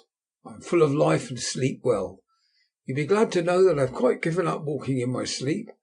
I think I have not stirred out of my bed for a week. That is, when I once got into it at night. Arthur says I am getting fat. By the way, I forgot to tell you that Arthur is here. We have such walks and drives and rides and rowing and tennis and fishing together, and I love him more than ever. He tells me that he loves me more, but I doubt that, for at first he told me that he couldn't love me more than he did. But this is nonsense. There he is calling to me, so no more just at present. From your loving Lucy. P.S. Mother sends her love. She seems better, poor dear. P.P.S. We are to be married on the 28th of September. Dr. Seward's diary, 20th of August. The case of Renfield grows even more interesting. He has now so far quieted that there are spells of cessation from his passion. For the first week after his attack he was perpetually violent. Then one night as the moon rose he grew quiet, kept murmuring to himself, "Now I can wait, now I can wait." The attendant came to tell me, so I ran down at once to have a look at him. He was still in the strait waistcoat and in the padded room, but the suffused look had gone from his face, and his eyes had something of their old pleading, I might almost say cringing softness. I was satisfied with his present condition, and directed him to be relieved. The attendants hesitated, but finally carried out my wishes without protest. It was a strange thing that the patient had humour enough to see their distrust, for coming close to me he said in a whisper, all the while looking furtively at them, "Think I could hurt you? Fancy me hurting you? The fools!" It was soothing somehow to feelings to find myself disassociated, even in the mind of this poor madman, from the others. But all the same I do not follow his thought. Am I to take it that I have anything in common with him, so that we are, as it were, stand together, or has he to gain from me some good so stupendous that my well-being is needful to him? I must find out later on. Tonight he will not speak. Even the offer of a kitten, or even of a full-grown cat, will not tempt him. He will only say I don't take any stock in cats. I have more to think of now. I can wait. I can wait. After a while I left him. The attendant tells me that he was quiet until just before dawn, and that he began to get uneasy, at length violent, until at last he fell into a paroxysm which exhausted him so that he swooned into a sort of coma. 3 nights has the same thing happened. Violent all day, then quiet from moonrise to sunrise. Wish I could get some clue to the cause. It would almost seem as if there was some influence which came and went. Happy thought. We shall have tonight place sane wits against mad ones. He escaped before without our help. Tonight he shall escape with it. We shall give him a chance and have the men ready to follow in case they are required. 23rd of August. The unexpected always happens.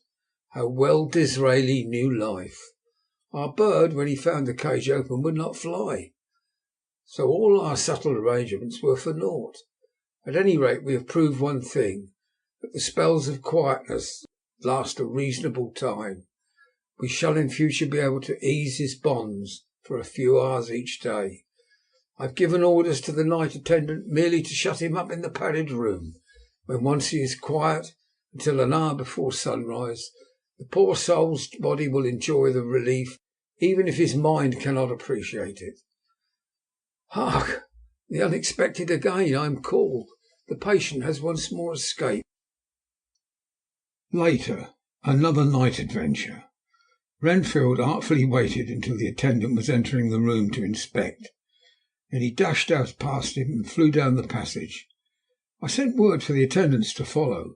Again he went into the grounds of the deserted house, and we found him in the same place, pressed against the old chapel door. When he saw me he became furious, and had not the attendant seized him in time, he would have tried to kill me. As we were holding him, a strange thing happened. He suddenly redoubled his efforts, and then as suddenly grew calm. I looked round instinctively, but could see nothing. Then I caught the patient's eye and followed it, but could trace nothing as it looked into the moonlit sky except a big bat which was flapping its silent and ghostly way to the west. Bats usually wheel and flit about, but this one seemed to go straight on, as if he knew where he was bound for, or had some intention of his own. The patient grew calmer every instant, and presently said, "You needn't tie me. I should go quietly." Without trouble we came back to the house. I felt there was something ominous in his calm, and shall not forget this night. Lucy Westenra's diary. Hellingham, 24th of August. I must imitate Mina and keep writing things down. Then we can have long talks when we do meet. I wonder when it will be. I wish she were with me again, for I feel her so unhappy. Last night I seemed to be dreaming again, just as I was at Whitby. Perhaps it is the change of air, or getting home again. It is all dark and horrid to me, for I can remember nothing. But I am full of vague fear, and I feel so weak and worn out. When Arthur came to lunch he looked quite grieved when he saw me. I hadn't the spirit to try to be cheerful. I wonder if I could sleep in Mother's room tonight. I shall make an excuse and try. 25th of August. Another bad night. Mother did not seem to take to my proposal.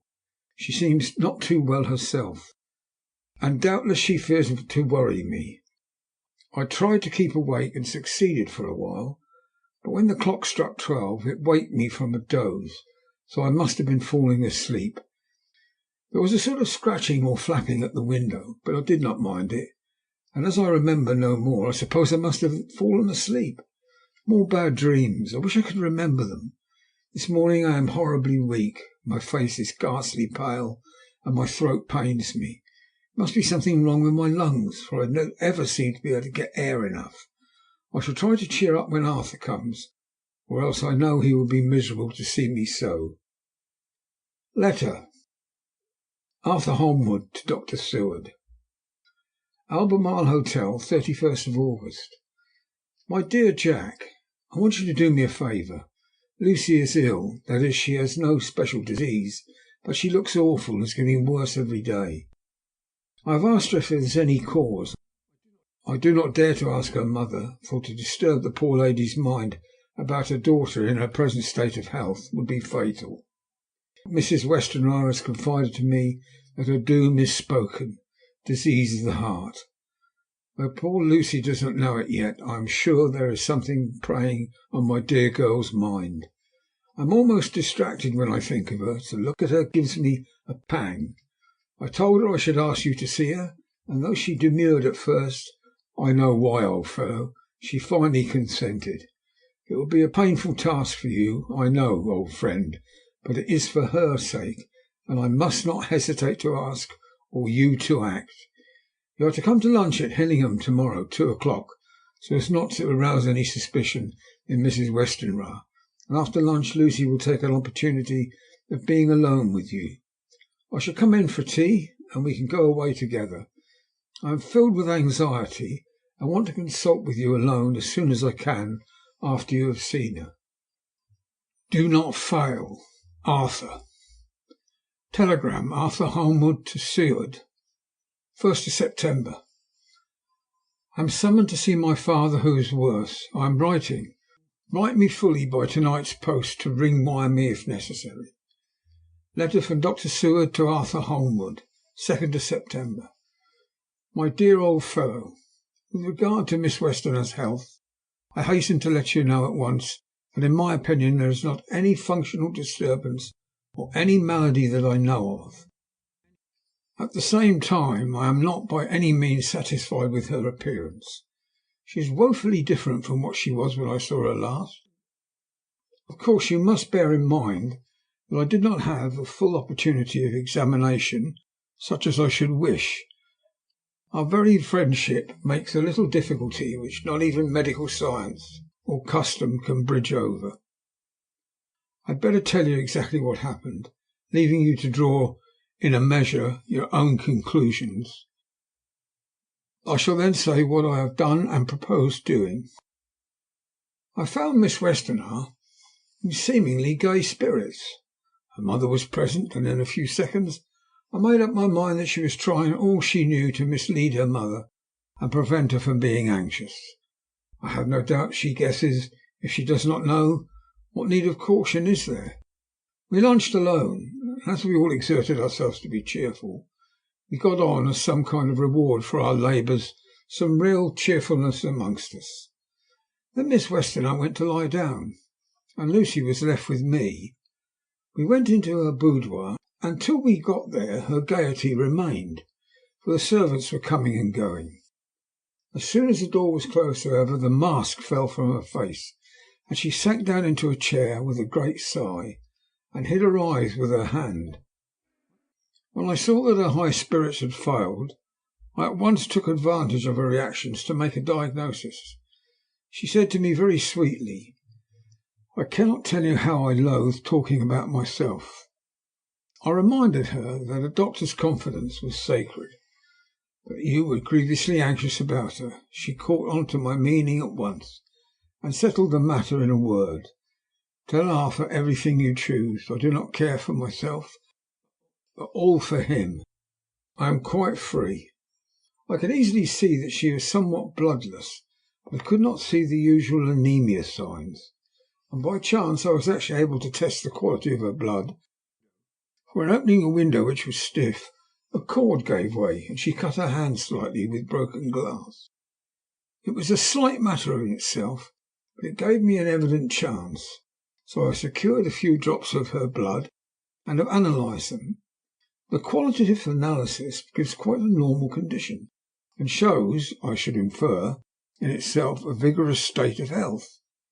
In other physical matters I was quite satisfied that there is no need for anxiety, but as there must be some cause somewhere, I have come to the conclusion that it must be something mental.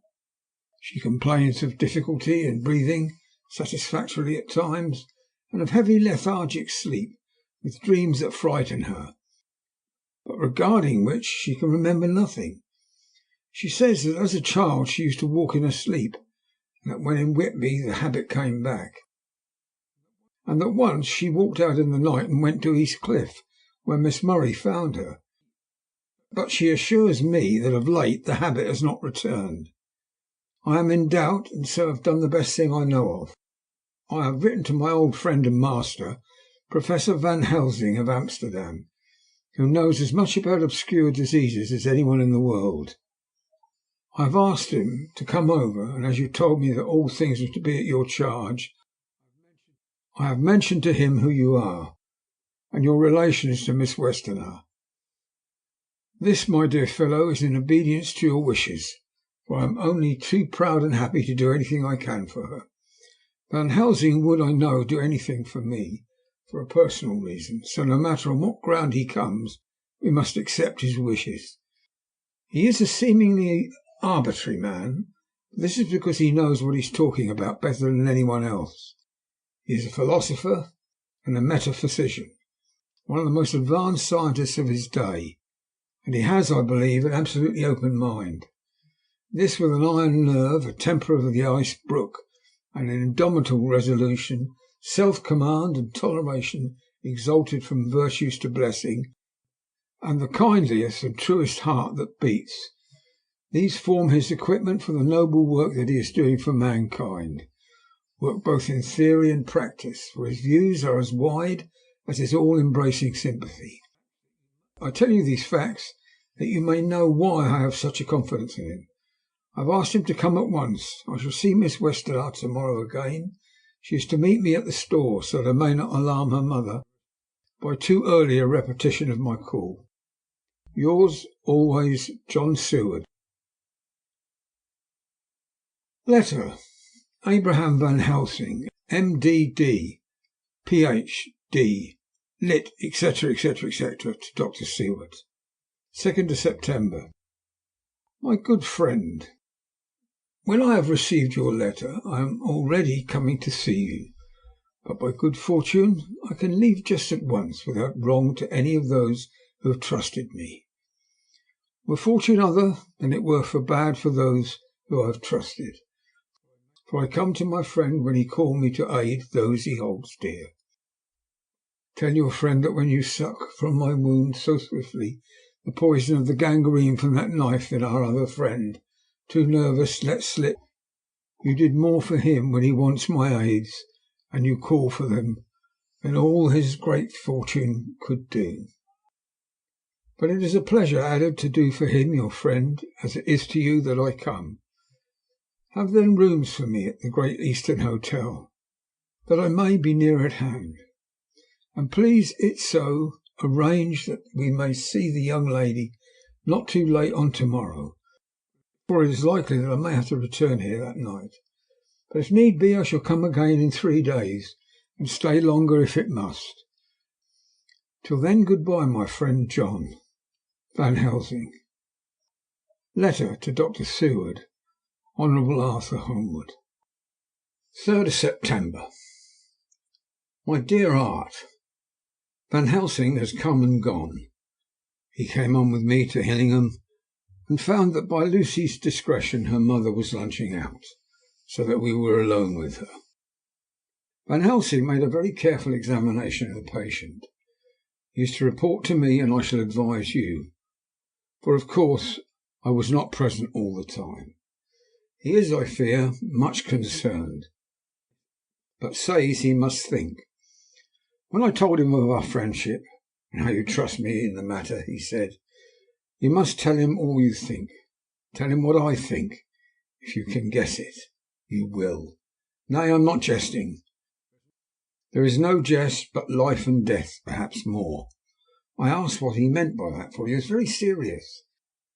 This was when we had come back to town, and he was having a cup of tea before starting on his return to Amsterdam. He would not give me any further clue. You must not be angry with me, Art, because his very reticence means that all of his brains are working for her good. He will speak plainly enough when the time comes, be sure.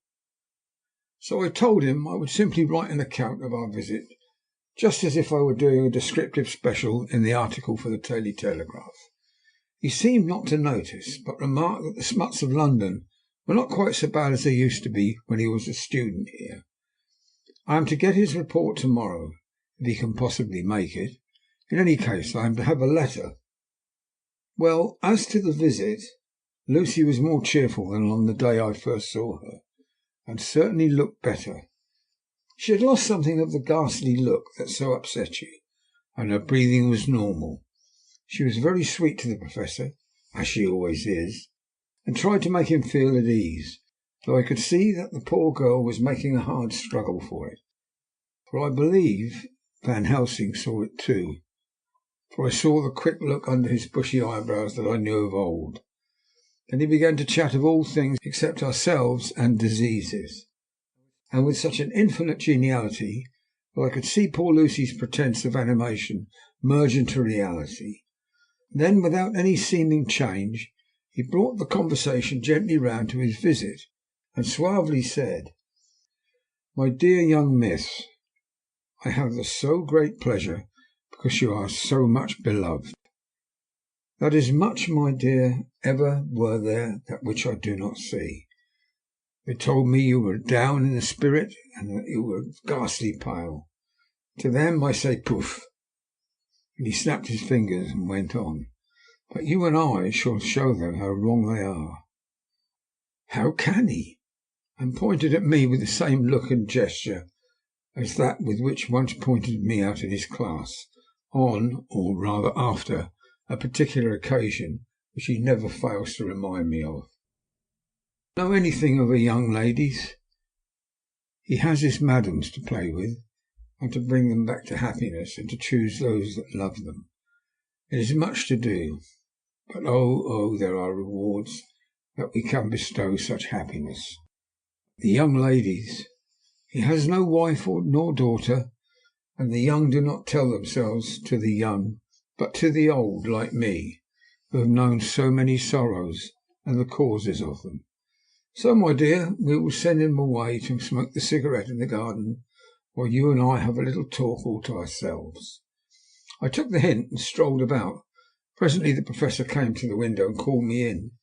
He looked grave, but said, "I have made a careful examination, but there is no functional cause. With you I agree that there has been much blood lost. It has been, but it is not. But the conditions of her are in no way anemic. I have asked her to send me her maid, that I may ask just one or two questions. That so I may not chance miss nothing. I know well what she will say, and yet there is a cause. There's always a cause for everything. I must go back home and think. You must send me the telegram every day, and if there be cause I shall come again. The disease, for not to be all, well, is a disease, interests me, and the sweet young dear, she interests me too. She charmed me, and for her, if not for you or disease, I come. As I tell you, he would not say a word more, even when we were alone. And so now, Art, you know all I know.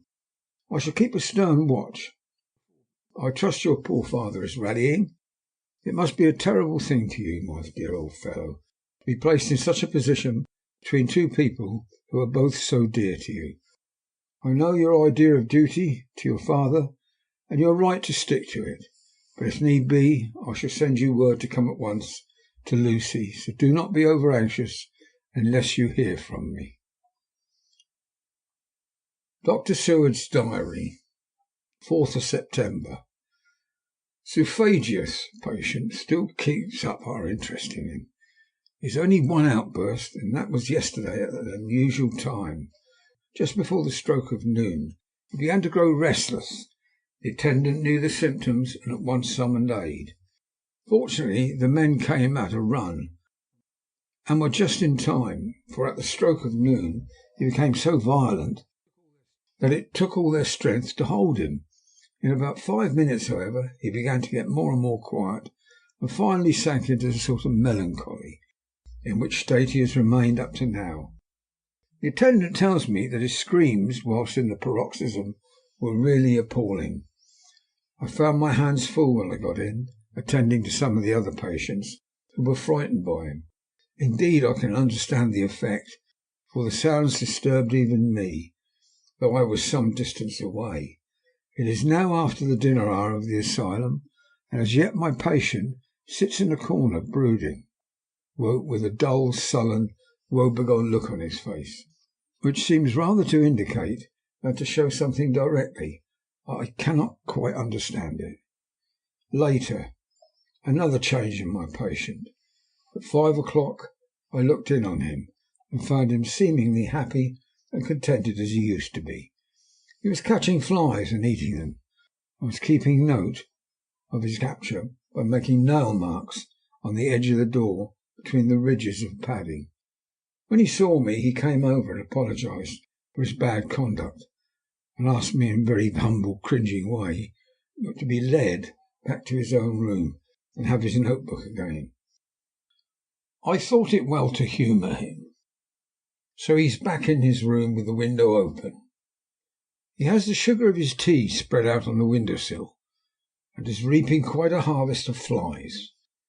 He is not now eating them, but putting them into a box as of old, and is already examining the corners of his room to find a spider. I tried to get him to talk about the past few days, for any clue to his thoughts would be of immense help to me, but he would not rise.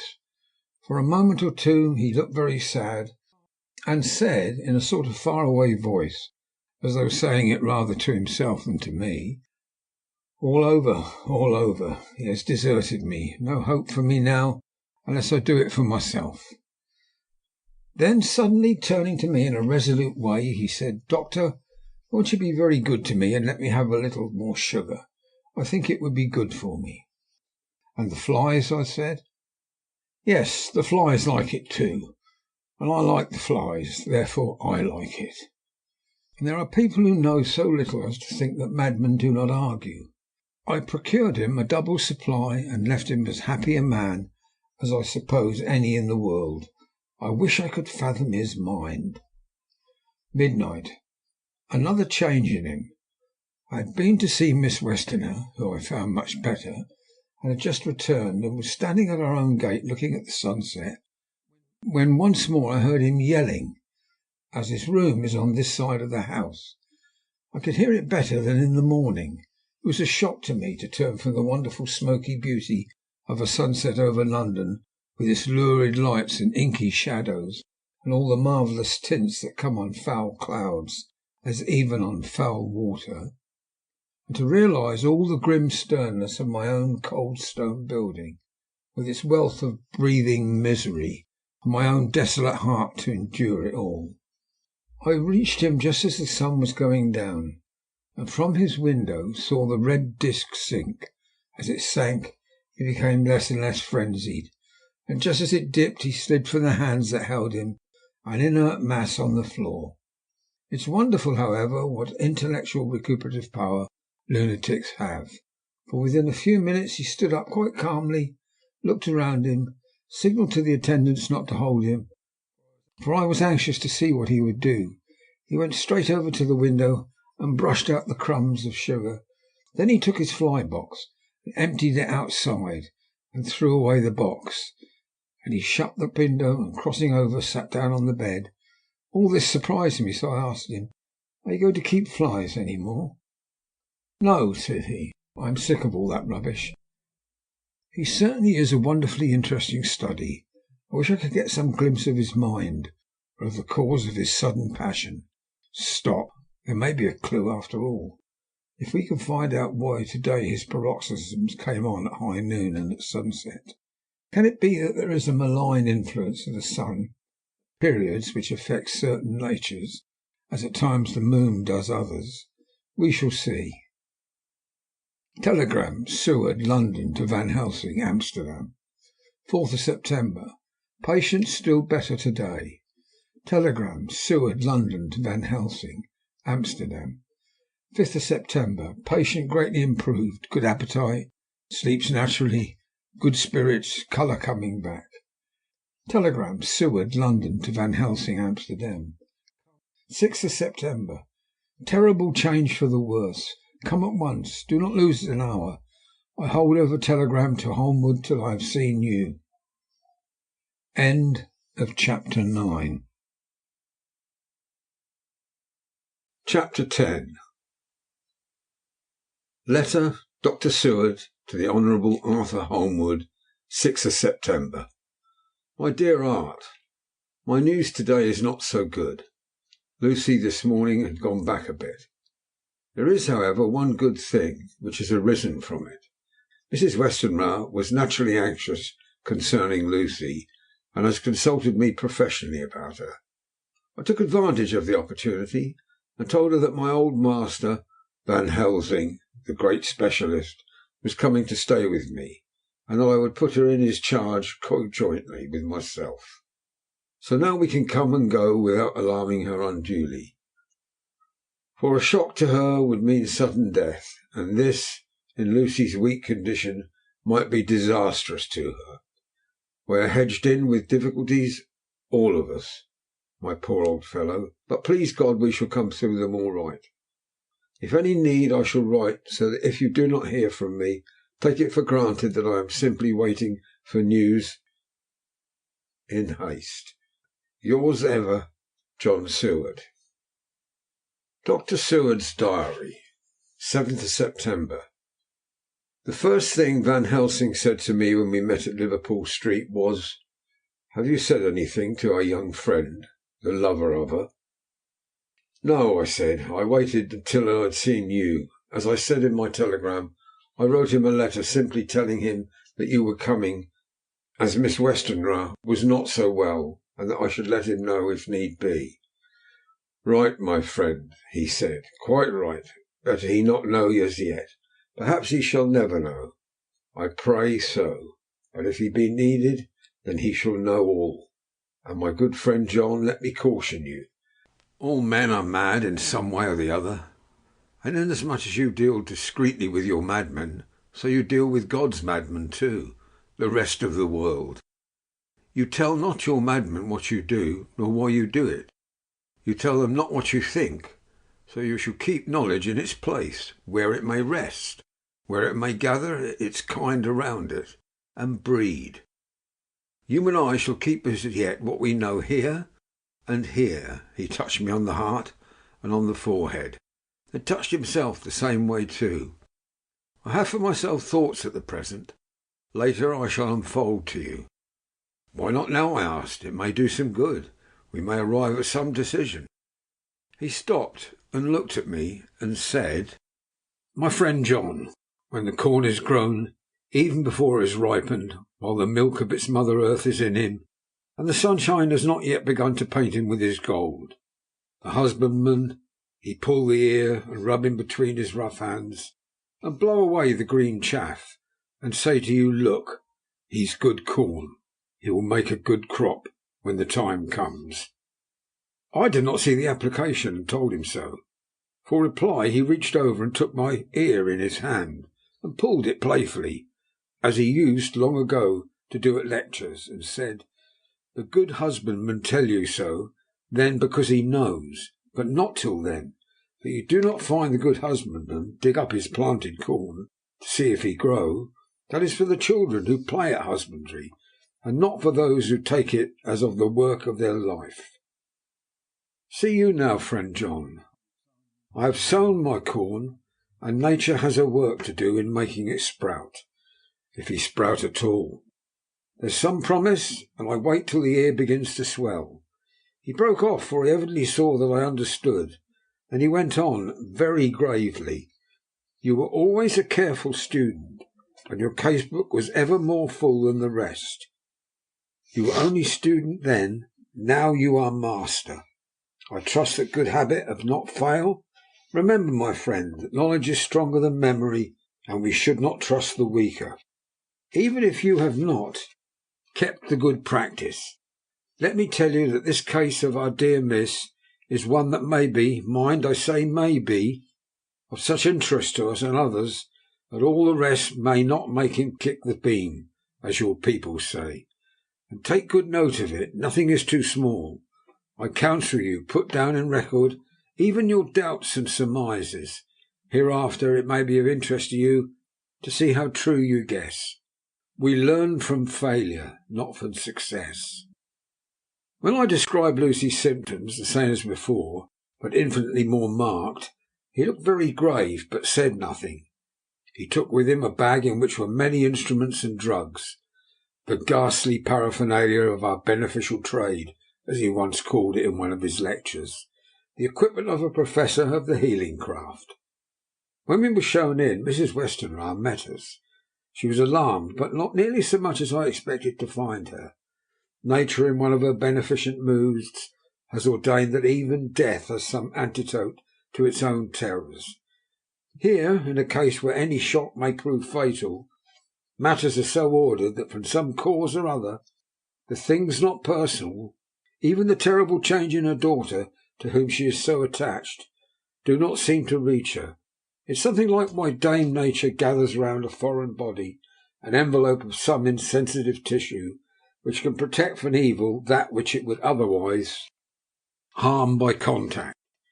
If this be an ordered selfishness, then we should pause before we condemn any one for the vice of egoism, for there may be deeper root for its causes than we have knowledge of. I used my knowledge of this phase of spiritual pathology, and laid down a rule that she should not be present with Lucy or think of her illness more than was absolutely required. She assented readily, so readily that I saw again the hand of nature fighting for life. Van Helsing and I were shown up to Lucy's room. If I was shocked when I saw her yesterday, I was horrified when I saw her today. She was ghastly, chalkily pale. The red seemed to have gone even from her lips and gums, and the bones of her face stood out prominently. Her breathing was painful to see or hear. Van Helsing's face grew set as marble, and his eyebrows converged till they almost touched over his nose. Lucy lay motionless and did not seem to have the strength to speak. So for a while we were all silent. Then Van Helsing beckoned to me, and we went gently out of the room. The instant we had closed the door, he stepped quickly along the passage to the next door, which was open. Then he pulled me quickly in with him and closed the door. "My God," he said, "this is dreadful. There is no time to be lost. She will die for sheer want of blood. To keep the heart's action as it should be, there must be a transfusion of blood at once. Is it you or me?" "I am younger and stronger, Professor. It must be me." "Then get ready at once. I will bring up my bag. I am prepared." I went downstairs with him. As we were going, there was a knock on the hall door. When we reached the hall, the maid had just opened the door, and Arthur was stepping quickly in. He rushed up to me, saying in an eager whisper, "Jack, I was so anxious. I read between the lines of your letter, and have been in agony. Dad was better, so I ran down here to see for myself." "Is not that gentleman Dr. Van Helsing? I am so thankful to you, sir, for coming."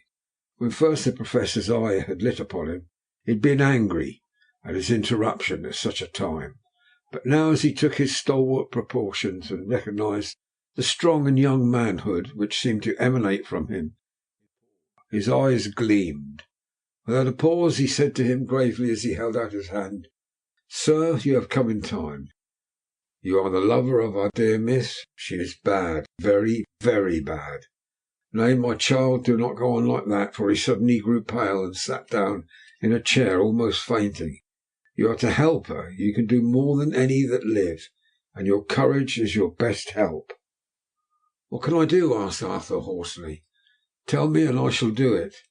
My life is hers, and I'd give the last drop of my blood in my body for her." The Professor has a strongly humorous side, and I could see from old knowledge detect a trace of its origin in his answer.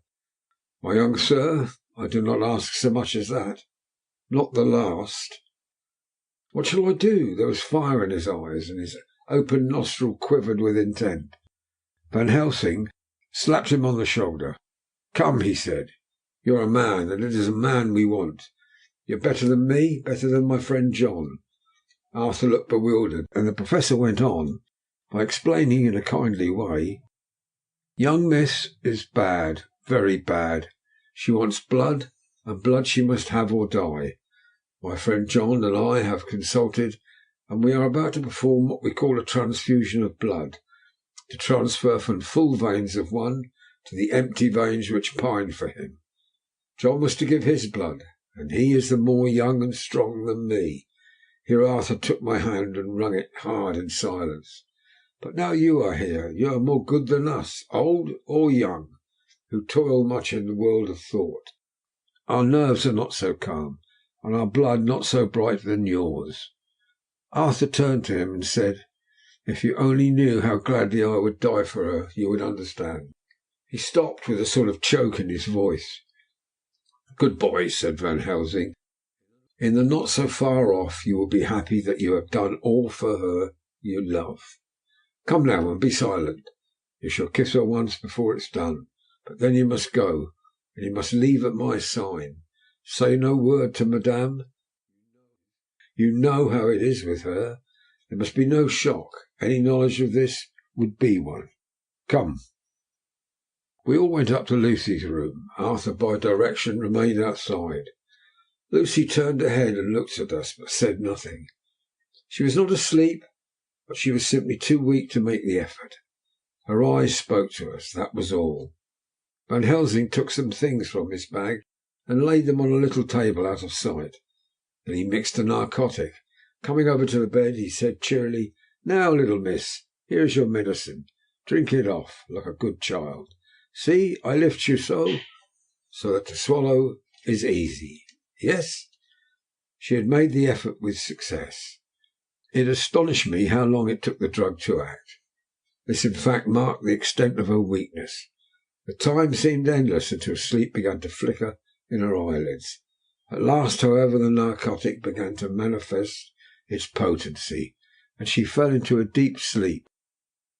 When the Professor was satisfied, he called Arthur into the room and bade him strip off his coat. Then he added, You may take that one little kiss whilst I bring over the table. Friend John helped to me. So neither of us looked whilst he bent over her.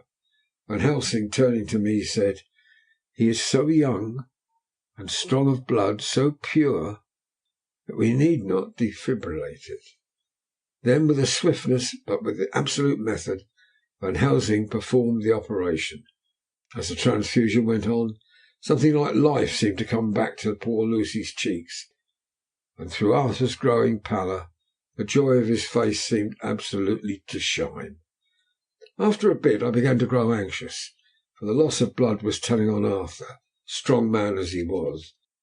It gave me an idea of what a terrible strain Lucy's system must have undergone.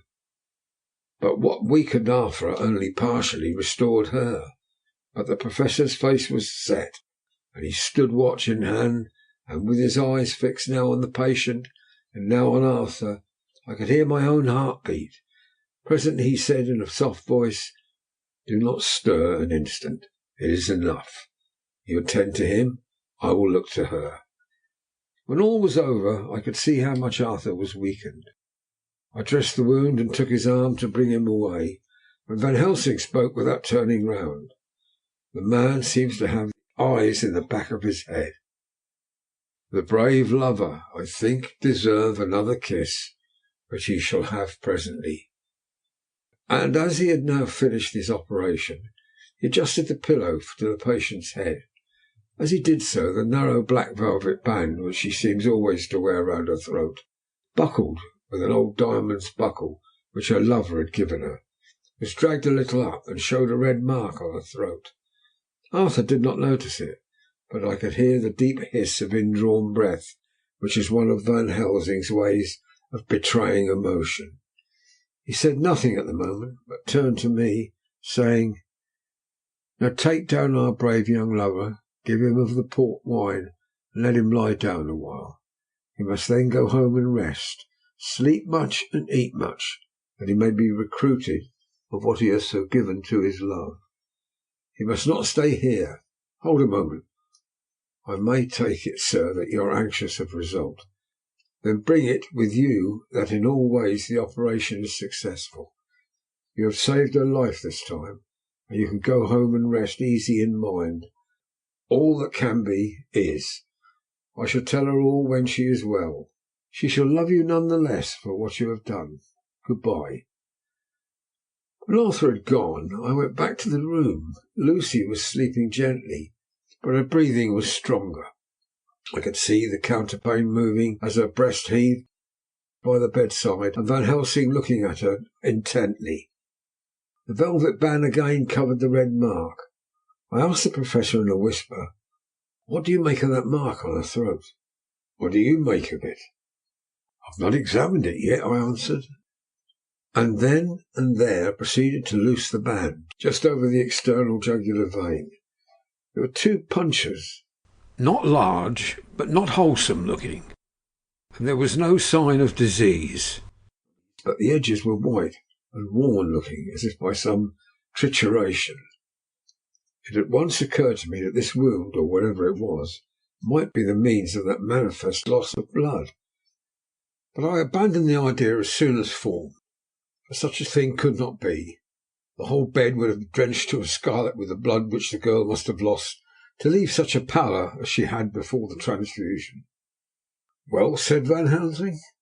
"Well," said I can make nothing of it." The Professor stood up. "I must go back to Amsterdam tonight," he said. "There are books and things there which I want. You must remain here all the night, and you must not let your sight pass from her." "Shall I have a nurse?" I asked. "We are the best nurses, you and I. You keep watch all night, see that she is well fed, and that nothing disturbs her. You must not sleep all the night. Later on we can sleep, you and I.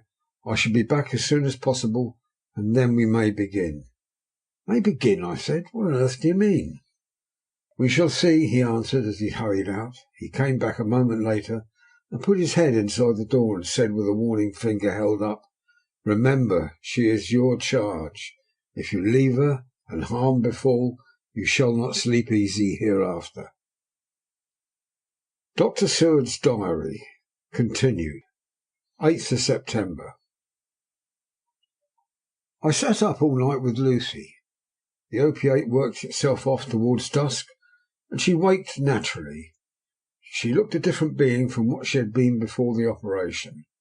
Her spirits even were good, and she was filled with a happy vivacity, but I could see evidences of what the absolute prostration which she had undergone. When I told Mrs. Westenra that Dr. Van Helsing had directed that I should sit up with her, she almost pooh-poohed the idea, pointing out her daughter's renewed strength and excellent spirits. I was firm, however, and made preparations for my long vigil. When her maid had prepared her for the night, I came in, having in the meantime had supper, and took a seat by the bedside. She did not in any way make objection, but looked at me gratefully whenever I caught her eye. After a long spell she seemed sinking off to sleep, but with an effort seemed to pull herself together and shook it off. This was repeated several times, with greater effort and with shorter pauses as time moved on. It was apparent that she did not want to sleep, so I tackled the subject at once. "You do not want to go to sleep?" "No, I am afraid." "Afraid to go to sleep? Why so? It is the boon we all crave for." "Ah, not if you were like me. If sleep was to you a presage of horror." "A presage of horror? What on earth do you mean?" I don't know, and it's what is so terrible. All this weakness comes to me in sleep, until I dread the very thought." "But, my dear girl, you may sleep to-night. I am here watching you, and I can promise that nothing will happen." "Oh, I can trust you." I seized the opportunity and said, "I promise you that if I see any evidence of bad dreams I will wake you at once." "You will? Oh, will you really? How good you are to me. Then I will sleep." And almost at the word she gave a deep sigh of relief and sank back asleep. All night long I watched by her. She never stirred, but slept on and on in a deep, tranquil, life-saving, health-giving sleep. Her lips were slightly parted, and her breast rose and fell with the regularity of a pendulum. There was a smile on her face, and it was evident that no bad dreams had come to disturb her peace of mind. In the early morning her maid came, and I left her in her care and took myself back home, for I was anxious about many things. I sent a short wire to Van Helsing and to Arthur, telling them of the excellent result of the operation. My own work, with its manifold arrears, took me all day to clear off. It was dark when I was able to inquire about my suffrageous patient. The report was good. He had been quite quiet for the past day and night. A telegram came from Van Helsing at Amsterdam, whilst I was at dinner, suggesting that I should be at Hillingham tonight, as it might be well to be at hand, and stating that he was leaving by night mail and would join me early in the morning. 9th of September. I was pretty tired and worn out when I got to Hillingham. For 2 nights I had hardly had a wink of sleep, and my brain was beginning to feel that numbness which marks cerebral exhaustion. Lucy was up and in cheerful spirits. When she shook hands with me, she looked sharply at my face and said, "No sitting up tonight for you. You're worn out. I'm quite well again. Indeed I am.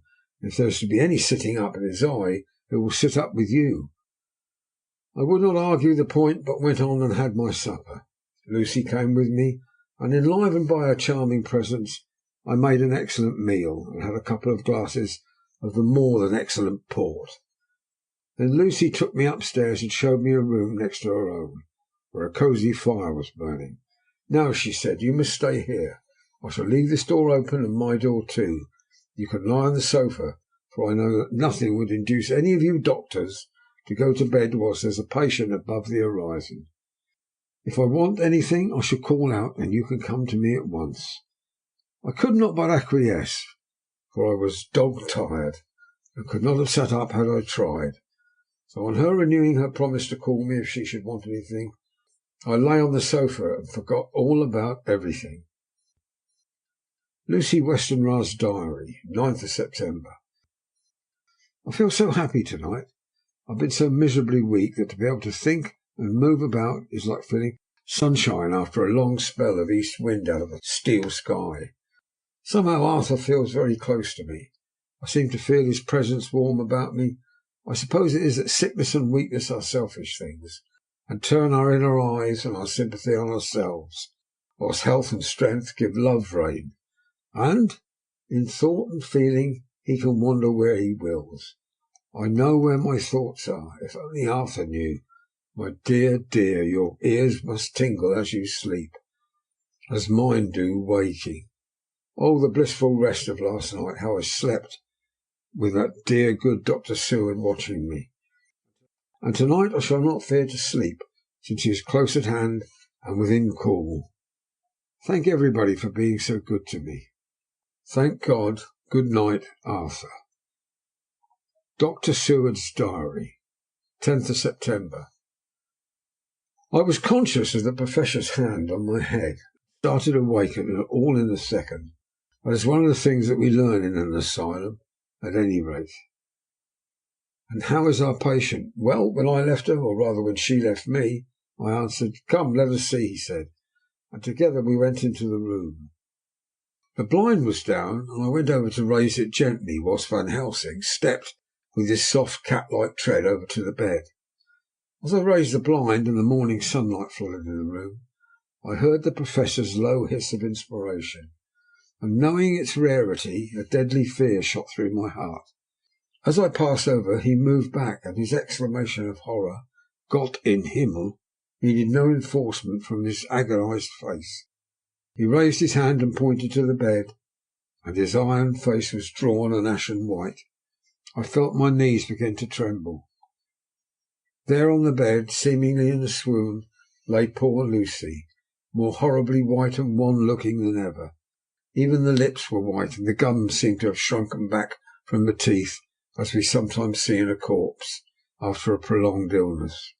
Van Helsing raised his foot to stamp in anger, but the instinct of his life and all the long years of habit stood to him, and he put it down again softly. "Quick," he said, "bring the brandy."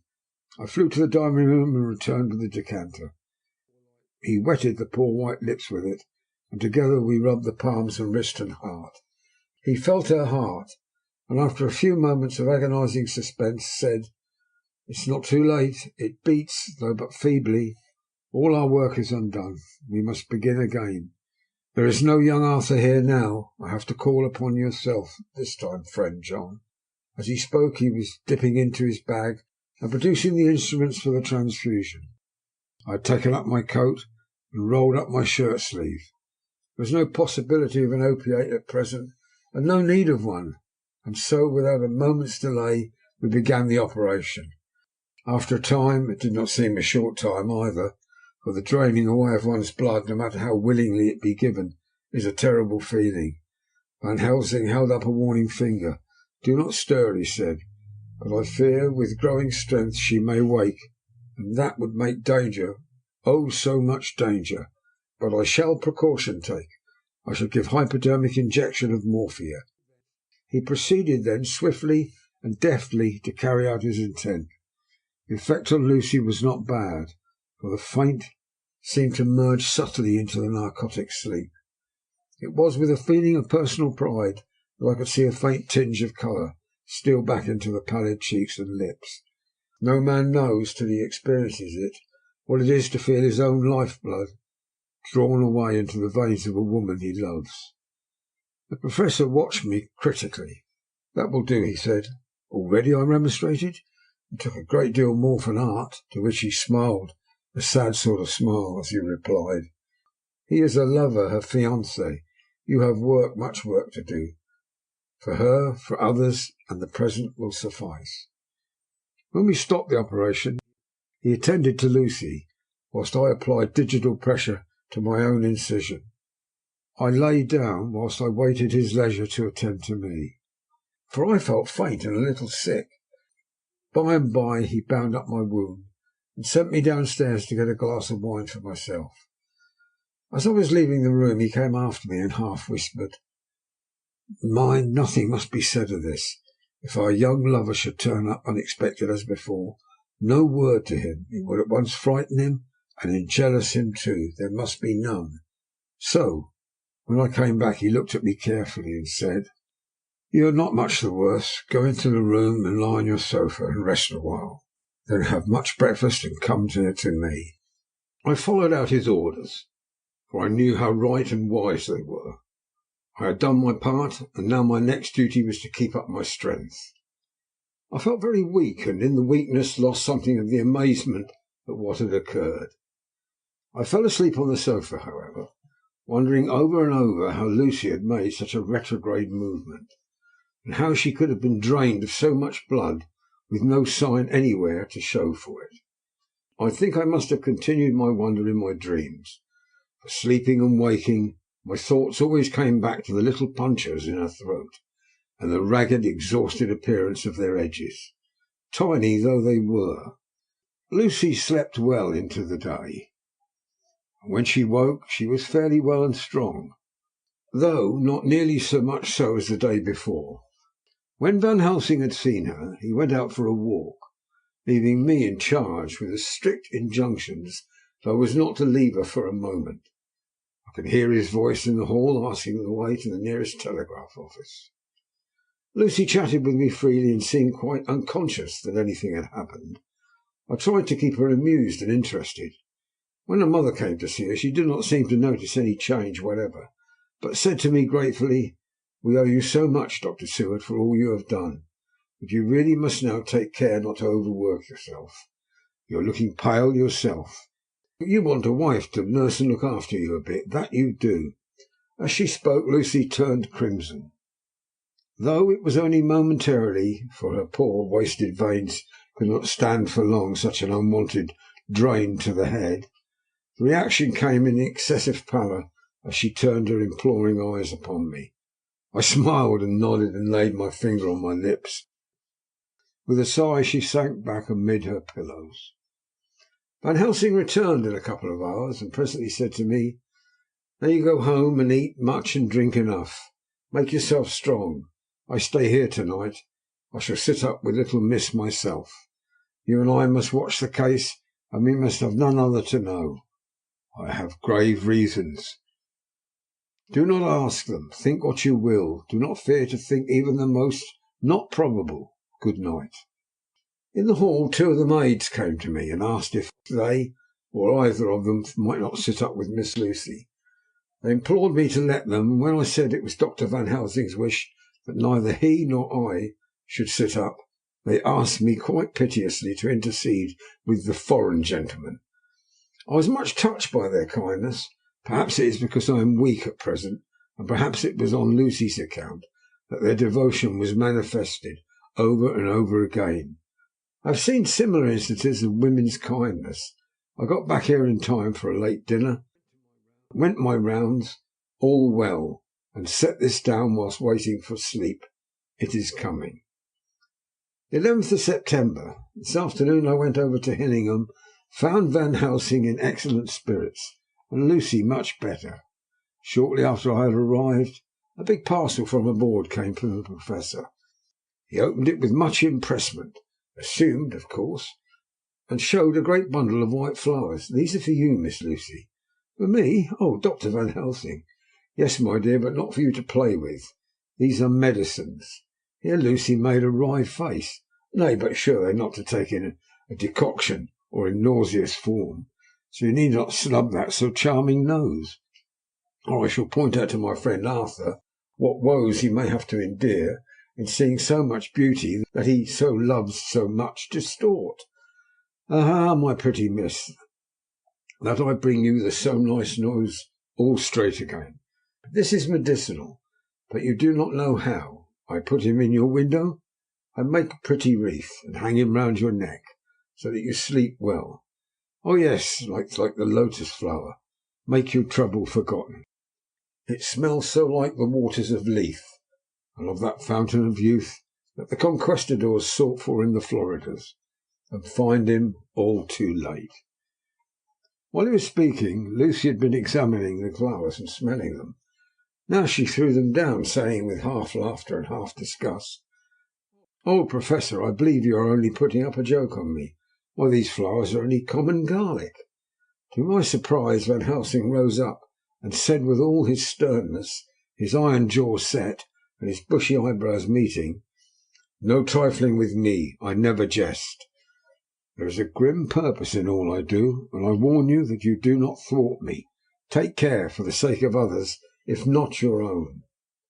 Then, seeing poor Lucy scared, as she might well be, he went on more gently, "Oh, little miss, my dear, do not fear me. I only do for your good. But there is much virtue to you in those so common flowers. See, I place them myself in your room. I make myself the wreath that you are to wear. But hush, no telling to others what makes so inquisitive questions. You must obey, and silence is a part of obedience, and obedience is to bring you strong and well into loving arms that wait for you. Now sit still a while. Come with me, friend John, and you shall help me deck the room with my garlic, which is all the way from Haarlem, where my friend Vanderpool raised herb in his glass houses all the year. I had to telegraph yesterday, or there would not have been him." We went into the room, taking the flowers with us. The Professor's actions were certainly odd, and not to be found in any pharmacopoeia that I had ever heard of. First he fastened up the windows and latched them securely. Next, taking a handful of the flowers, he rubbed them all over the sashes, as though to ensure that every whiff of air that might get in would be laden with the garlic smell. Then with the wisp he rubbed all over the jamb of the door, above, below, and each side, and rounded the fireplace to do the same way. It all seemed grotesque to me, and presently I said, "Well, Professor, I know you always have a reason for what you do, but this certainly puzzles me. It is well we have no sceptic here, or he would say you were working some spell to keep out an evil spirit." "Perhaps I am," he answered quietly, as he began to make the wreath which Lucy was to wear round her neck. We then waited whilst Lucy made her toilet for the night, and when she was in bed he came back to himself, fixed the wreath of garlic around her neck. The last words he said to her were, "Take care that you do not disturb it, and even if the room feel close, do not tonight open the window or the door." "I promise," said Lucy, "and thank you both 1,000 times for all your kindness to me. And what have I done to be blessed by such friends?" As we left the house in my fly, which was waiting, Van Helsing said, "Tonight I can sleep in peace, and sleep I want. 2 nights of travel, much reading in the day, between much anxiety on the day to follow, and a night to sit up without to wink. Tomorrow in the morning early you call for me, and we come together to see our pretty miss, so much more strong for my spell which I have work. Oh!"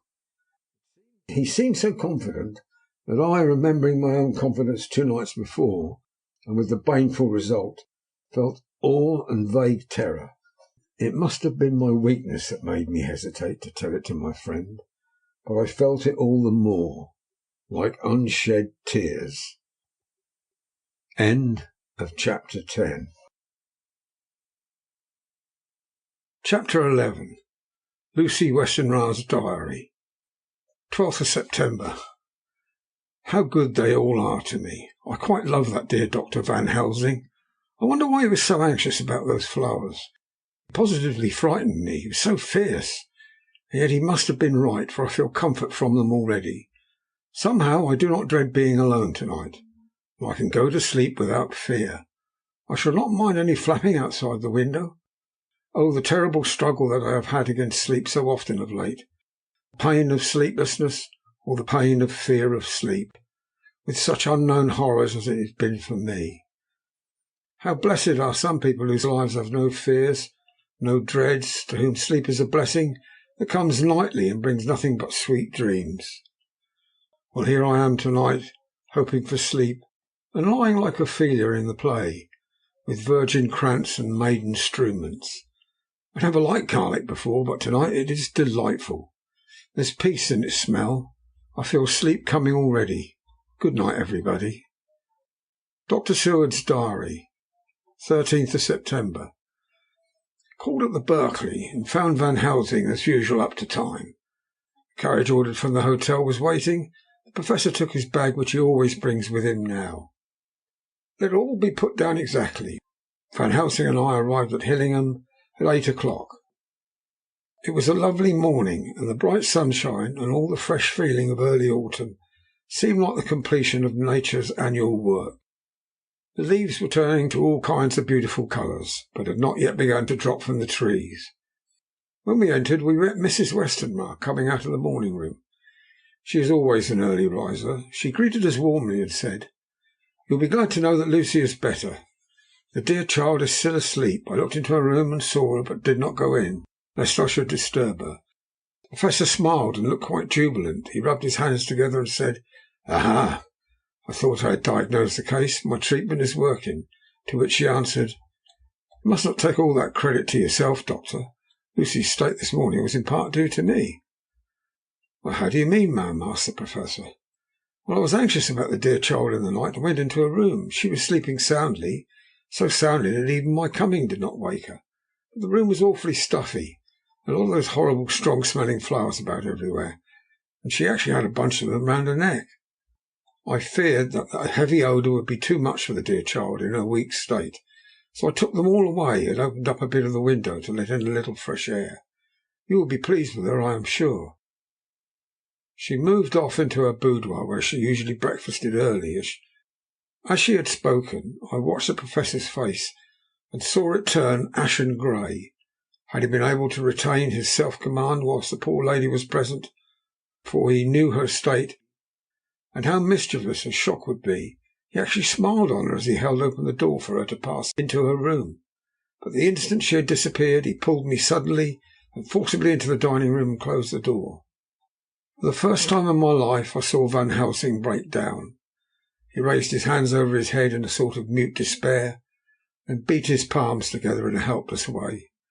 Finally he sat down on a chair and, putting his hands before his face, began to sob with loud, dry sobs that seemed to come from the very racking of his heart. And he raised his arms again as though appealing to the whole universe. "God, God, God," he said, "what have we done? What has this poor thing done, that we are so sore beset? Is there fate amongst us still, sent down from the pagan world of old, that such things must be, and in such a way?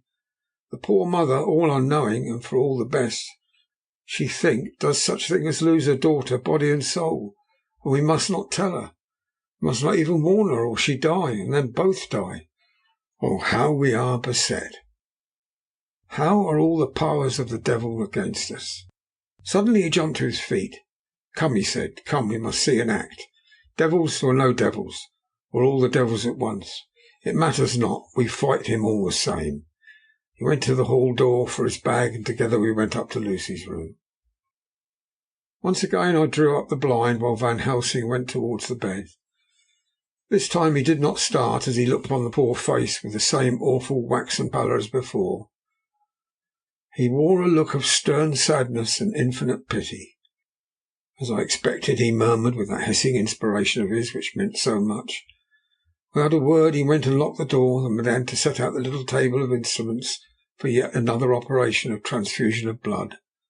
I had long ago recognised the necessity, and began to take off my coat. But he stopped me with a warning hand. "No," he said. "Today you must operate. I shall provide. You are weakened already." As he spoke he took off his coat and rolled up his shirt sleeve. Again the operation, again the narcotic, again some return of colour to the ashy cheeks, and the regular breathing of healthy sleep. This time I watched while Van Helsing recruited himself and rested. Presently he took an opportunity of telling Mrs. Westenra that she must not remove anything from Lucy's room without consulting him, that the flowers were of a medicinal value, and that the breathing of their odour was part of the system of cure. Then he took over the care of the case himself, saying that he would watch this night and the next, and would send me word when to come. After another hour Lucy waked from her sleep, fresh and bright, and seemingly not that much worse for her terrible ordeal. What does it all mean, I'm beginning to wonder, if my long habit of the life amongst the insane is beginning to tell upon my own brain? Lucy Westenra's diary. 17th of September. 4 days and nights of peace. I am getting so strong again that I hardly know myself. It's as if I had passed through some long nightmare and had just awakened to see the beautiful sunshine and feel the fresh air of the morning around me. I have a dim half remembrance of long anxious times, of waiting and fearing darkness, in which there was not even the pain of hope to make present distress more poignant. And then long spells of oblivion, arising back to the life as a diver coming up through a great press of water. Since, however, Dr. Van Helsing has been with me, all this bad dreaming seems to have passed away. The noises that used to frighten me out of my wits, the flapping against the windows, and the distant voices which seemed so close to me, the harsh sounds that came from I know not where, and commanded me to do I know not what. All have ceased. I go to bed now without any fear of sleep. I do not even try to keep awake. I have grown quite fond of the garlic, and a boxful arrives for me every day from Haarlem. Tonight Dr. Van Helsing is going away, and he has to be for a day in Amsterdam. But I need not be watchful. I am well enough to be left alone. Thank God for mother's sake and dear Arthur's, and for all our friends who have been so kind. I shall not even feel the change, for last night Dr. Van Helsing slept in his chair a lot of the time. I found him asleep twice when I awoke, but I did not fear to go to sleep again, although the boughs or bats or something flapped most angrily against the window panes. The Pall Mall Gazette, 18th of September. The Escaped Wolf. Perilous adventure of our interviewer. Interview with the keeper in the Zoological Gardens. After many inquiries and almost as many refusals, perpetually using the words Pall Mall Gazette as a sort of talisman, I managed to find the keeper of the section of the Zoological Gardens in which the wolf department is included. Thomas Builder lives in one of the cottages in the enclosure behind the Elephant House. I was just sitting down to his tea when I found him. Thomas and his wife are hospitable folk, elderly and without children, and if the specimen I enjoyed of their hospitality be of the average kind, their lives must be pretty comfortable. The keeper would not enter on what he called business till supper was over, and we were all satisfied. And when the table was cleared and he had lit his pipe, he said, "Now, sir, you don't ask me what you want. You'll excuse me refusing to talk of professional subjects before meals. I'll give the wolves and the jackals and the hyenas all of our section of tea before I begin to ask some questions." "How do you mean, ask some questions?" I queried, wishful to get him into a talkative humour. "Hitting them over the head with a pole is one way. Scratching of their ears is another. When gents is flush and wants a bit of a show-off to their gals, I don't mind so much at the first. And it's the hitting with a pole afore I chucks in their dinner. but I waits till they've had their sherry and coffee, so to speak, before I tries it on with the ear scratching. Mind you," he added philosophically, "there's a deal of the same in nature as there is in them there animals. Here's you a coming and asking me questions about my business, and I that grumpy, like that only for your blooming £50. I'd seen you blowed first, for I'd answer, not even when you asked me sarcastic, like if I'd like to ask the superintendent if you might ask me questions. Without offence, I did tell you to go to hell." "You did, and when you said you'd report me for using obscene language, that was hitting me over the head. But the £50 made that all right. I wasn't going to fight, so I waited for the food and did with my owl, as the wolves and lions and tigers does. But Lord love you, now that old woman has stuck a chunk of her tea cake in me and rinsed me out with her blooming old teapot. I've lit up. You may scratch my ears for all you're worth, and you won't even get a growl out of me. Drive along with your questions. I know where you're coming at. That here escaped wolf."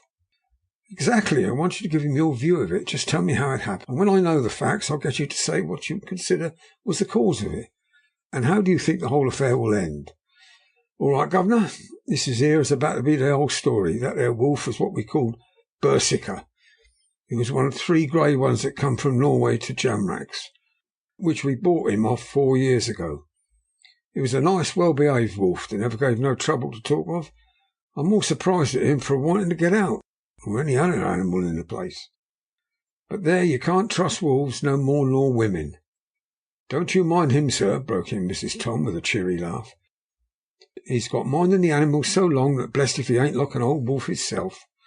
But there ain't no harm in him. Well, sir, I was about 2 hours after feeding yesterday when I first heard my disturbance. I was making up a litter in the monkey house for a young puma, which is ill.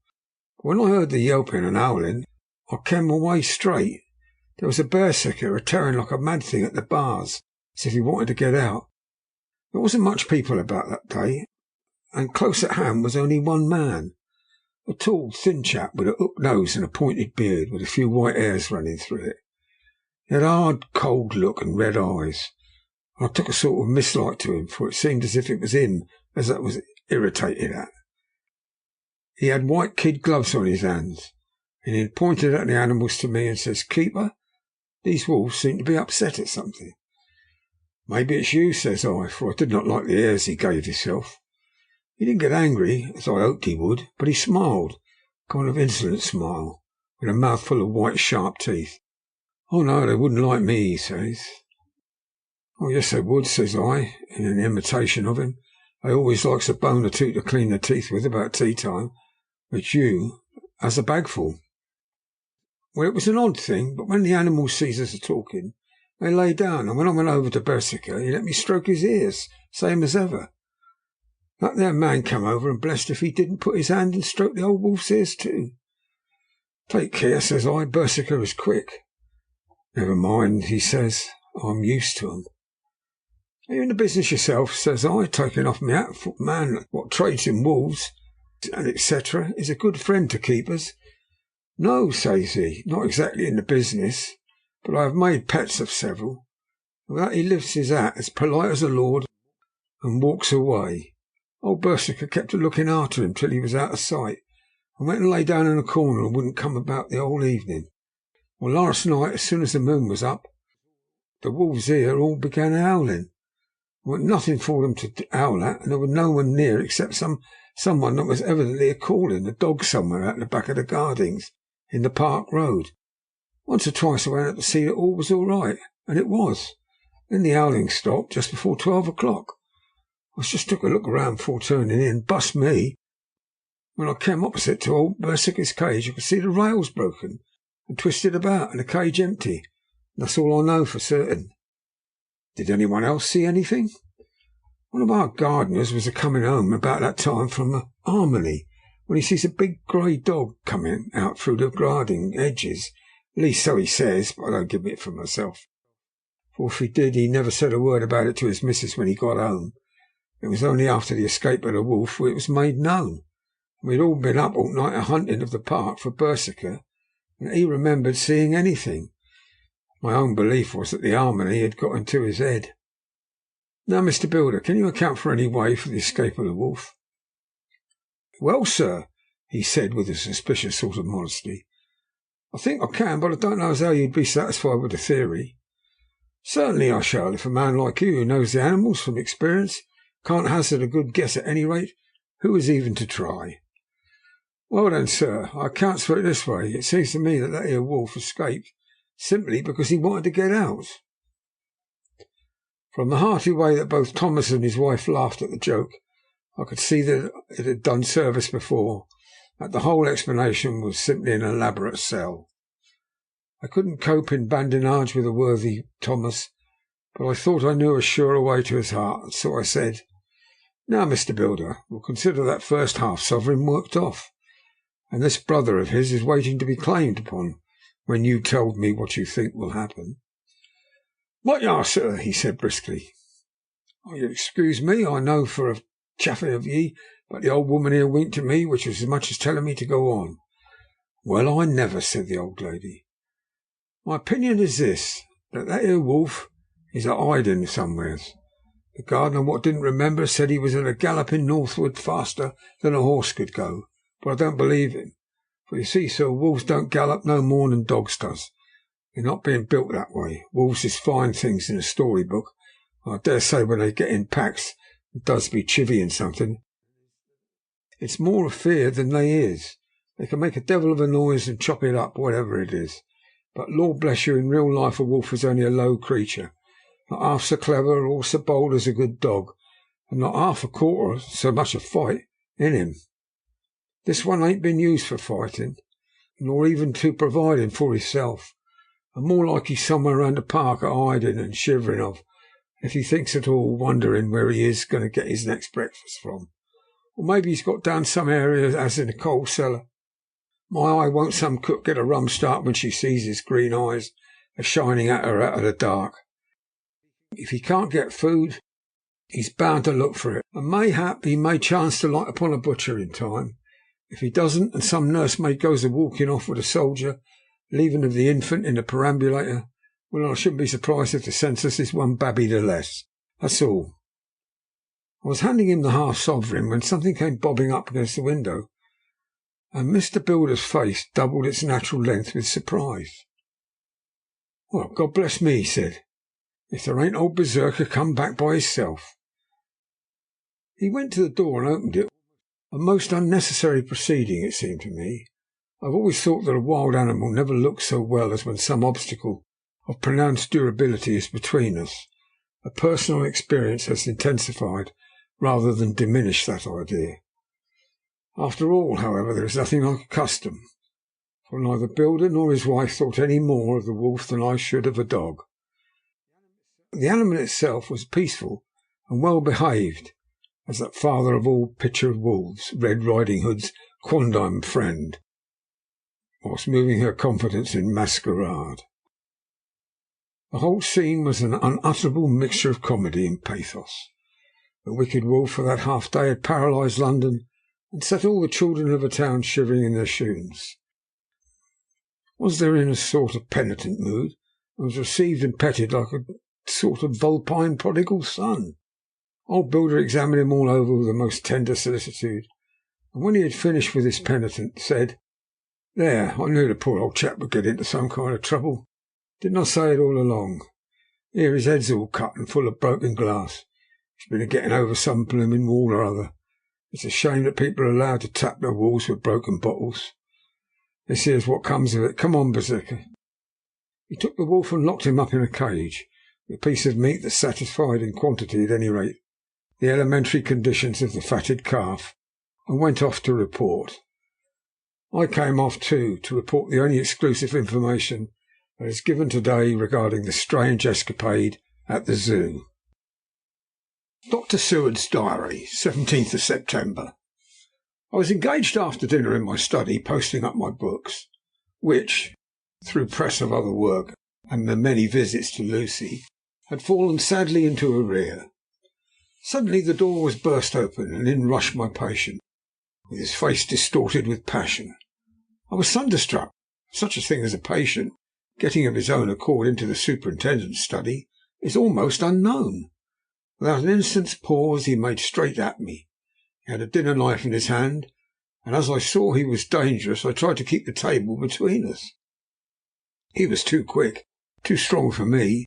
However, before I could get my balance, he had struck at me and cut my left wrist rather severely. Before he could strike again, however, I got in my right and he was sprawling on his back on the floor. My wrist bled fiercely, and quite a little pool trickled onto the carpet. I saw that my friend was not intent on further effort, and occupied myself binding up my wrist, keeping a wary eye on the prostrate figure all the time. When the attendants rushed in, and we turned our attention to him, his employment positively sickened me. He was lying on his belly on the floor, licking up like a dog the blood which had fallen from my wounded wrist. He was easily secured, and to my surprise went with the attendants quite placidly, simply repeating over and over again, "The blood is the life. The blood is the life." I cannot afford to lose blood just at present. I have lost too much of it for my physical good. But then the prolonged strain of Lucy's illness and its horrible phase is telling even on me. I am overexcited and weary, and I need rest. Rest, rest. Happily Van Helsing has not summoned me, so I need not forego my sleep tonight. I could not well do without it. Telegram, Van Helsing, Antwerp to Seward, Carfax. Sent to Carfax, Sussex, as no county given. Delivered late by 22 hours. 17th of December. Do not fail to be at Hillingham tonight, if not watching all the time frequently. Visit and see that flowers are placed. Very important. Do not fail. Shall be with you as soon as possible after arrival. Dr. Seward's diary, 18th of September. Just off for train to London. The arrival of Van Helsing's telegram filled me with dismay. A whole night lost, and I knew by bitter experience what might happen in the night.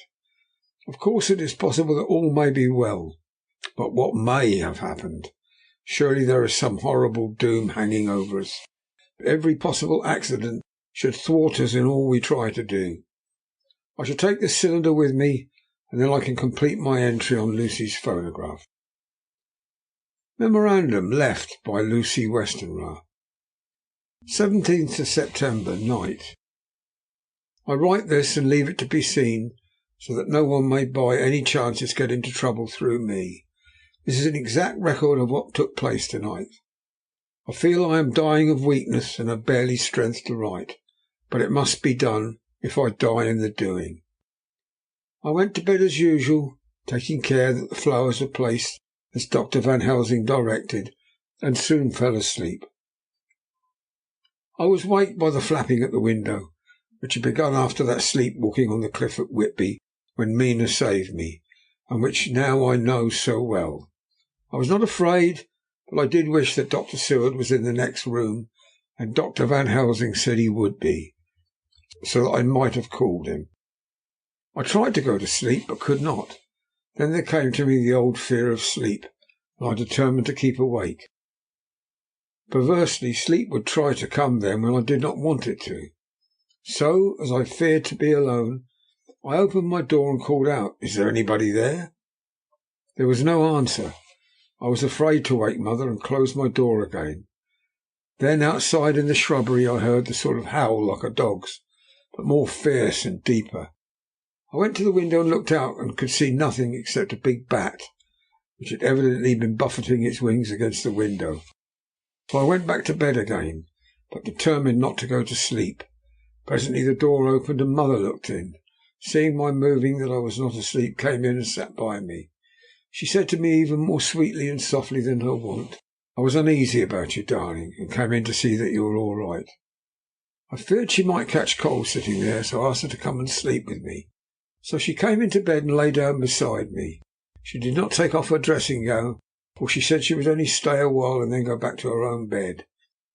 As she lay there in my arms, and I in hers, the flapping and buffeting came to the window again. She was startled and a little frightened, and cried out, "What is that?" I tried to pacify her, and at last succeeded, and she lay quiet. I could hear her poor dear heart still beating terribly. After a while there was a low howl again out in the shrubbery, and shortly after that there was a crash at the window, and a lot of broken glass was hurled on the floor. The window blind drew back, and the wind that rushed in, and in the aperture of the broken panes there was the head of a gaunt grey wolf. Mother cried out in fright and struggled up into a sitting posture, clutched wildly at anything that would help her. Amongst other things, she clutched at the wreath of flowers that Van Helsing had insisted my wearing round my neck, tore it away from me. For a second or two she sat up, pointing at the wolf, and there was a strange and horrible gurgling in her throat. Then she fell over, as if struck with lightning, and her head hit my forehead and made me dizzy for a moment or two. The room and all around seemed to spin round. I kept my eyes fixed on the window, but the wolf drew his head back, and a whole myriad of little specks seemed to come blowing in through the broken window, wheeling and circling round like a pillar of dust when there is a side moon in the desert. I tried to stir, but there was some spell upon me, and dear mother's poor body, which seemed to grow cold already, for her dear heart had ceased to beat, weighted me down, and I remembered no more for a while. The time did not seem long, but very, very awful, till I recovered consciousness again. Somewhere near, a passing bell was tolling. The dogs all round the neighbourhood were howling, and in our shrubbery, seemingly just outside, a nightingale was singing. I was dazed and stupid with pain and terror and weakness. The sound of the nightingale seemed like the voice of my dead mother, come back to comfort me. The sound seems to awaken the maids too. I could hear their bare feet pattering outside my door. I called to them, and they came in. When they saw what had happened, and what it was that lay over me on the bed, they screamed out. The wind rushed in through the broken window, and the door slammed to. They lifted off the body of my dear mother and laid her covered up with a sheet on the bed after I had got up. They were all so frightened and nervous that I directed them to go to the dining room and each have a glass of wine. The door flew open for an instant and closed again. The maid shrieked and then went in a body to the dining room. As they laid what flowers I had on my dear mother's breast, when they were there, I remembered what Dr. Van Helsing had told me, but I didn't like to remove them, and besides, I would have some of the servants to sit up with me now. I was surprised that the maids had not come back. I called them, but got no answer, so I went to the dining room to look for them. My heart sunk when I saw what had happened. All four lay helpless on the floor, breathing heavily. The decanter of sherry was on the table half full, but there was a queer acrid smell about it. I was suspicious and examined the decanter. It smelt of laudanum, and looking on the sideboard, I found the bottle which mother's doctor uses for her, or did use, was empty. What am I to do? What am I to do? I am back in the room with mother. I cannot leave her, and I am alone, save for the sleeping servants, whom someone has drugged. Alone with the dead. I dare not go out now, for I can hear the low howl of the wolf through the broken window. The air seems full of specks floating and circling from the draught from the window, and the lights burn blue and dim. What am I to do? God shield me from harm this night. I shall hide this paper in my breast, where they shall find it when they come to lay me out. My dear mother gone, it is time that I go too. Goodbye, dear Arthur. If I should not survive this night, God keep you, and God help me. End of chapter 11. Chapter 12. Dr. Seward's Diary. 18th of September. I drove at once to Hillingham and arrived early. Keeping my cab at the gate, I went up to the avenue alone. I knocked gently and rang as quietly as possible, for I feared to disturb Lucy or her mother, and hoped to only bring a servant to the door. After a while, finding no response, I knocked and rang again. Still no answer. I cursed the laziness of the servants, that they should lie abed at such an hour, for it was now 10 o'clock, and so rang and knocked again, but more impatiently, but still without response. Hitherto I blamed only the servants, but now a terrible fear began to assail me.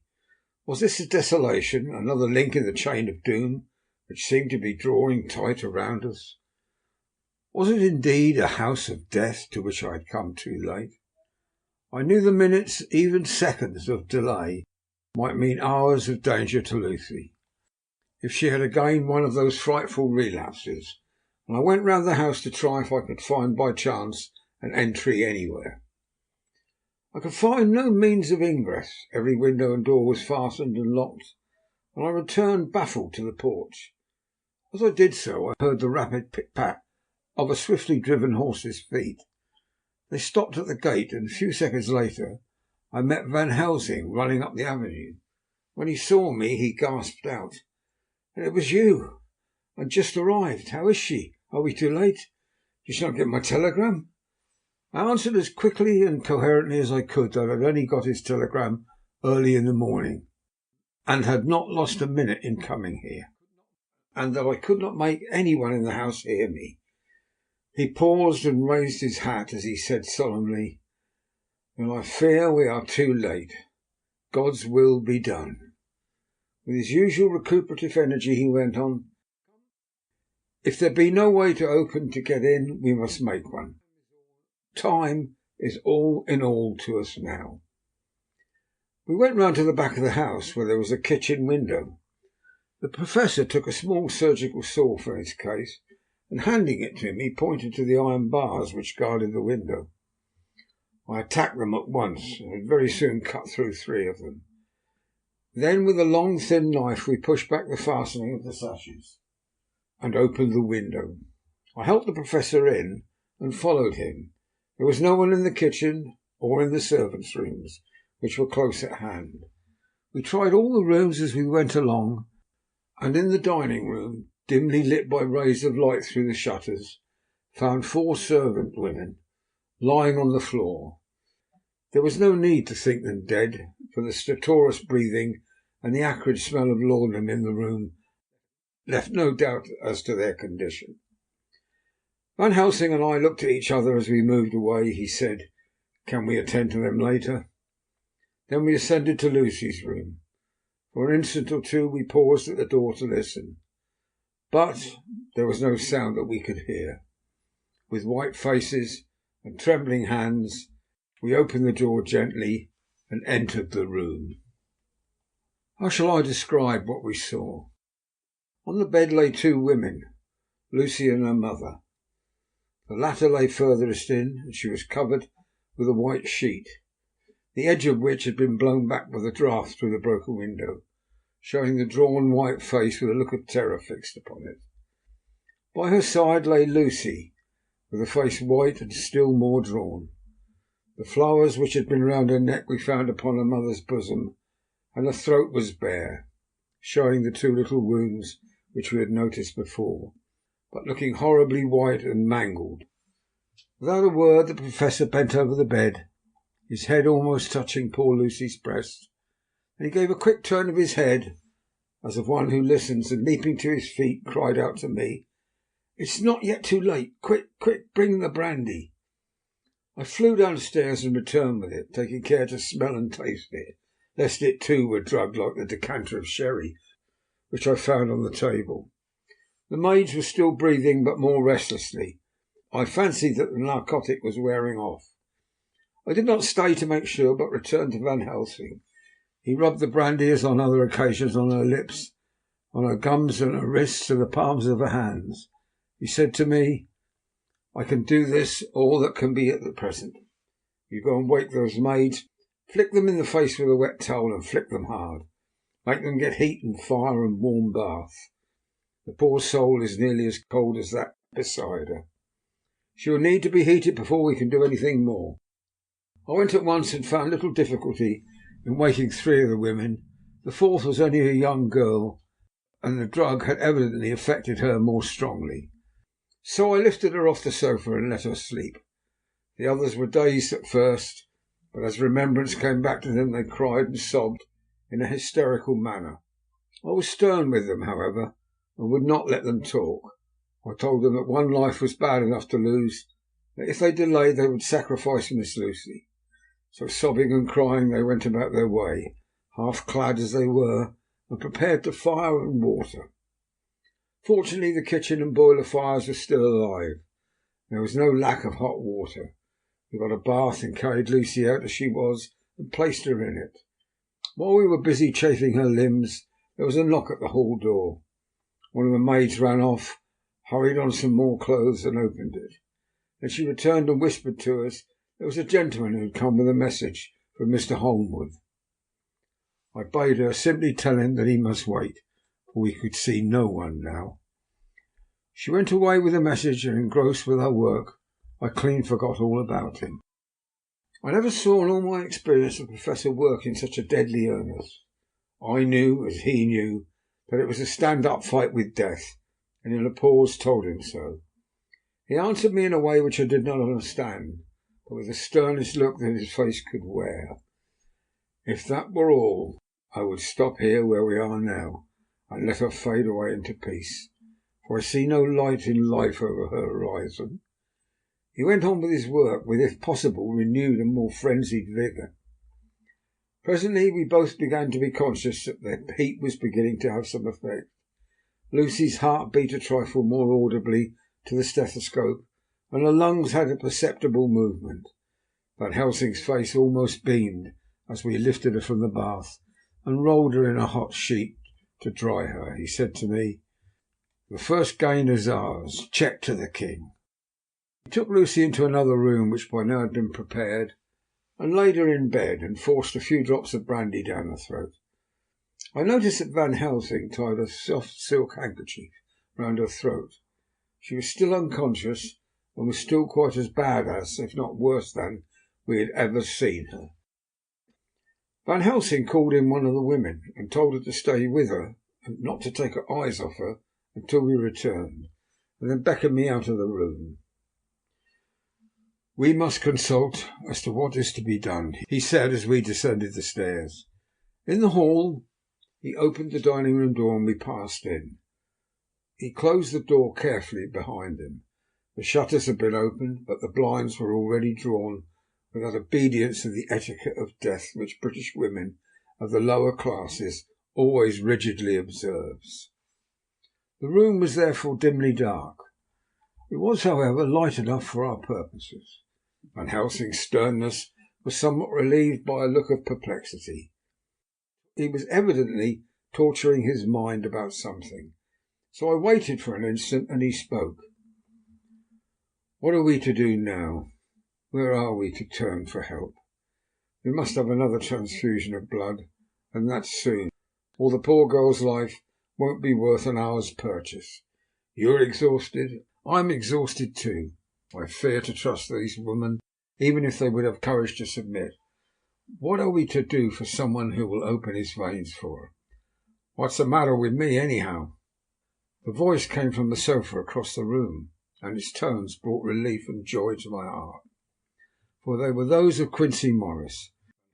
Van Helsing startled angrily at the first sound, but his face softened and a glad look came into his eyes. I cried out, "Quincy Morris!" and rushed towards him with outstretched hands. "What brought you here?" I cried as our hands met. "I guess Harker is the cause."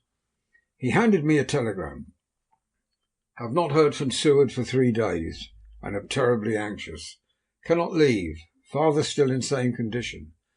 Send me word how Lucy is. Do not delay. Holmwood." I think I came just in the nick of time. "You know, you only have to tell me what to do."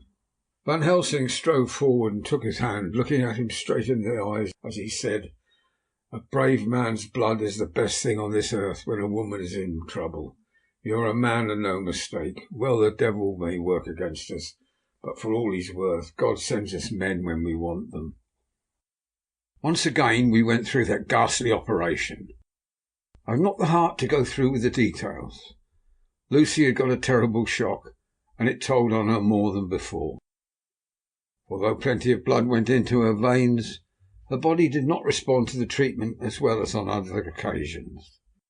Her struggle back into life was something frightful to see and hear. However, the action of both heart and lungs improved, and Van Helsing made a subcutaneous injection of morphia as before, and with good effect. Her faint became a profound slumber. The Professor watched whilst I went downstairs with Quincy Morris, and sent one of the maids to pay off one of the cabmen who were waiting. I left Quincy lying down after having a glass of wine, and told the cook to get ready a good breakfast. Then a thought struck me. and I went back into the room where Lucy now was. When I came softly in, I found Van Helsing with a sheet or two of notepaper in his hand. He'd evidently read it and was thinking it over as he sat with his hand to his brow. There was a look of grim satisfaction in his face, as of one who had had a doubt solved. He handed me the paper, and saying only, "It dropped from Lucy's breast when we carried her to the bath." When I had read it, I stood looking at the Professor, and after a pause asked him, "God's name, what does all this mean? Was she or is she mad, or what sort of horrible danger is it?" I was so bewildered that I did not know what to say more. Van Helsing put out his hand and took the paper, saying, "Do not trouble about it now. Forget it for the present. You shall know and understand it all in good time, but it will be later. And now, what is it that you came to me to say?" This brought me back to fact, and I was all myself again. "I came to speak about the certificate of death. If we do not act properly and wisely, there may be an inquest, and that paper would have to be produced. I'm in hopes that we need have no inquest, for if we had, it would surely kill poor Lucy, if nothing else did. I know, and you know, and the other doctor who attended her knows, that Mrs. Westenra had disease of the heart, and we can certify that she died of it. Let us fill up the certificate at once, and I shall take it myself to the registrar and go on to the undertaker." "Good. Oh, my friend John, well thought of. Truly, Miss Lucy, if she be sad in the foes that beset her, is at least happy in the friends that love her. 1, 2, 3, all open their veins for her. Besides, one old man. Ah, yes, I know, friend John, I am not blind. I love you all the more for it. Now go."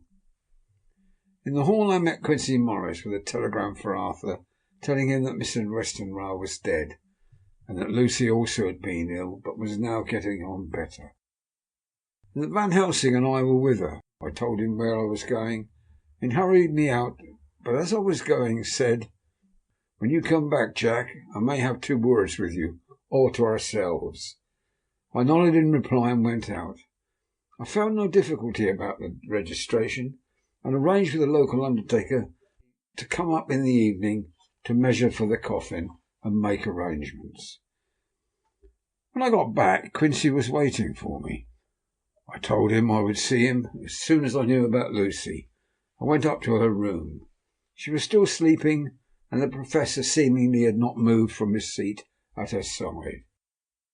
From his putting his finger to his lips, I gathered that he expected her to wake before long, and was afraid of forestalling nature.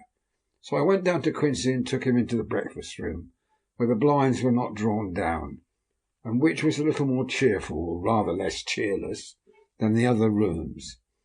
When we were alone, he said to me, "Jack Seward, I don't want to shove myself in anywhere where I ain't no right to be, but this is no ordinary case. You know that I love that girl, and I wanted to marry her, but although that's all past and gone, I can't help feeling anxious about her all the same. What is it that's wrong with her? The Dutchman, and a fine old fellow he is, I can see that, said the time you 2 came in the room that you must have another transfusion of blood, and both you and he were exhausted. Now I know well off that you medical men speak in camera, and that a man must not expect to know what they consult about in private. But this is no common matter, and whatever it is, I've done my part. Is that not so?" "That is so," I said, and he went on. "I take it that both you and Van Helsing have done already what I did today. Is that not so?" "That's so." "And I guess Art was in it too. When I saw him 4 days ago down at his own place, he looked queer. I've not seen anything pulled down so quick since I was on the pampas and had a mare that I was fond of go grass and all in a night. One of those big bats they call vampires had got at her in the night, and what with his gorge and all the veins left open, there wasn't enough blood in her to let her stand up. I had to put a bullet through her as she lay. Jack, if you may tell me without betraying confidence, Arthur was the first. Is that not so?" As he spoke, the poor fellow looked terribly anxious. He was in a torture of suspense regarding the woman he loved, and his utter ignorance of the terrible mystery which seemed to surround her intensified his pain. His very heart was bleeding, and it took all the manhood of him, and there was a royal lot of it too, to keep him from breaking down. I paused before answering, for I felt that I must not betray anything which the Professor wished kept secret. But already he knew so much and guessed so much, there could be no reason for not answering, so I answered in the same phrase. That's so. And how long has this been going on? About 10 days. 10 days. Then I guess Jack Seward, and that poor pretty creature that we all love, has had put into her veins within that time the blood of 4 strong men. Man alive, a whole body wouldn't hold it. Then coming close to me, he spoke in a fierce half-whisper. What took it out? I shook my head. That, I said, is the crux. Van Helsing is simply frantic about it, and I am at my wits' end. I can't even hazard a guess. There's been a series of little circumstances which have thrown out all our calculations as to Lucy being properly watched. But these shall not occur again. Here we stay until all be well, or ill. Quincy held out his hand. Count me in, he said. You and the Dutchman will tell me what to do, and I'll do it. When she woke late in the afternoon, Lucy's first movement was to feel in her breast, and to my surprise, produce the paper which Van Helsing had given me to read. The careful Professor had replaced it where it had come from, lest on waking she should be alarmed. Her eye then lit on Van Helsing, and on me too, and gladdened. And she gave a look around the room, and seeing where she was, shuddered. She gave a loud cry, and put her poor thin hands before her pale face. We both understood what that meant, that she had realized to the full her mother's death. So we tried what we could to comfort her. Doubtless sympathy had eased her somewhat, but she was very low in thought and spirit, and wept silently and weakly for a long time. We told her that either or both of us would now remain with her all the time. That seemed to comfort her. Towards dusk she fell into a doze. Here a very odd thing occurred. Whilst still asleep, she took the paper from her breast and tore it in two. Van Helsing stepped over and took the pieces from her. At the same time, however, she went on with the action of tearing, as though the material was still in her hands. Finally she lifted her hands and opened them, as though scattering the fragments. Van Helsing seemed surprised, and his brows gathered as if in thought, but he said nothing. 10th of September. All last night she slept fitfully, being always afraid to sleep, and something weaker when she woke from it. The Professor and I took it in turns to watch, and we never left her for a moment unattended. Quincy Morris said nothing about his intention, but I knew that all night long he patrolled round and round the house. When the day came, its searching light showed the ravages in poor Lucy's strength. She was hardly able to turn her head, and the little nourishment which she could take seemed to do her no good. At times she slept. Both Van Helsing and I noticed the difference in her between the sleeping and waking. Whilst asleep she looked stronger, although more haggard, and her breathing was softer. Her open mouth showed the pale gums drawn back from the teeth, which thus looked positively longer and sharper than usual. When she woke, the softness of her eyes had evidently changed the expression, for she looked at her own self, although a dying one, in the afternoon, and asked for Arthur, and we telegraphed for him.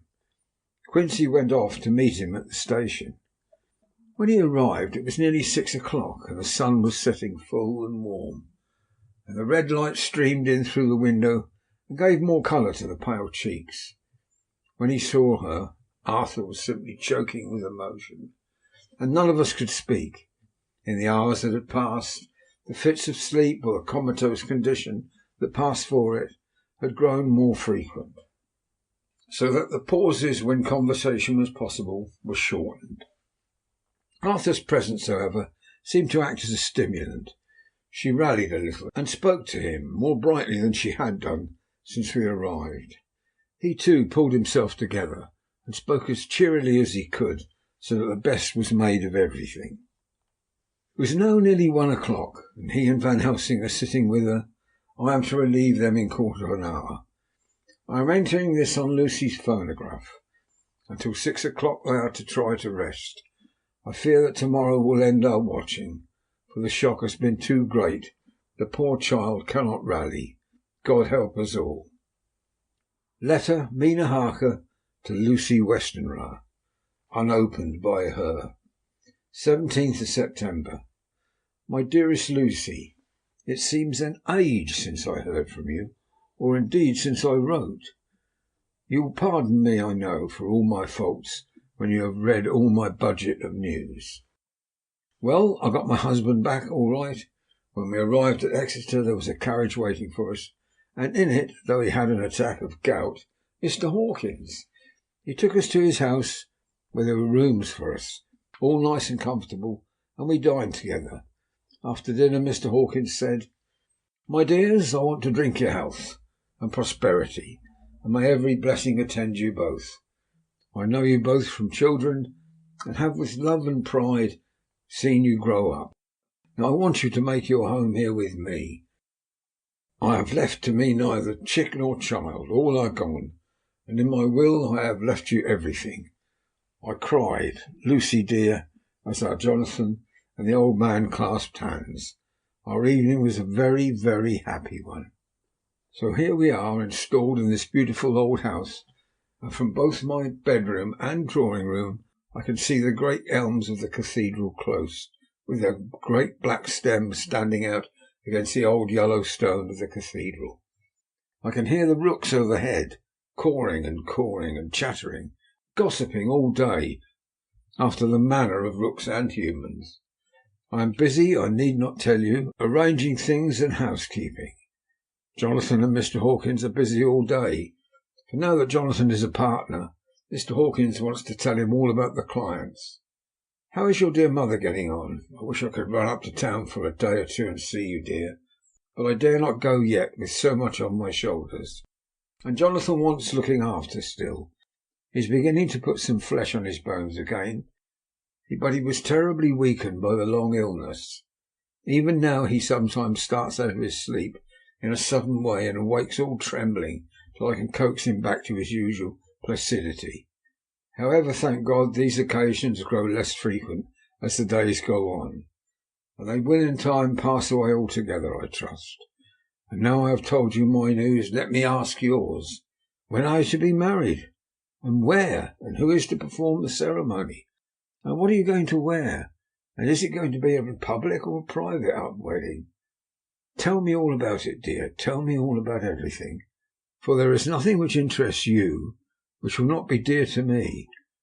Jonathan asks me to send you his respectful duty, but I do not think that is good enough from the junior partner of the important firm Hawkins and Harker. And so, as you love me, and as he loves me, and I love you with all the moods and tenses of the verb, I send you simply his love, instead of goodbye, my dearest Lucy, and all the blessings on you. Yours, Mina Harker. Report from Patrick Hennessy, MD, MRCS, LK, QCPI, etc. To John Seward, MD, 20th of September. My dear Sir, in accordance with your wishes, I enclose a report of the conditions of everything left in my charge. With regard to your patient Renfield, there is more to say. He's had another outbreak which might have had a dreadful ending, but which, as it fortunately happened, was unattended with any unhappy result. This afternoon a carrier's cart with 2 men made a call at the empty house whose grounds abut on ours. The house to which you will remember the patient twice ran away. The men stopped at our gate to ask the porter their way. As they were strangers, I was myself looking out of the study window, having a smoke after dinner, and saw one of them come up to the house. As he passed the window of Renfield's room, the patient began to rant from within, and called him all the foul names he could lay his tongue to. The man, who seemed a decent fellow enough, contented himself by telling himself to shut up for a foul-mouthed beggar, whereon our man accused him of robbing him and wanting to murder him, and said that he would hinder him if he were to swing for it. I opened the window and signed the man not to notice, so he contented himself by looking the place over and making up his mind as to what sort of place he'd got into by saying, "Lord bless you, sir, I wouldn't mind what is said to me in a blooming madhouse. I pity ye and the governor for having to live in a house with a wild beast like that." Then he asked his way civilly enough, and I told him where the gate of the empty house was. He went away, followed by threats and curses and revilings from our man. I went down to see if I could make out any cause for his anger, since he was usually such a well-behaved man, and except his violent fits, nothing of the kind had ever occurred. I found him, to my astonishment, quite composed and most genial in his manner. I tried to get him to talk of the incident, but he blandly asked me questions as to what I meant, and led me to believe he was completely oblivious to the affair. It was, I am sorry to say, however, only another instance of his cunning, for within half an hour I heard of him again. This time he broke out through the window of his room and was running down the avenue. I called the attendants to follow me and ran after him, for I feared he was intent on some mischief. My fear was justified when I saw the same cart which had passed before coming down the road, having on it some great wooden boxes. The men were wiping their foreheads and were flushed in the face, as if with violent exercise. Before I could get up to him, the patient rushed at them, pulling one of them off the cart, and began to knock his head against the ground. If I had not seized him just at that moment, I believe he would have killed the man there and then. The other fellow jumped down and struck him over the head with the butt end of his heavy whip. It was a terrible blow, but he did not seem to mind, but it seized him also, and struggling with the three of us, pulling us to and fro as if we were kittens. You know I'm no lightweight, and the others were both burly men. At first he was silent in his fighting. As we began to master him, the attendants were putting a strait waistcoat on him. He began to shout, "I'll frustrate them. They shan't rob me. They shan't murder me by inches. I'll fight for my lord and master," and all sorts of similar incoherent ravings. It was with a very considerable difficulty that they got him back to the house and put him in the padded room. One of the attendants, Hardy, had a finger broken. However, I set it all right, and he's going on well. The two carriers were at first loud in their threats of action for damages, and promised to rain all the penalties of the law upon us. The threats were, however, mingled with some sort of indirect apology for the defeat of the two of them by a feeble madman. They said that if it had not been for the way their strength had been spent in carrying and raising the heavy boxes to the cart, they would have made short work of him. They gave us another reason for their defeat, the extraordinary state of truth to which they had been reduced by the dusty nature of their occupation, and the reprehensible distance from the scene of their labours of any place of public entertainment. I quite understood their drift, and after a stiff glass of grog, or rather more of the same, and with each with a sovereign in hand, made light of the attack, and swore they would encounter a worse madman any day for the pleasure of meeting so blooming good a bloke as your correspondent. I took their names and addresses in case they might be needed. They are as follows: James Smollett of Dudding's Rents, King George's Road, Great Walworth, and Thomas Snelling, Peter Farley's Road, Guide Court, Bethnal Green. They are both in the employment of Harris and Sons, Moving and Shipment Company, Orange Masters Yard, Soho. I shall report to you any matter of interest occurring here, and shall wire you at once if there is anything of importance. Believe me, dear sir, yours faithfully, Patrick Hennessy. Letter, Mina Harker, to Lucy Westenra. Unopened by her. 18th of September. My dearest Lucy, such a sad blow has fallen us. Mr. Hawkins has died very suddenly. Some may think it not so sad for us, but we had both come to so love him that it really seems as though we had lost a father. I never knew either father or mother so that the dear old man's death is a real blow to me. Jonathan is greatly distressed. It is not only that he feels sorrow, deep sorrow, for the dear good man who has befriended him all his life, and now at the end has treated him like his own son, and left him a fortune, which people of our modest bringing up is wealth beyond the dreams of avarice. But Jonathan frets it on another account. He says the amount of responsibility which it puts upon him makes him nervous. He begins to doubt himself. I try to cheer him up, and my belief in him helps him have a belief in himself. But it is here that the grave shock he experienced tells upon him the most. Oh, it's too hard that sweet, simple, noble, strong nature such as his, a nature which enabled him, our dear good friend's aid, to rise from clerk to master in a few years, should be so injured that the very essence of its strength is gone. Forgive me, dear, if I worry you with my troubles in the midst of your own happiness. But, Lucy, dear, I must tell someone, for the strain of keeping up a brave and cheerful appearance to Jonathan tries me. I have no one here I can confide in. I dread coming up to London, as we must do the day after tomorrow. For poor Mr. Hawkins left in his will that he was to be buried in the grave with his father. As there are no relations at all, Jonathan will have to be chief mourner. I shall try to run over to see you, dearest, if only for a few minutes. Forgive me for troubling you. With all blessings, your loving Mina Harker. Dr. Seward's Diary, 20th of September. Start again. Dr. Seward's Diary.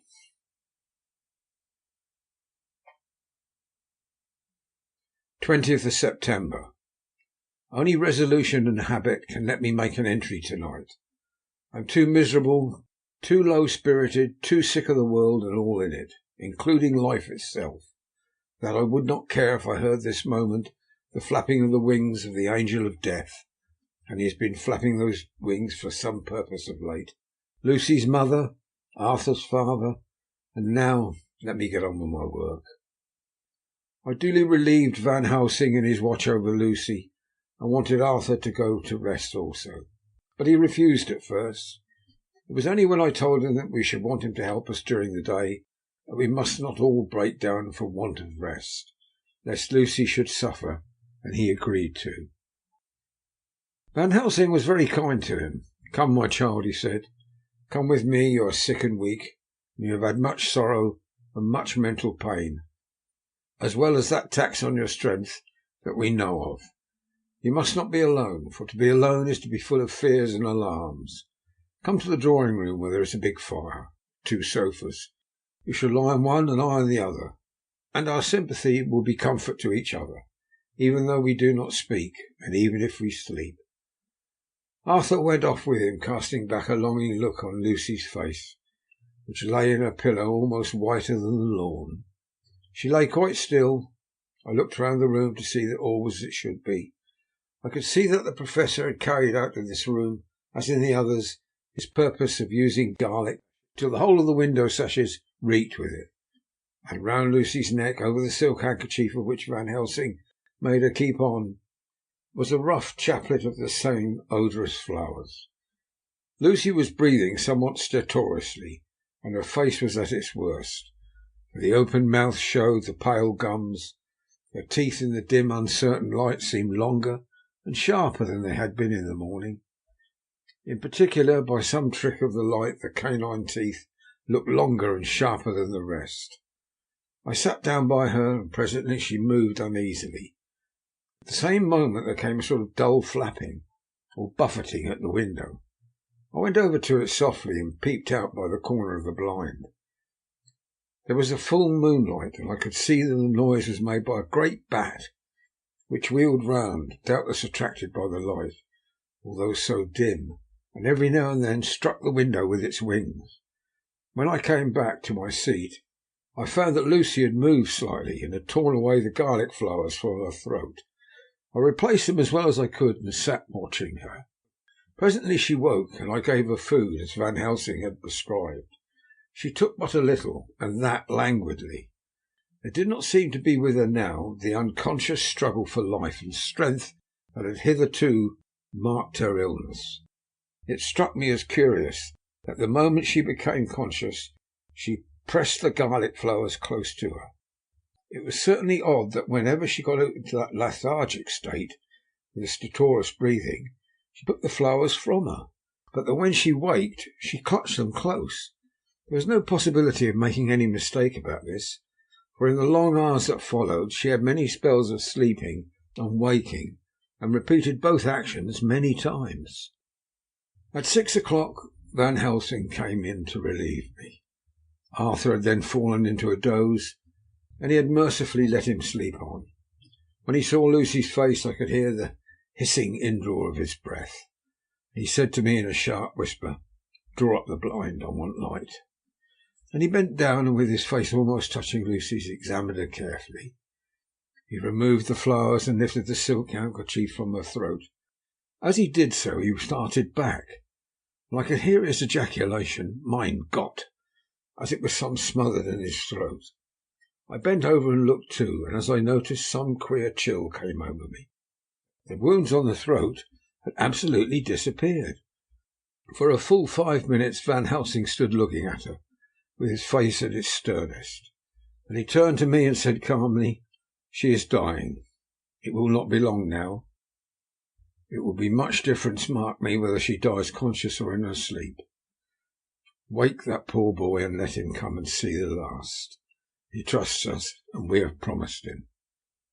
I went to the dining room and waked him.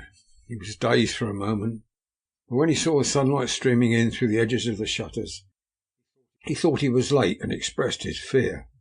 I assured him that Lucy was still asleep, but told him as gently as I could that both Van Helsing and I feared that the end was near.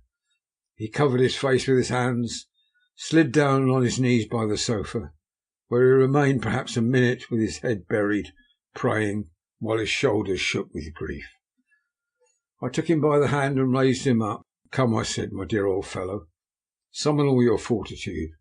It will be best and easiest for her." When we came into Lucy's room, I could see that Van Helsing had, with his usual forethought, been putting matters straight and making everything look as pleasing as possible. He had even brushed Lucy's hair, so that it lay on the pillow in its usual sunny ripples. When we came into the room, she opened her eyes, and seeing him, whispered softly, "Arthur, oh my love, I am so glad you've come. Kiss me." Arthur bent eagerly over to kiss her. That instant Van Helsing, who, like me, had been startled by her voice, swooped upon him, and catching him by the neck with both hands, dragged him back with a fury of strength which I never thought he could have possessed, and actually hurled him almost across the room. "Not for your life," he said, "not for your living soul and hers," and he stood between them like a lion at bay. Arthur was so taken aback that he did not for a moment know what to do or say, and before any impulse of violence could seize him, he realized the place and the occasion, and stood silent, waiting. I kept my eyes fixed on Lucy, as did Van Helsing, and we saw a spasm of rage flit like a shadow over her face. The sharp teeth champed together, then her eyes closed and she breathed heavily. Very shortly after she opened her eyes in all their softness, and putting out her poor pale hand, took Van Helsing's great brown one. Drawing it to her, she kissed it. "My true friend," she said in a faint voice, but with untellable pathos, "my true friend, and his, oh, guard him and give me peace." "I swear it," he said solemnly, kneeling beside her, and holding up his hand as one who registers an oath. He turned to Arthur and said to him, "Come, my child, take her hand in yours and kiss her on the forehead, only once." Their eyes met instead of their lips, and so they parted. Lucy's eyes closed, and Van Helsing, who had been watching closely, took Arthur's arm and drew him away. And then Lucy's breathing became stertorous again, and all at once it ceased.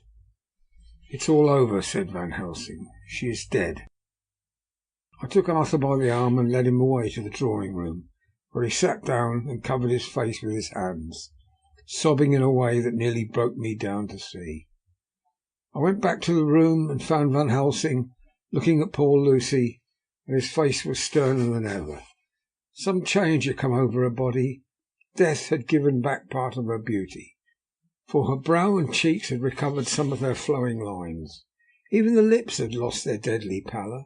It was as if the blood no longer needed for the working of the heart had gone to make the harshness of death as little rude as might be.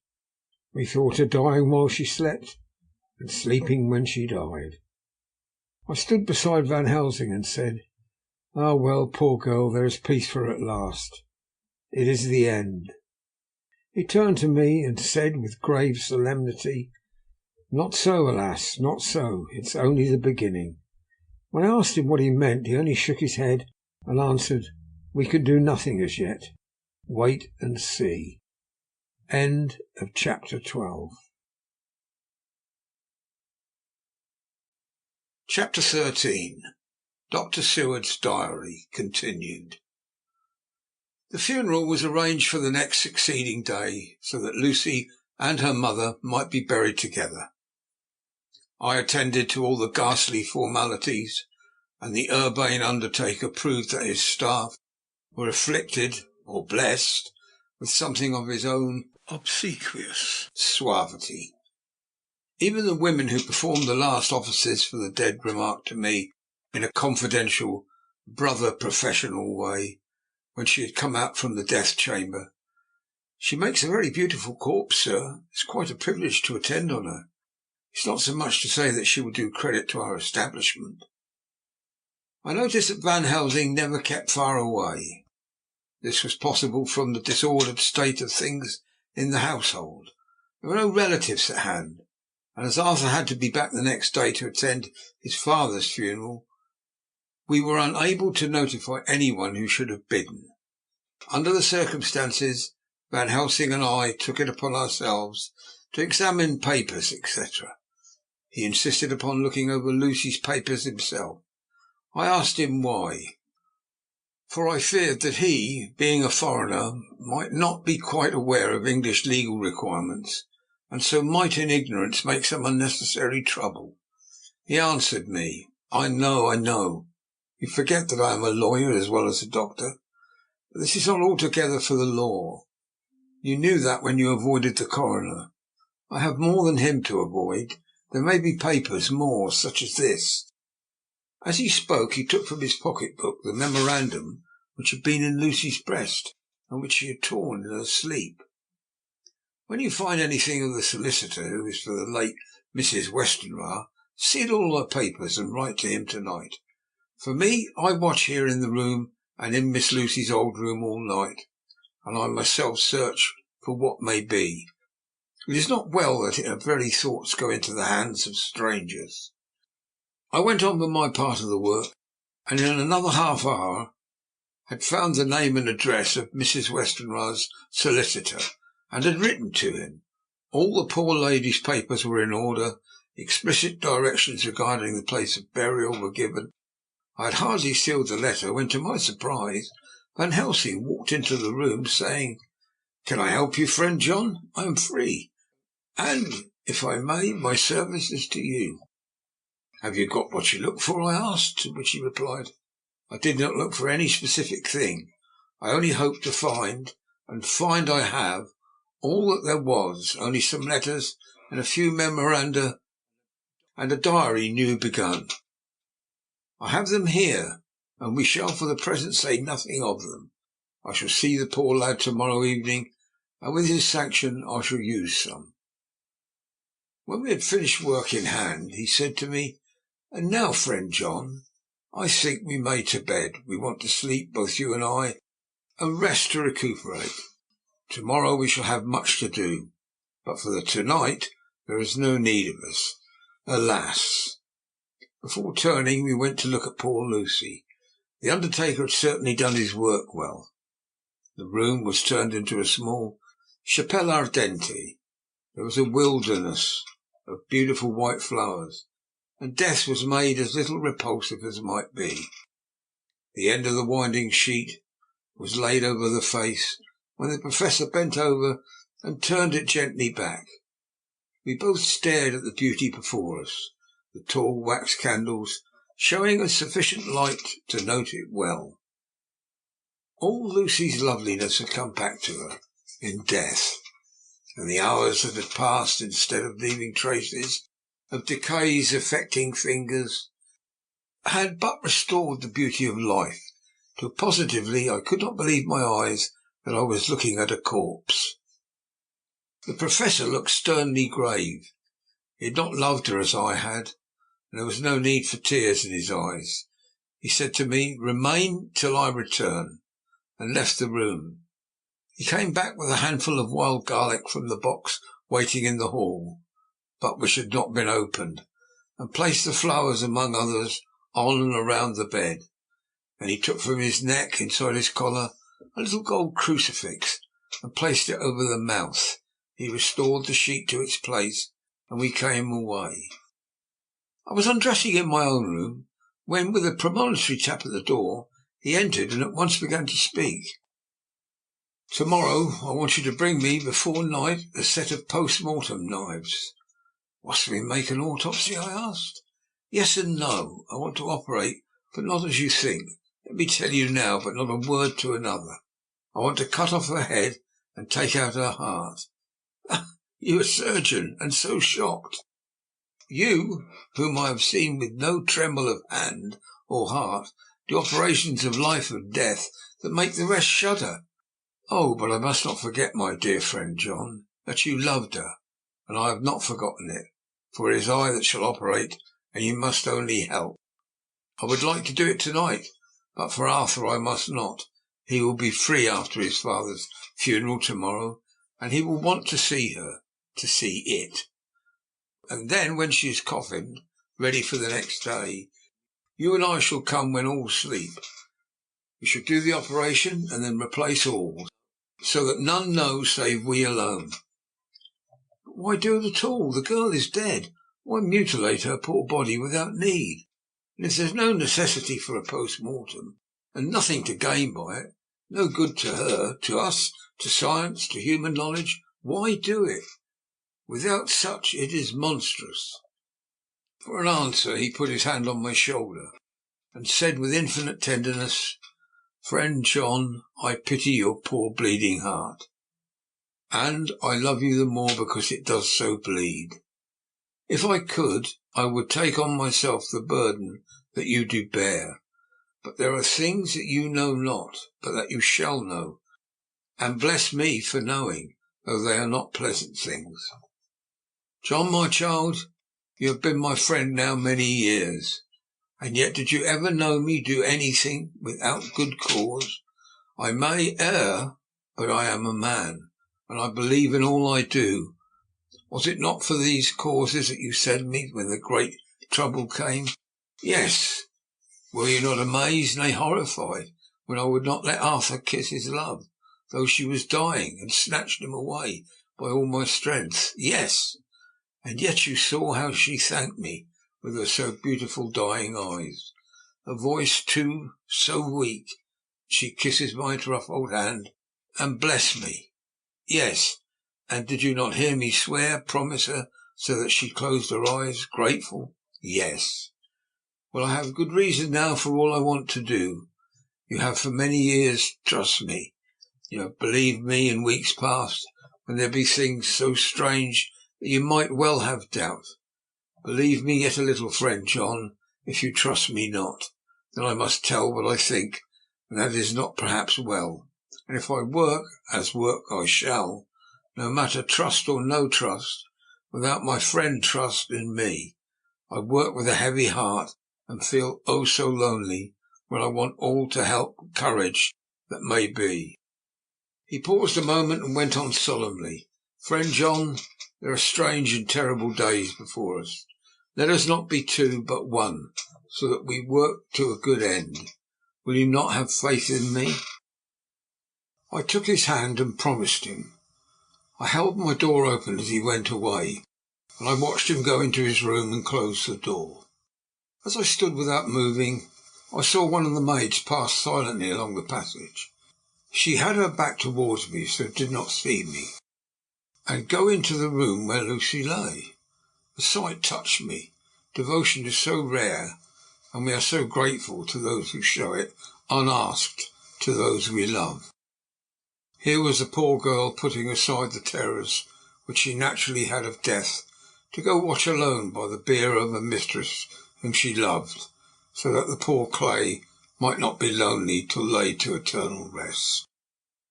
I must have slept long and soundly, for it was broad daylight when Van Helsing waked me by coming into my room. He came over to my bedside and said, "You need not trouble about the knives. We shall not do it." "Why not?" I asked, for his solemnity of the night before had greatly impressed me. "Because," he said sternly, "it is too late, or too early. See." Here he held up the little golden crucifix. "This was stolen in the night." "How stolen?" I asked in wonder, "since you have it now." "Because I get it back from the worthless wretch who stole it, from the woman who robbed the dead and living. Her punishment will surely come, but not through me. She knew not altogether what she did, and thus unknowing, she only stole. Now we must wait." He went away on the word, leaving me with a new mystery to think of, a new puzzle to grapple with. The forenoon was a dreary time, but at noon the solicitor came, Mr. Marquand, of Holmwood and Sons, Marquand and Lidderdale. He was very genial and very appreciative of what we had done, and took off our hand all the cares as to details. During lunch he told us that Mrs. Westenra had for some time expected sudden death from her heart, and had put her affairs in absolute order. He informed us that with the exception of a certain entailed property of Lucy's father's, which now, in default of direct issue, went back to a distant branch of the family, the whole estate, real and personal, was left absolutely to Arthur Holmwood. When he had told us so much, he went on. Frankly, we did our best to prevent such a testamentary disposition, and pointed out certain contingencies that might leave her daughter either penniless or not so free as she should be to act regarding a matrimonial alliance. Indeed, we pressed the matter so far we almost came to a collision, for she asked us if we were or were not prepared to carry out her wishes. Of course, we then had no alternative but to accept. We were right in principle, and 99 times out of 100 we should have proved it by the logic of events. The accuracy of our judgment, frankly, however, I must admit that in this case any other form of disposition would have rendered impossible the carrying out of her wishes. But by her predeceasing her daughter, the latter would have come into possession of the property, and even if had she only survived her mother by 5 minutes, her property would, in case there were no will, and a will was a practical impossibility in such a case, have been treated at her decease as under intestacy, in which case Lord Goldmoney, though so dear a friend, would have had no claim in the world, and the inheritors being remote would not be likely to abandon their just rights for sentimental reasons regarding an entire stranger. I assure you, my dear sirs, I am rejoiced at the result, perfectly rejoiced. He was a good fellow, but his rejoicing at the one little part in which he was officially interested of so great a tragedy was an object lesson in the limitations of sympathetic understanding. He did not remain long. He said he would look in later in the day and see Lord Godalming. His coming, however, had been a certain comfort to us, since it assured us that we should not have to dread hostile criticism as to any of our acts. Arthur was expected at 5 o'clock, so a little before that time we visited the death chamber. It was so in very truth, for now both mother and daughter lay in it. The undertaker, true to his craft, had made the best display he could of his goods, and there was a mortuary air about the place that lowered our spirits at once. Van Helsing ordered the former arrangement to be adhered to, explaining that as Lord Godalming was coming very soon, it would be less harrowing to his feelings to see all that was left of his fiancée quite alone. The undertaker seemed shocked at his own stupidity, and exerted himself to restore things to the condition in which we left them the night before. so that when Arthur came, such shock to his feelings as we could avoid was saved. Poor fellow, he looked desperately sad and broken. Even his stalwart manhood seemed to have shrunk somewhat under the strain of his much-tried emotions. He had, I knew, been very genuinely and devotedly attached to his father, and to lose him at such a time was a bitter blow to him. With me he was as warm as ever, and Van Helsing he was sweetly courteous, but I could not help seeing there was some constraint with him. The Professor noticed it too, and mentioned me to bring him upstairs. I did so, and left him at the door of the room, as I felt he would like to be quite alone with her. But he took my arm and led me in, saying huskily, "You loved her too, old fellow. She told me all about it, and there was no friend had a closer place in her heart than you. I don't know how to thank you for all you have done for her. I can't think yet."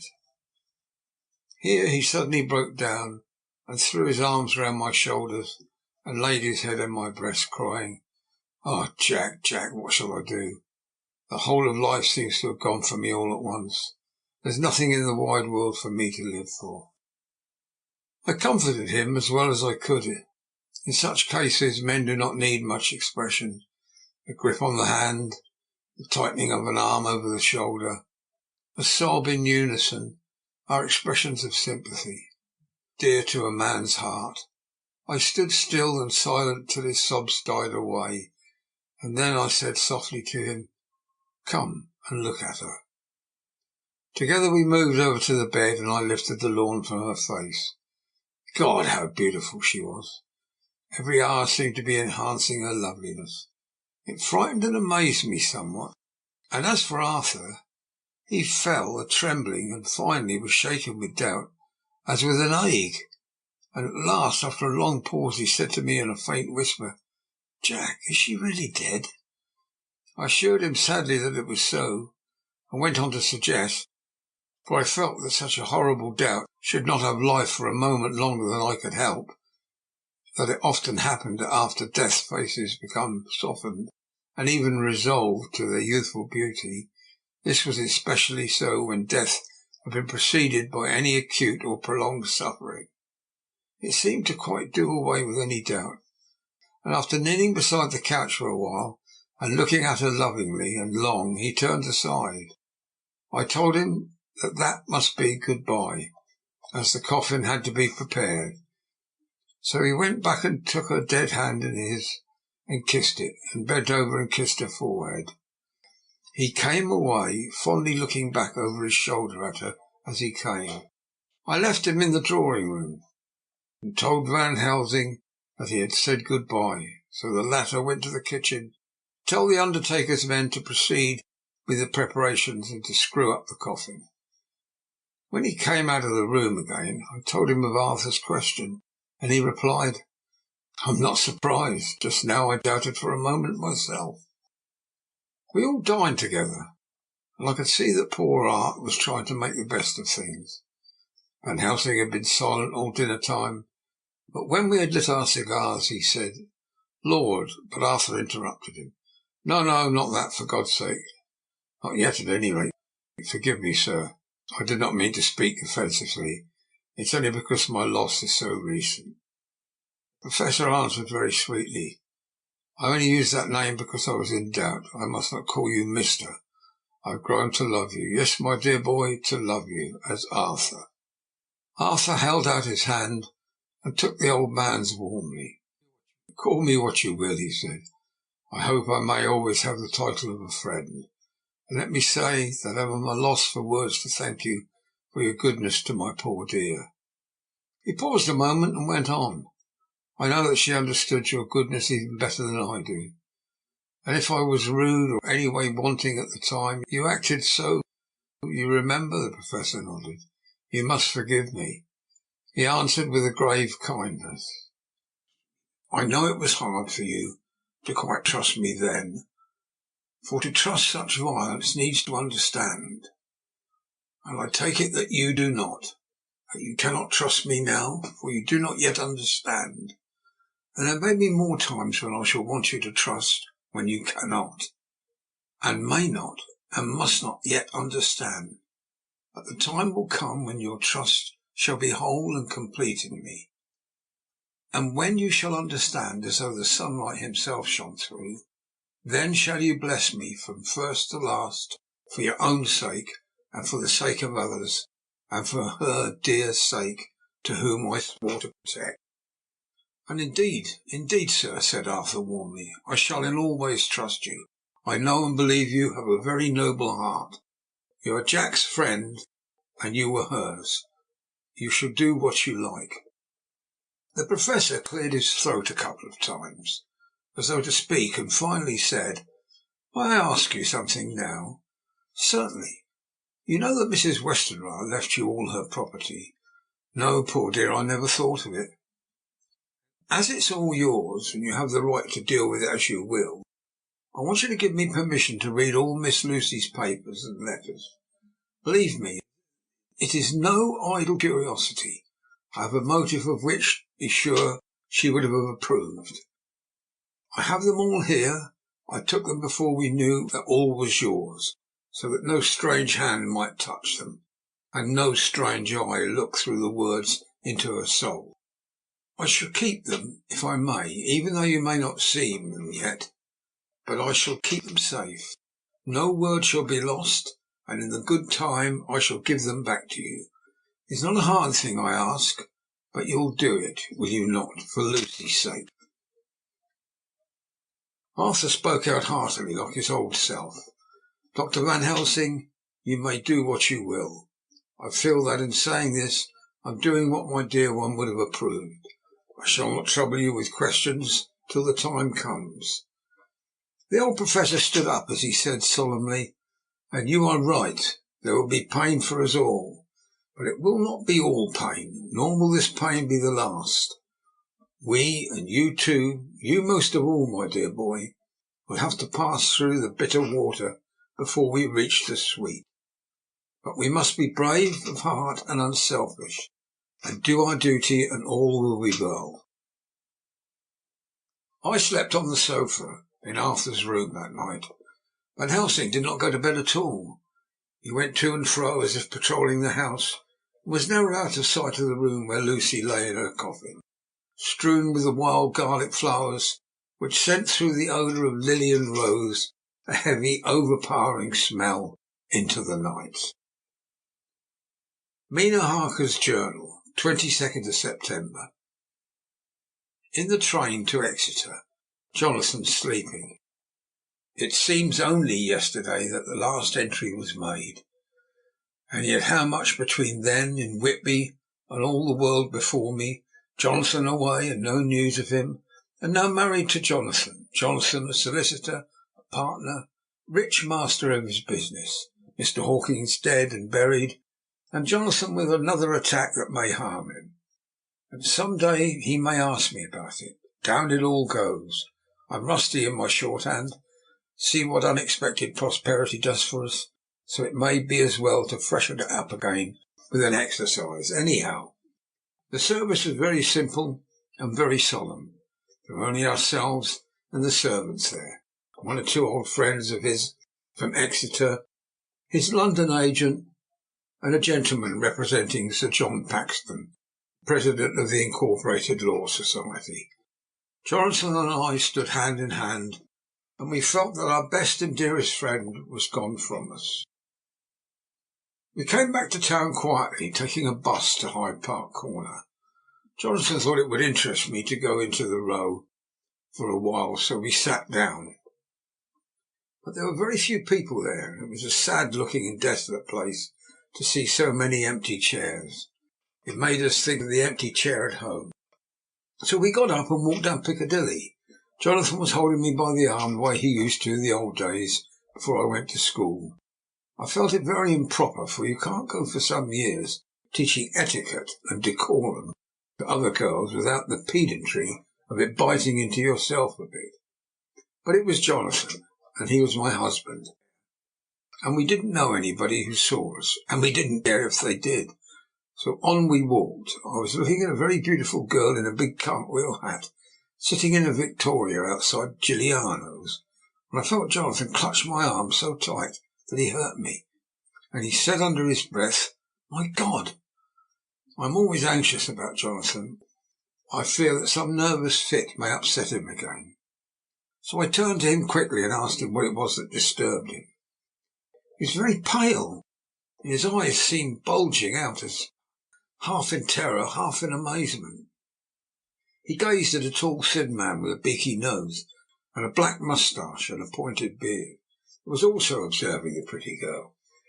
He was looking at her so hard that he did not see either of us, so I had a good view of him. His face was not a good face. It was hard, cruel, and sensual, and his big white teeth, that looked like all the whiter because his lips were so red, were pointed like an animal's. Jonathan kept staring at him till I was afraid he would notice. I feared he might take ill. He looked so fierce and nasty. I asked Jonathan why he was disturbed, and he answered, evidently thinking that I knew as much about it as he did. Did you see who it is?" "No, dear," I said. "I don't know him. Who is it?" His answer seemed to shock and thrill me, for it was said as if he did not know that it was to me, Mina, to whom he was speaking. "It is the man himself." The poor dear was evidently terrified at something, very greatly terrified. I do believe that if he had not had me to lean on and to support him, he would have sunk down. He kept staring. A man came out of the shop with a small parcel, gave it to the lady, who then drove off. The dark man kept his eyes fixed on her, and when the carriage moved up Piccadilly, he followed in the same direction and hailed a hansom. John kept looking after him, and said as if to himself, "I believe it is the Count, but he has grown young. My God, if this be so, oh my God, my God, if I only knew, if I only knew." He was distressing himself so much that I feared to keep his mind on the subject by asking him any questions, so I remained silent. I drew him away quietly, and he, holding my arm, came easily. We walked a little further, and then went in and sat for a while in the Green Park. It was a hot day for autumn, and there was a comfortable seat in a shady place. After a few minutes staring at nothing, Jonathan's eyes closed and he went quietly into a sleep. With his head on my shoulder, I thought it was the best thing for him, so did not disturb him. In about 20 minutes he woke up and said to me quite cheerfully, "Hi, Mina, I've been asleep. Oh, do forgive me for being so rude. Come and we'll have a cup of tea somewhere." He'd evidently forgotten all about the dark stranger, as if in his illness had forgotten all that this episode had reminded him of. I don't like this lapsing into forgetfulness. It may make or continue some injury to the brain. I must not ask him, for I fear I shall do more harm than good, but I must somehow learn the facts of his journey abroad. The time has come, I fear, when I must open that parcel and know what is written. Oh, Jonathan, you will, I know, forgive me if I do wrong, but it is for your own dear sake. Later. A sad homecoming in every way, the house empty, and the dear soul who was so good to us. Jonathan was still pale and dizzy under a slight relapse of his malady, and now a telegram from Van Helsing, whoever he may be. "You will be grieved to hear that Mrs. Westenra died 5 days ago, and that Lucy died the day before yesterday. They were both buried today." Oh, what a wealth of sorrow in a few words. Poor Mrs. Westenra, poor Lucy, gone, never to return to us, and poor Arthur to have lost such sweetness out of his life. God help us all to bear our troubles. Dr. Seward's diary, 22nd of September. It's all over. Arthur has gone back to the ring and has taken Quincy Morris with him. What a fine fellow is Quincy. I believe in my heart of hearts that he suffered as much about Lucy's death as any of us. But he bore himself, though, like a moral Viking. If America can go on breeding men like that, she will be a power in the world indeed. Van Helsing is lying down, having a rest proprietary to his journey. He goes over to Amsterdam tonight, but he says he returns tomorrow night, that he only wants to make some arrangements which can only be made personally. He's to stop with me then, if he can, he says. He has work to do in London, which may take him some time. Poor old fellow, I fear that even the strain of the past week has broken down even his iron strength. All the time of the burial he was, I could see, putting some terrible restraint on himself. When it was all over, and we were standing beside Arthur, who, poor fellow, was speaking of his part in the operation where his blood had been transfused to his Lucy veins, I could see Van Helsing's face grow white and purple by turns. Arthur was saying that he felt since then as if they two had been really married, and that she was his wife in the sight of God. None of us said a word of the other operations, and none of us ever shall. Arthur and Quincy went away together to the station, and Van Helsing and I came on here. The moment we were alone in the carriage, he gave way to a regular fit of hysterics. He has denied to me since that it was hysterics, and insisted it was only his sense of humour asserting itself under very terrible conditions. He laughed till he cried. I had to draw down the blinds lest anyone should see us and misjudge. And then he cried till he laughed again, and laughed and cried together, just as a woman does. I tried to be stern with him, as one is to a woman under the circumstances, but it had no effect. Men and women are so different in manifestations of nervous strength or weakness. Then, when his face grew grave and stern again, I asked him why his mirth, and why at such a time. His reply was in a way characteristic of it, for it was logical, forceful, and mysterious. He said, you don't comprehend, friend John. Do not think that I am not sad, though I laugh. See, I have cried even when the laugh did choke me. But no more think I am all sorry when I cry, for the laugh he come just the same. Keep it always with you, that laughter, who knock at your door and say, may I come in? It is not the true laughter. No, he is a king, and he come when and how he like. He ask no person, he choose no time of suitability. He say, I am here. Behold, in example. I grieve my heart out for that so sweet young girl. I give my blood for her, though I am old and worn. I give my time, my skill, my sleep. I let my other sufferers want so that she may have all. And yet I can laugh at her very grave.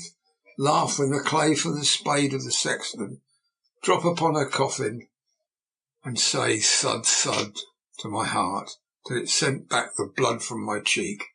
My heart bleed for that poor boy, that dear boy, so of the age of mine own boy, have I seen so blessed that he live, with his hair and eyes the same. There, you know now why I love him so.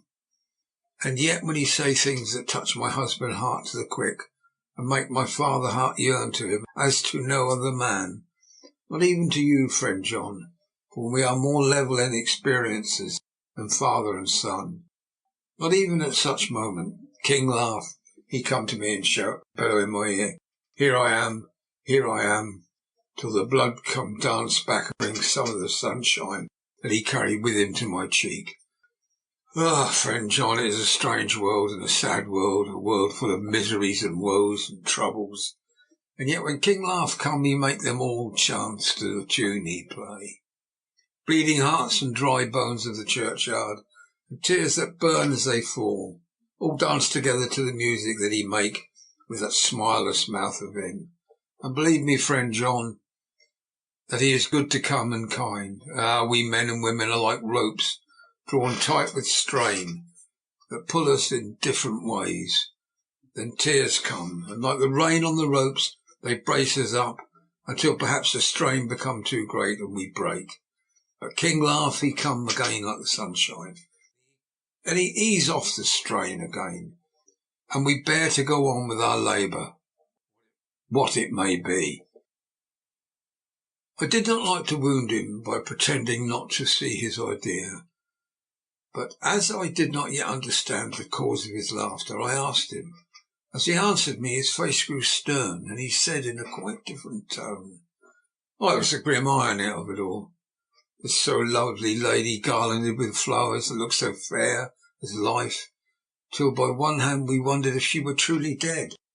She laid in that so fine a marble house, in that lonely churchyard, where rest so many of her kin, laid there with the mother who loved her, and whom she loved, and that sacred bell going toll, toll, toll, so sad and slow, and those holy men with their white garments of the angel, pretending to read books, and yet all the time their eyes never on the page, and all of us with a bowed head. And all for what? She is dead. So, is it not? Well, for the life of me, Professor, I said, I can't see anything to laugh about in all that. Why, your explanation makes it even a harder puzzle than before. Even if the burial service was comic, what about poor Art and his trouble? Why, his heart was simply breaking. Just so. Said he not that transfusion of his blood into her brains had made her truly his bride? Yes, and it was a sweet and comforting idea for him. Quite so. But there was a difficulty, friend John. If so, what about the others? Oh, so this with sweet maid is a polyandrist, and me with my poor wife dead to me, but alive by church's law, as though no wits were all gone.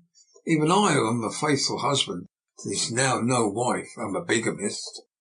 I don't see where the joke comes from in there either, I said, and I did not feel particularly pleased with him for saying such things. He laid his hand upon my arm and said, Friend John, forgive me if I pain.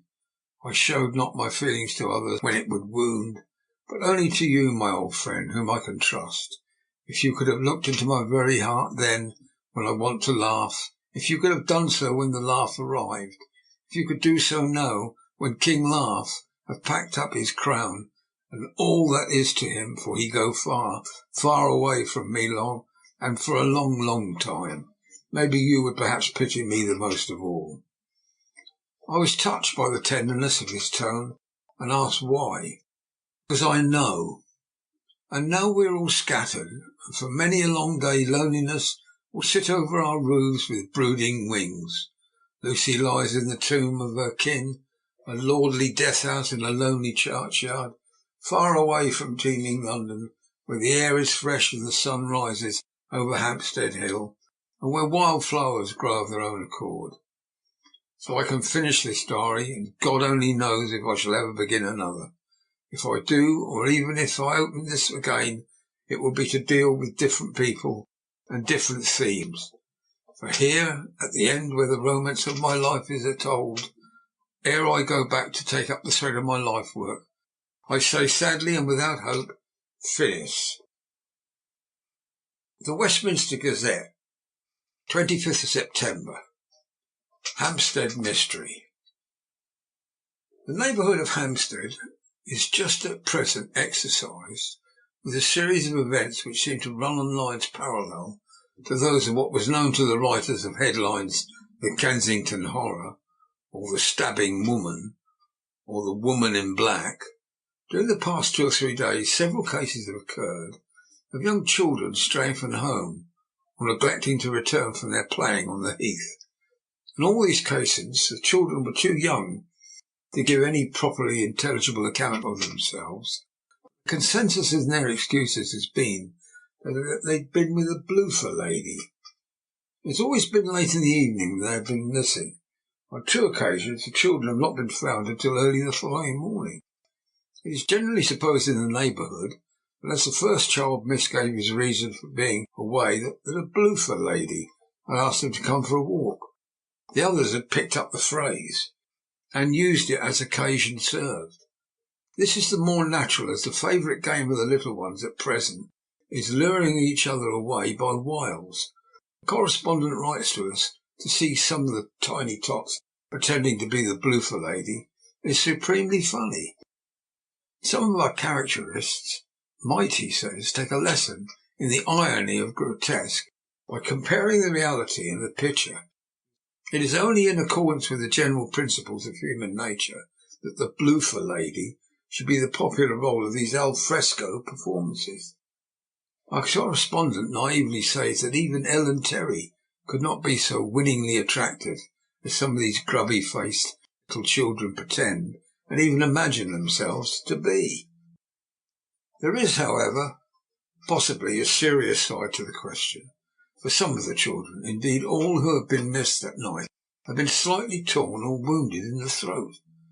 The wounds seem to be as might be made by a rat or a small dog, and although of not much importance individually, would tend to show that whatever animal inflicts them has a system or method of its own.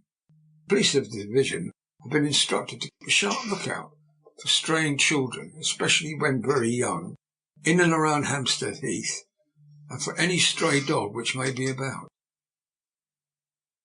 The Westminster Gazette, 25th of September, extra special.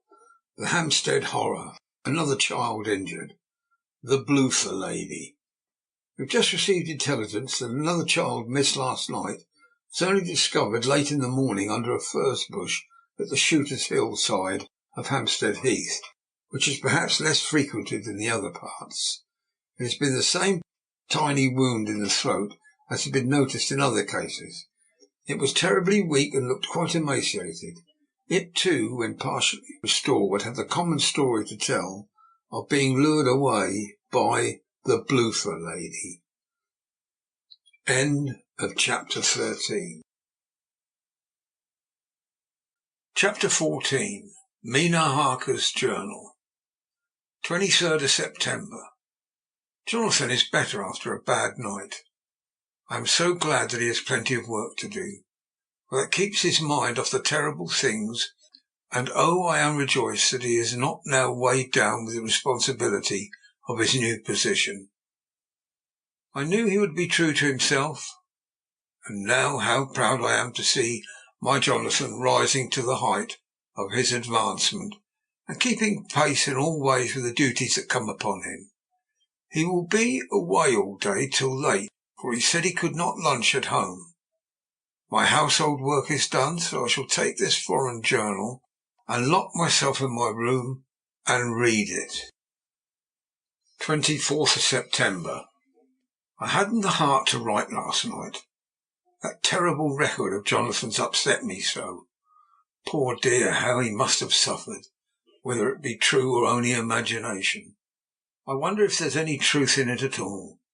Did he get his brain fever and then write it all those terrible things?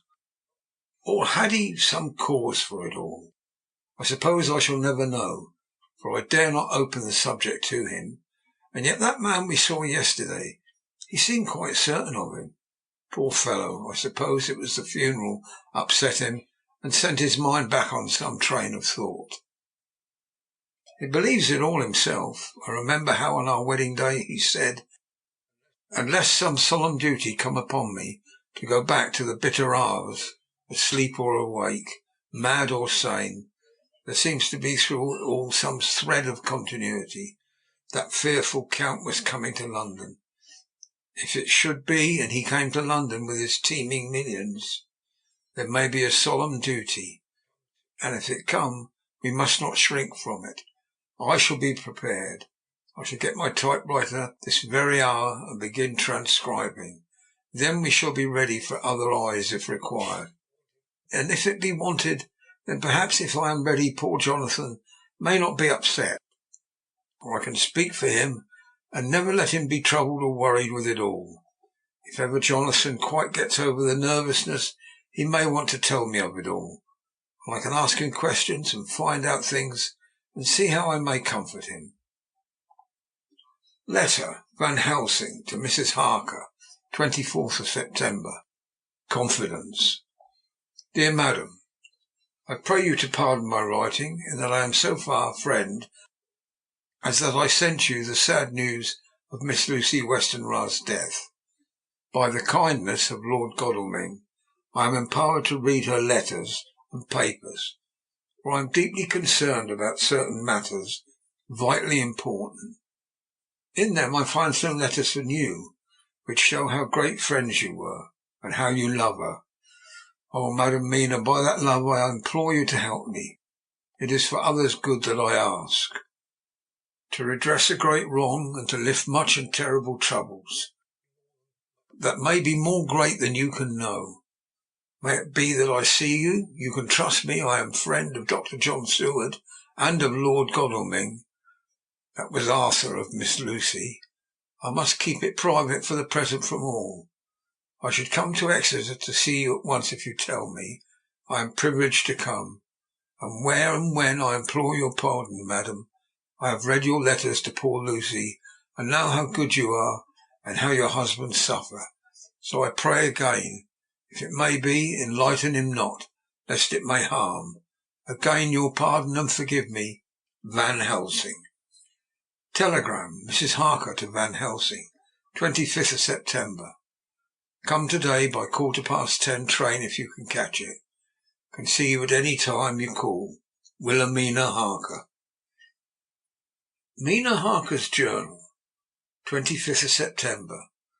I cannot help feeling terribly excited as the time draws near for the visit of Dr. Van Helsing, for somehow I expect that it will throw some light upon Jonathan's sad experience, and as he attended poor dear Lucy in her last illness, he can tell me all about her.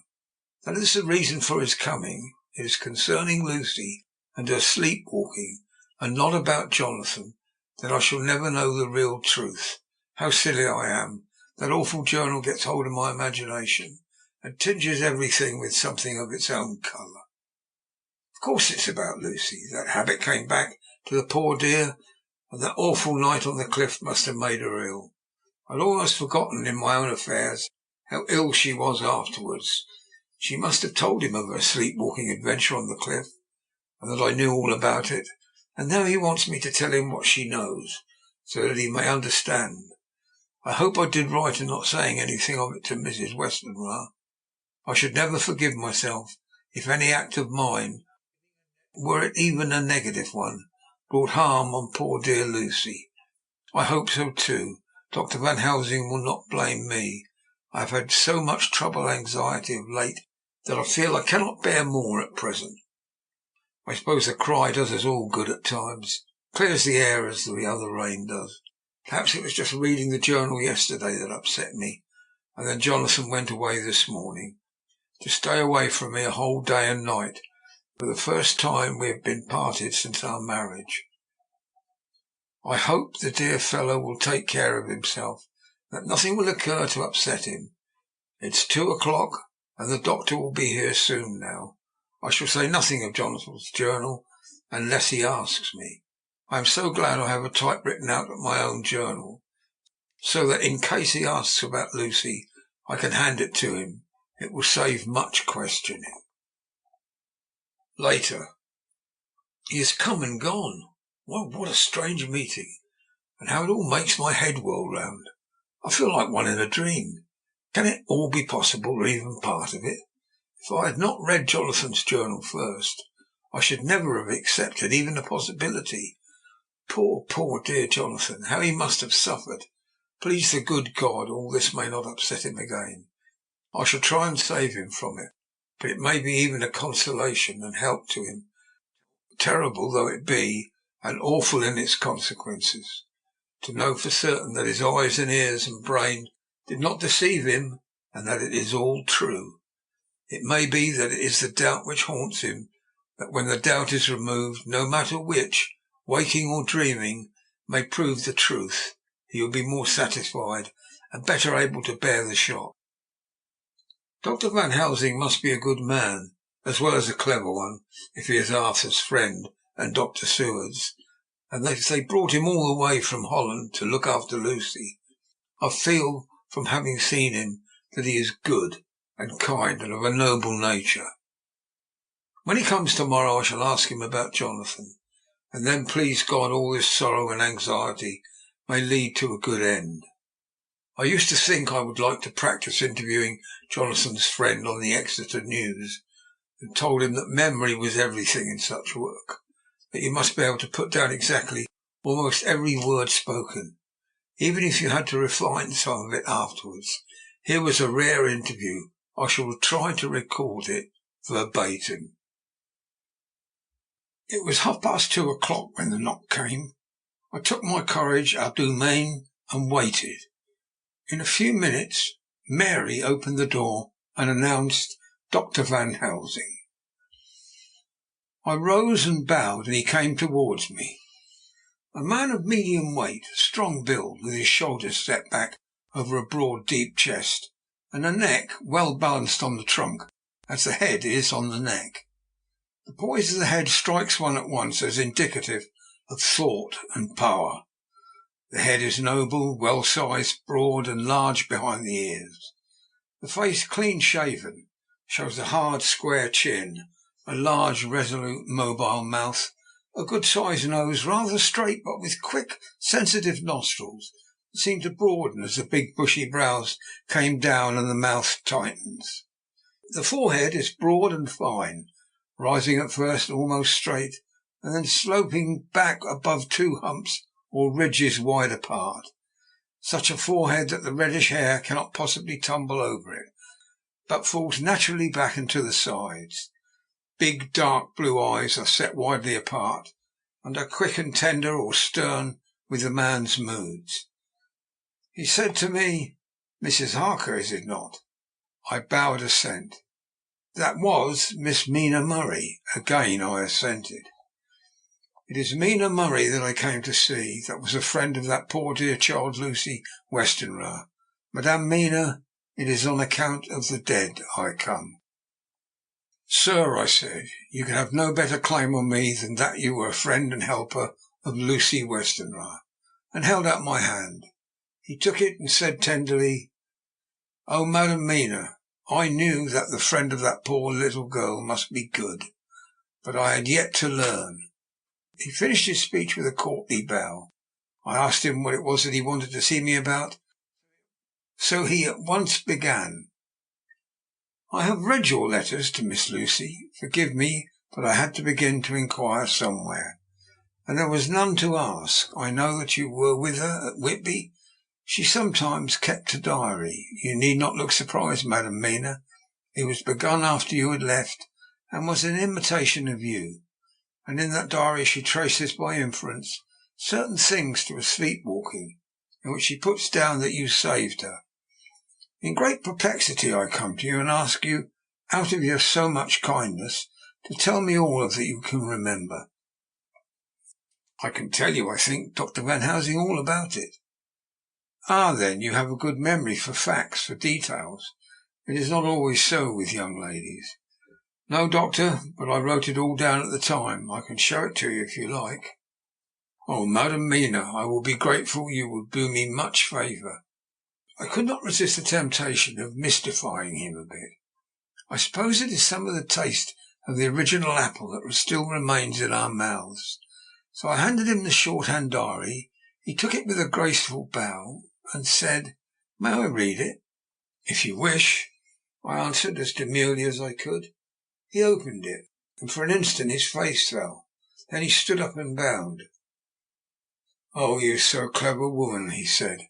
"I knew long that Mr. Jonathan was a man of much thankfulness, but I see his wife have all the good things, and will you not so much honour me and so help me as to read it for me?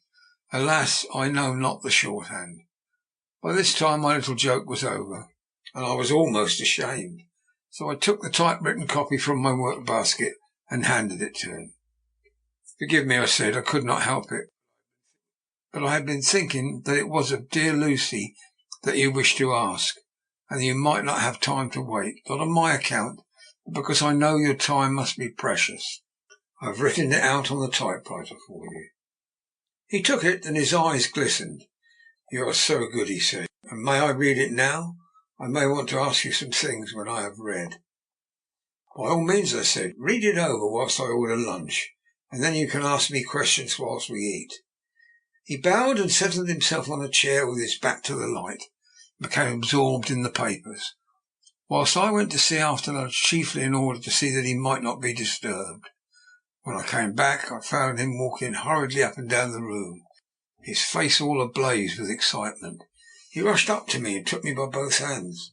"Oh, Madame Mina," he said, "how can I say what I owe to you? This paper is as sunshine. It opens the gate to me. I am dazed, I am dazzled with so much light, and yet clouds roll in behind the light every time. But that you do not, cannot comprehend. But I am grateful to you, you so clever woman. Madame," he said this very solemnly, "if ever Abraham Van Helsing can do anything for you or yours, I trust you will let me know. It will be a pleasure and delight if I may serve you as a friend. As a friend, but all I have ever learned, all I can ever do, shall be for you and those you love. There are darknesses in life, and there are lights. You are one of the lights. You will have a happy life and a good life, and your husband will be blessed in you. But, Doctor, you praise me too much. You do not know me. Not know you? I, who am old, and who have studied all my life men and women. I, who have made my speciality the brain and all that belongs to him, and all that follows from him. And I have read your diary that you have so goodly written for me, and which breathes out true in every line. I, who have read your so sweet letter to poor Lucy, of your marriage and your trust, and not know you. Oh, Madam Mina, good woman, tell all their lives, and by day, and by hour, and by minute, such things that angels can read, and we men who wish to know have in us something of angels' eyes. Your husband is noble nature. You are noble too, for you trust, and trust cannot be where there is mean nature. And your husband, tell me of him. Is he quite well? Is all that fever gone? Is he strong and hearty? I saw here an opening to ask him about Jonathan. So I said, he is almost recovered, but he has been greatly upset by Mr. Hawkins's death. He interrupted. Oh, yes, I know. I've read your last two letters. I went on. I suppose it's upsetting, for when we were in town on Thursday, he had a sort of a shock. A shock? After a brain fever? So soon? That was not good. What kind of shock was it? He thought he saw someone who recalled something terrible, something which led to his brain fever. And here the whole thing seemed to overwhelm me in such a rush. The pity for Jonathan, the horror which he had experienced, and the fear that had been brooding over me ever since. It all came in a tumult. I suppose I was hysterical, for I threw myself on my knees, held up my hands to him, and implored him to make my husband well again. He took my hands and raised me up, and made me sit on the sofa, and sat by me. He held my hand in his, and he said to me, with such infinite sweetness, my life is a barren and lonely one, and so full of work that I have not yet had much time for friendships.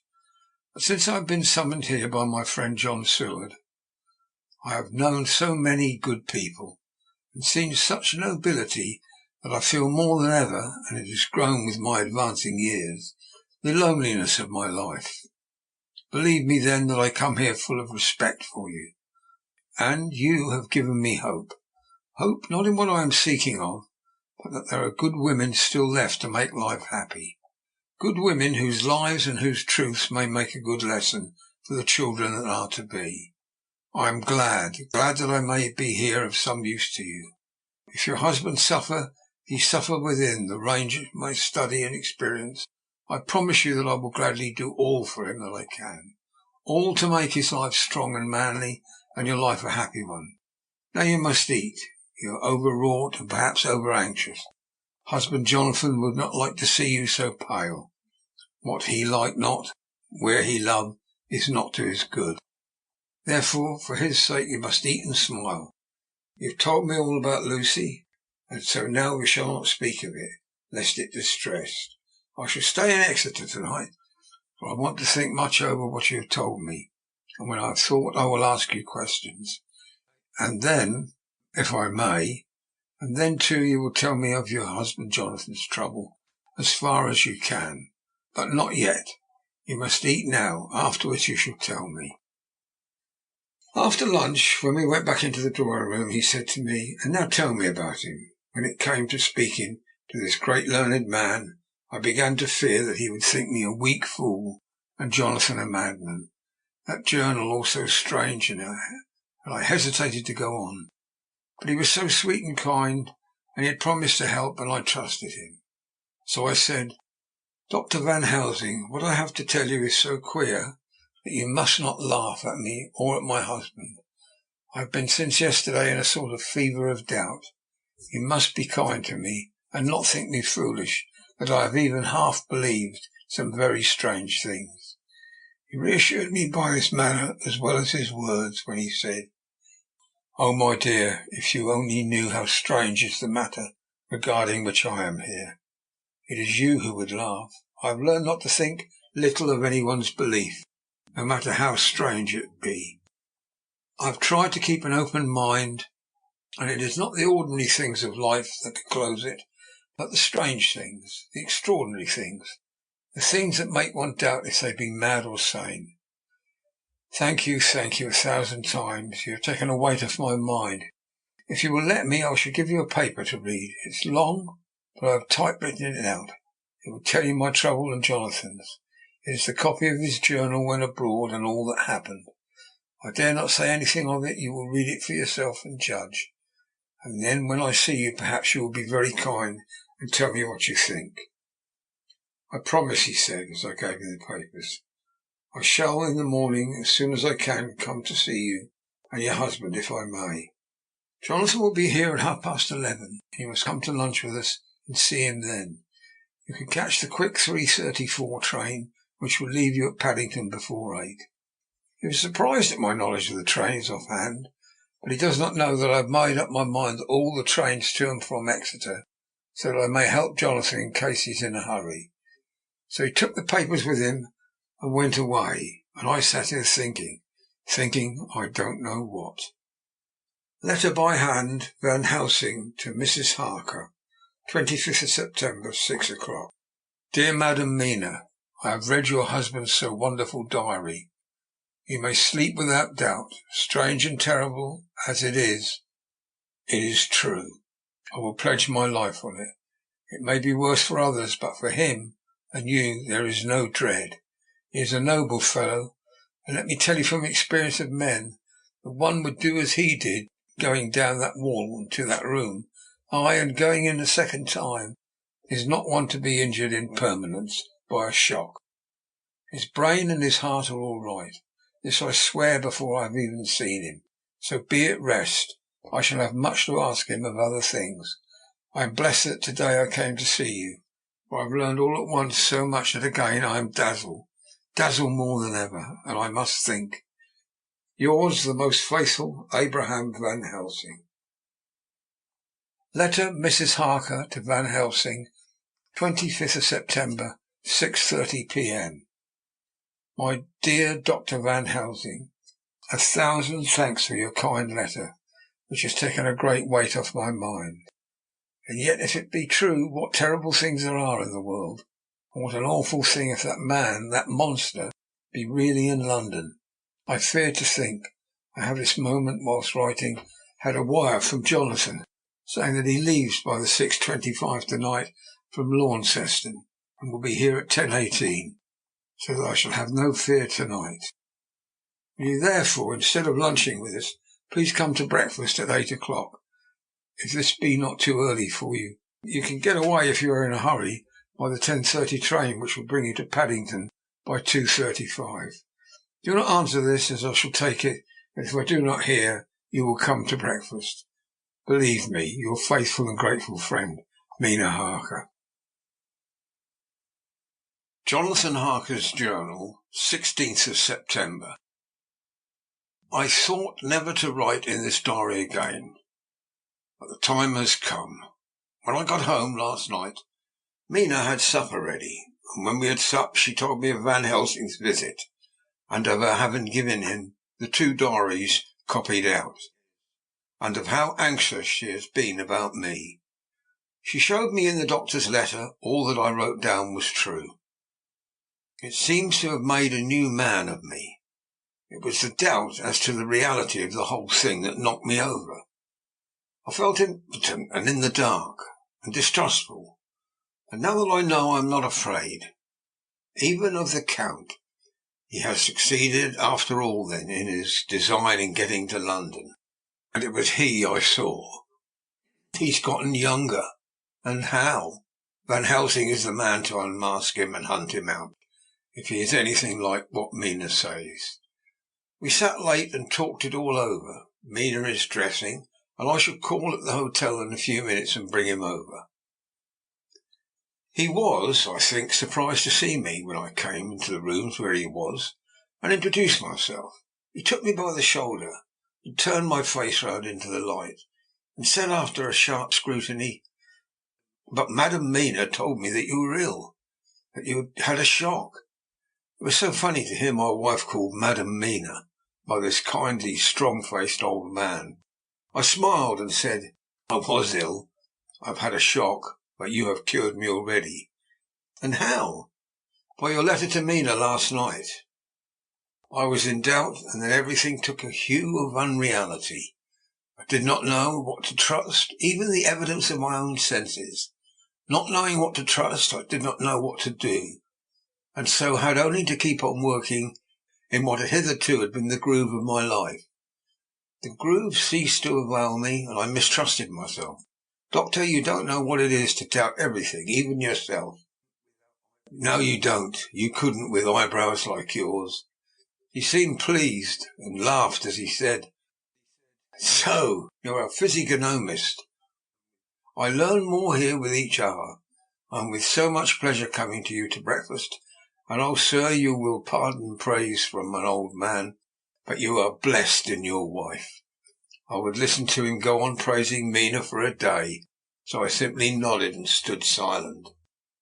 "She is one of God's women, fashioned by his own hand to show us men and other women that there is a heaven where we can enter, and that its light can be here on earth, so true, so sweet, so noble, so little an egoist.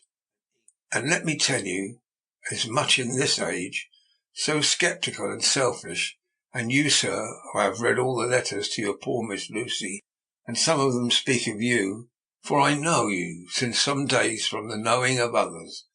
But I have seen your true self since last night, and you'll give me your hand, will you not, and let us be friends for all our lives." We shook hands, and he was so earnest and so kind that it made me quite choky. "And now," he said, "may I ask you for some more help? I have a great task to do, and at the beginning it is to know. You can help me here. Can you tell me what went before your going to Transylvania? Later on I may ask more help, and of a different kind. This will do." "Look here, sir," I said, "does what you have to do concern the Count?" "It does," he said solemnly. "Then I am with you heart and soul. As you go by the 10:30 train, you will not have time to read them, but I shall get the bundle of papers. You can take them with you and read them in the train." After breakfast I saw him to the station. When we were parting, he said, "Perhaps you will come to town if I send to you, and take Madam Mina too." "We shall both come when you will," I said. I had got him in the morning papers and the London papers of the previous night, and while we were talking at the carriage window, waiting for the train to start, he was turning them over. His eyes suddenly seemed to catch something in one of them. The Westminster Gazette. I knew it by the colour, and he grew quite white, and he read something intently, groaning to himself. Mein God, so soon, so soon. I do not think he remembered me at the moment. Just then the whistle blew, and the train moved off. This recalled him to himself as he leaned out of the window and waved his hand, calling out, "Love to Madam Mina. I shall write so soon as I ever can." Dr. Seward's Diary, 26th September. Truly there is no such thing as finality. Not a week since I had said finish, and yet here I am with the same record.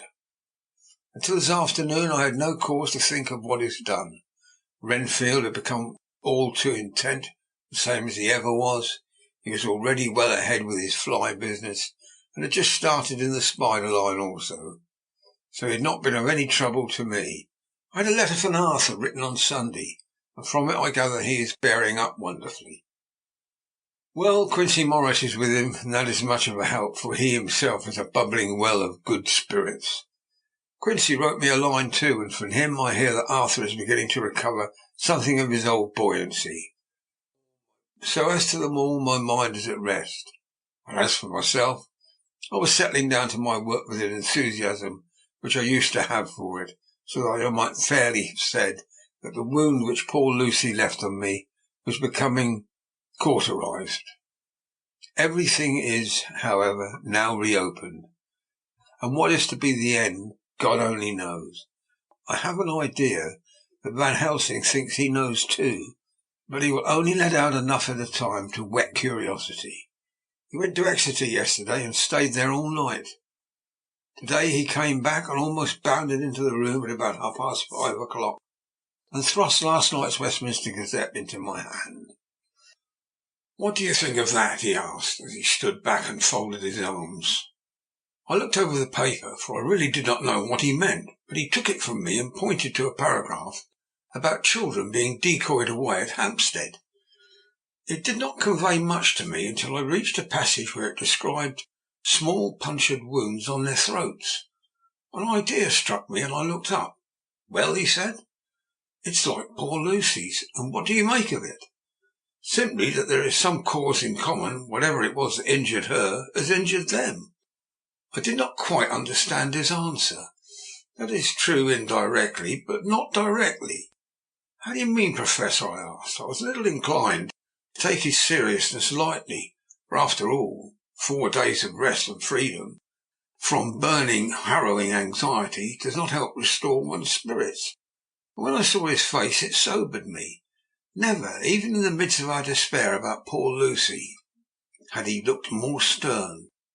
"Tell me," he said. "I can hazard no opinion. I do not know what to think, and I have no data on which to found a conjecture." "Do you mean to tell me, friend John, that you have no suspicion as to what poor Lucy died of? Not after all the hints given, not only by events, but by me?" "Of nervous prostration following on a great loss or waste of blood." "And how the blood was lost or waste?" I shook my head. He stepped over and sat down beside me and went on. "You're a clever man, friend John. You reason well, and your wit is bold. But you are too prejudiced. You do not let your eyes see, nor your ears hear, and that which is outside your daily life is not of account to you. You do not think there are things which you cannot understand, and yet which are. That some people see things that others cannot. But there are things old and new which must not be contemplated by men's eyes, because they know, or think they know, some things which other men have told them.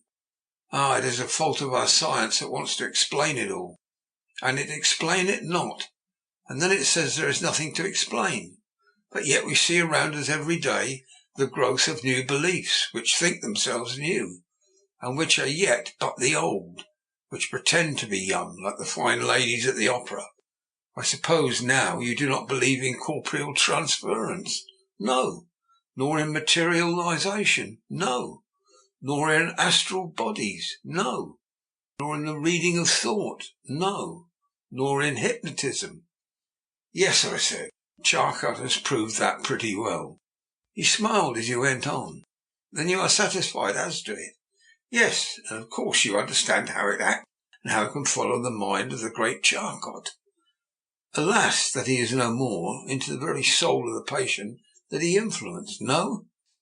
Then, friend John, I am to take it that you simply accept the fact, and are satisfied to let it, from premise to conclusion, be a blank?" "No." "Then tell me, for I am a student of the brain, how you accept the hypnotism and reject the thought reading. Let me tell you, my friend, there are things done to-day in electrical science which would have been deemed unholy by the very men who discovered electricity, who would themselves not long before have been burnt as wizards. There are always mysteries in life. Why was it that Methuselah lived 900 years, and old Pa 169? Yet that poor Lucy, with 4 men's blood in her poor veins, could not live even 1 day. For had she lived 1 more day, we could have saved her. You know all the mystery of life and death? Do you know altogether of comparative anatomy that can say wherefore the qualities of brutes are in some men and not in others?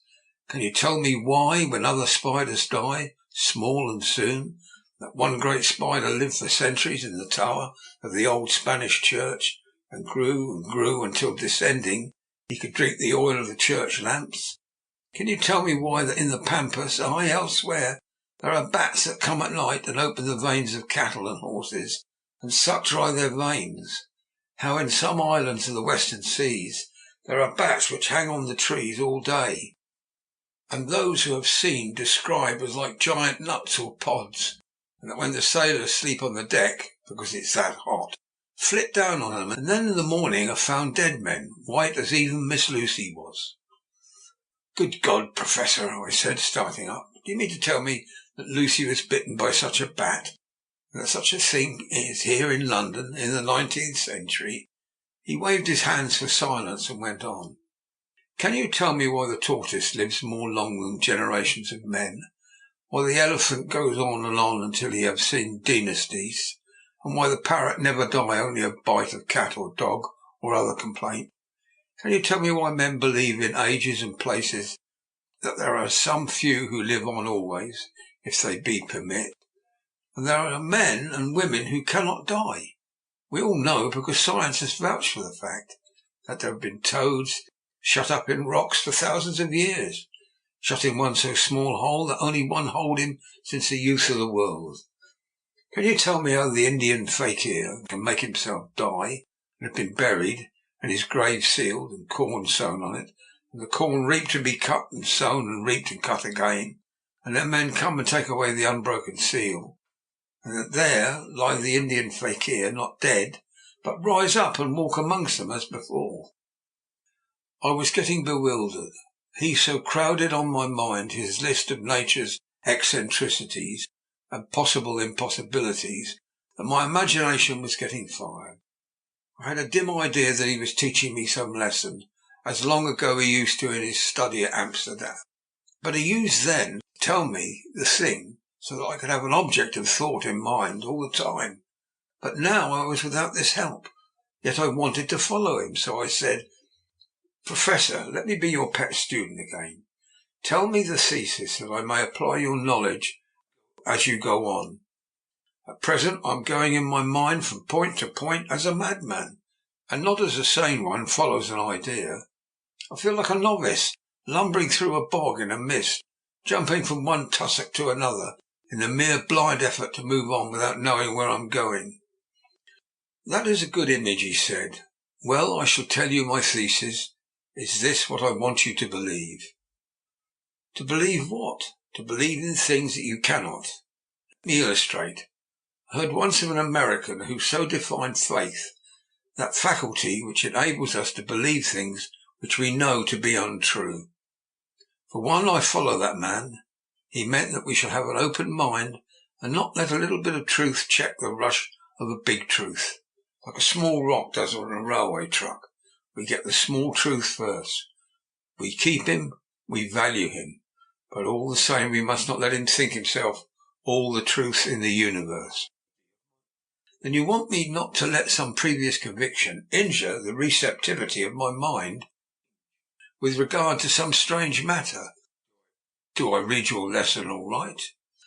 Ah, you are my favourite pupil. It is worth to teach you. Now that you are willing to understand, you have taken the first step to understand. You think, then, that those so small holes in the children's throats were made by the same that made the hole in Miss Lucy? I suppose so. He stood up and said solemnly, Then you are wrong. Oh, would it were so, but alas, no, it is worse, far worse. In God's name, Professor Van Helsing, what do you mean? I cried. He threw himself with a despairing gesture into a chair, placed his elbows on the table, covering his hands with his face, he spoke. They were made by Miss Lucy. End of chapter 14.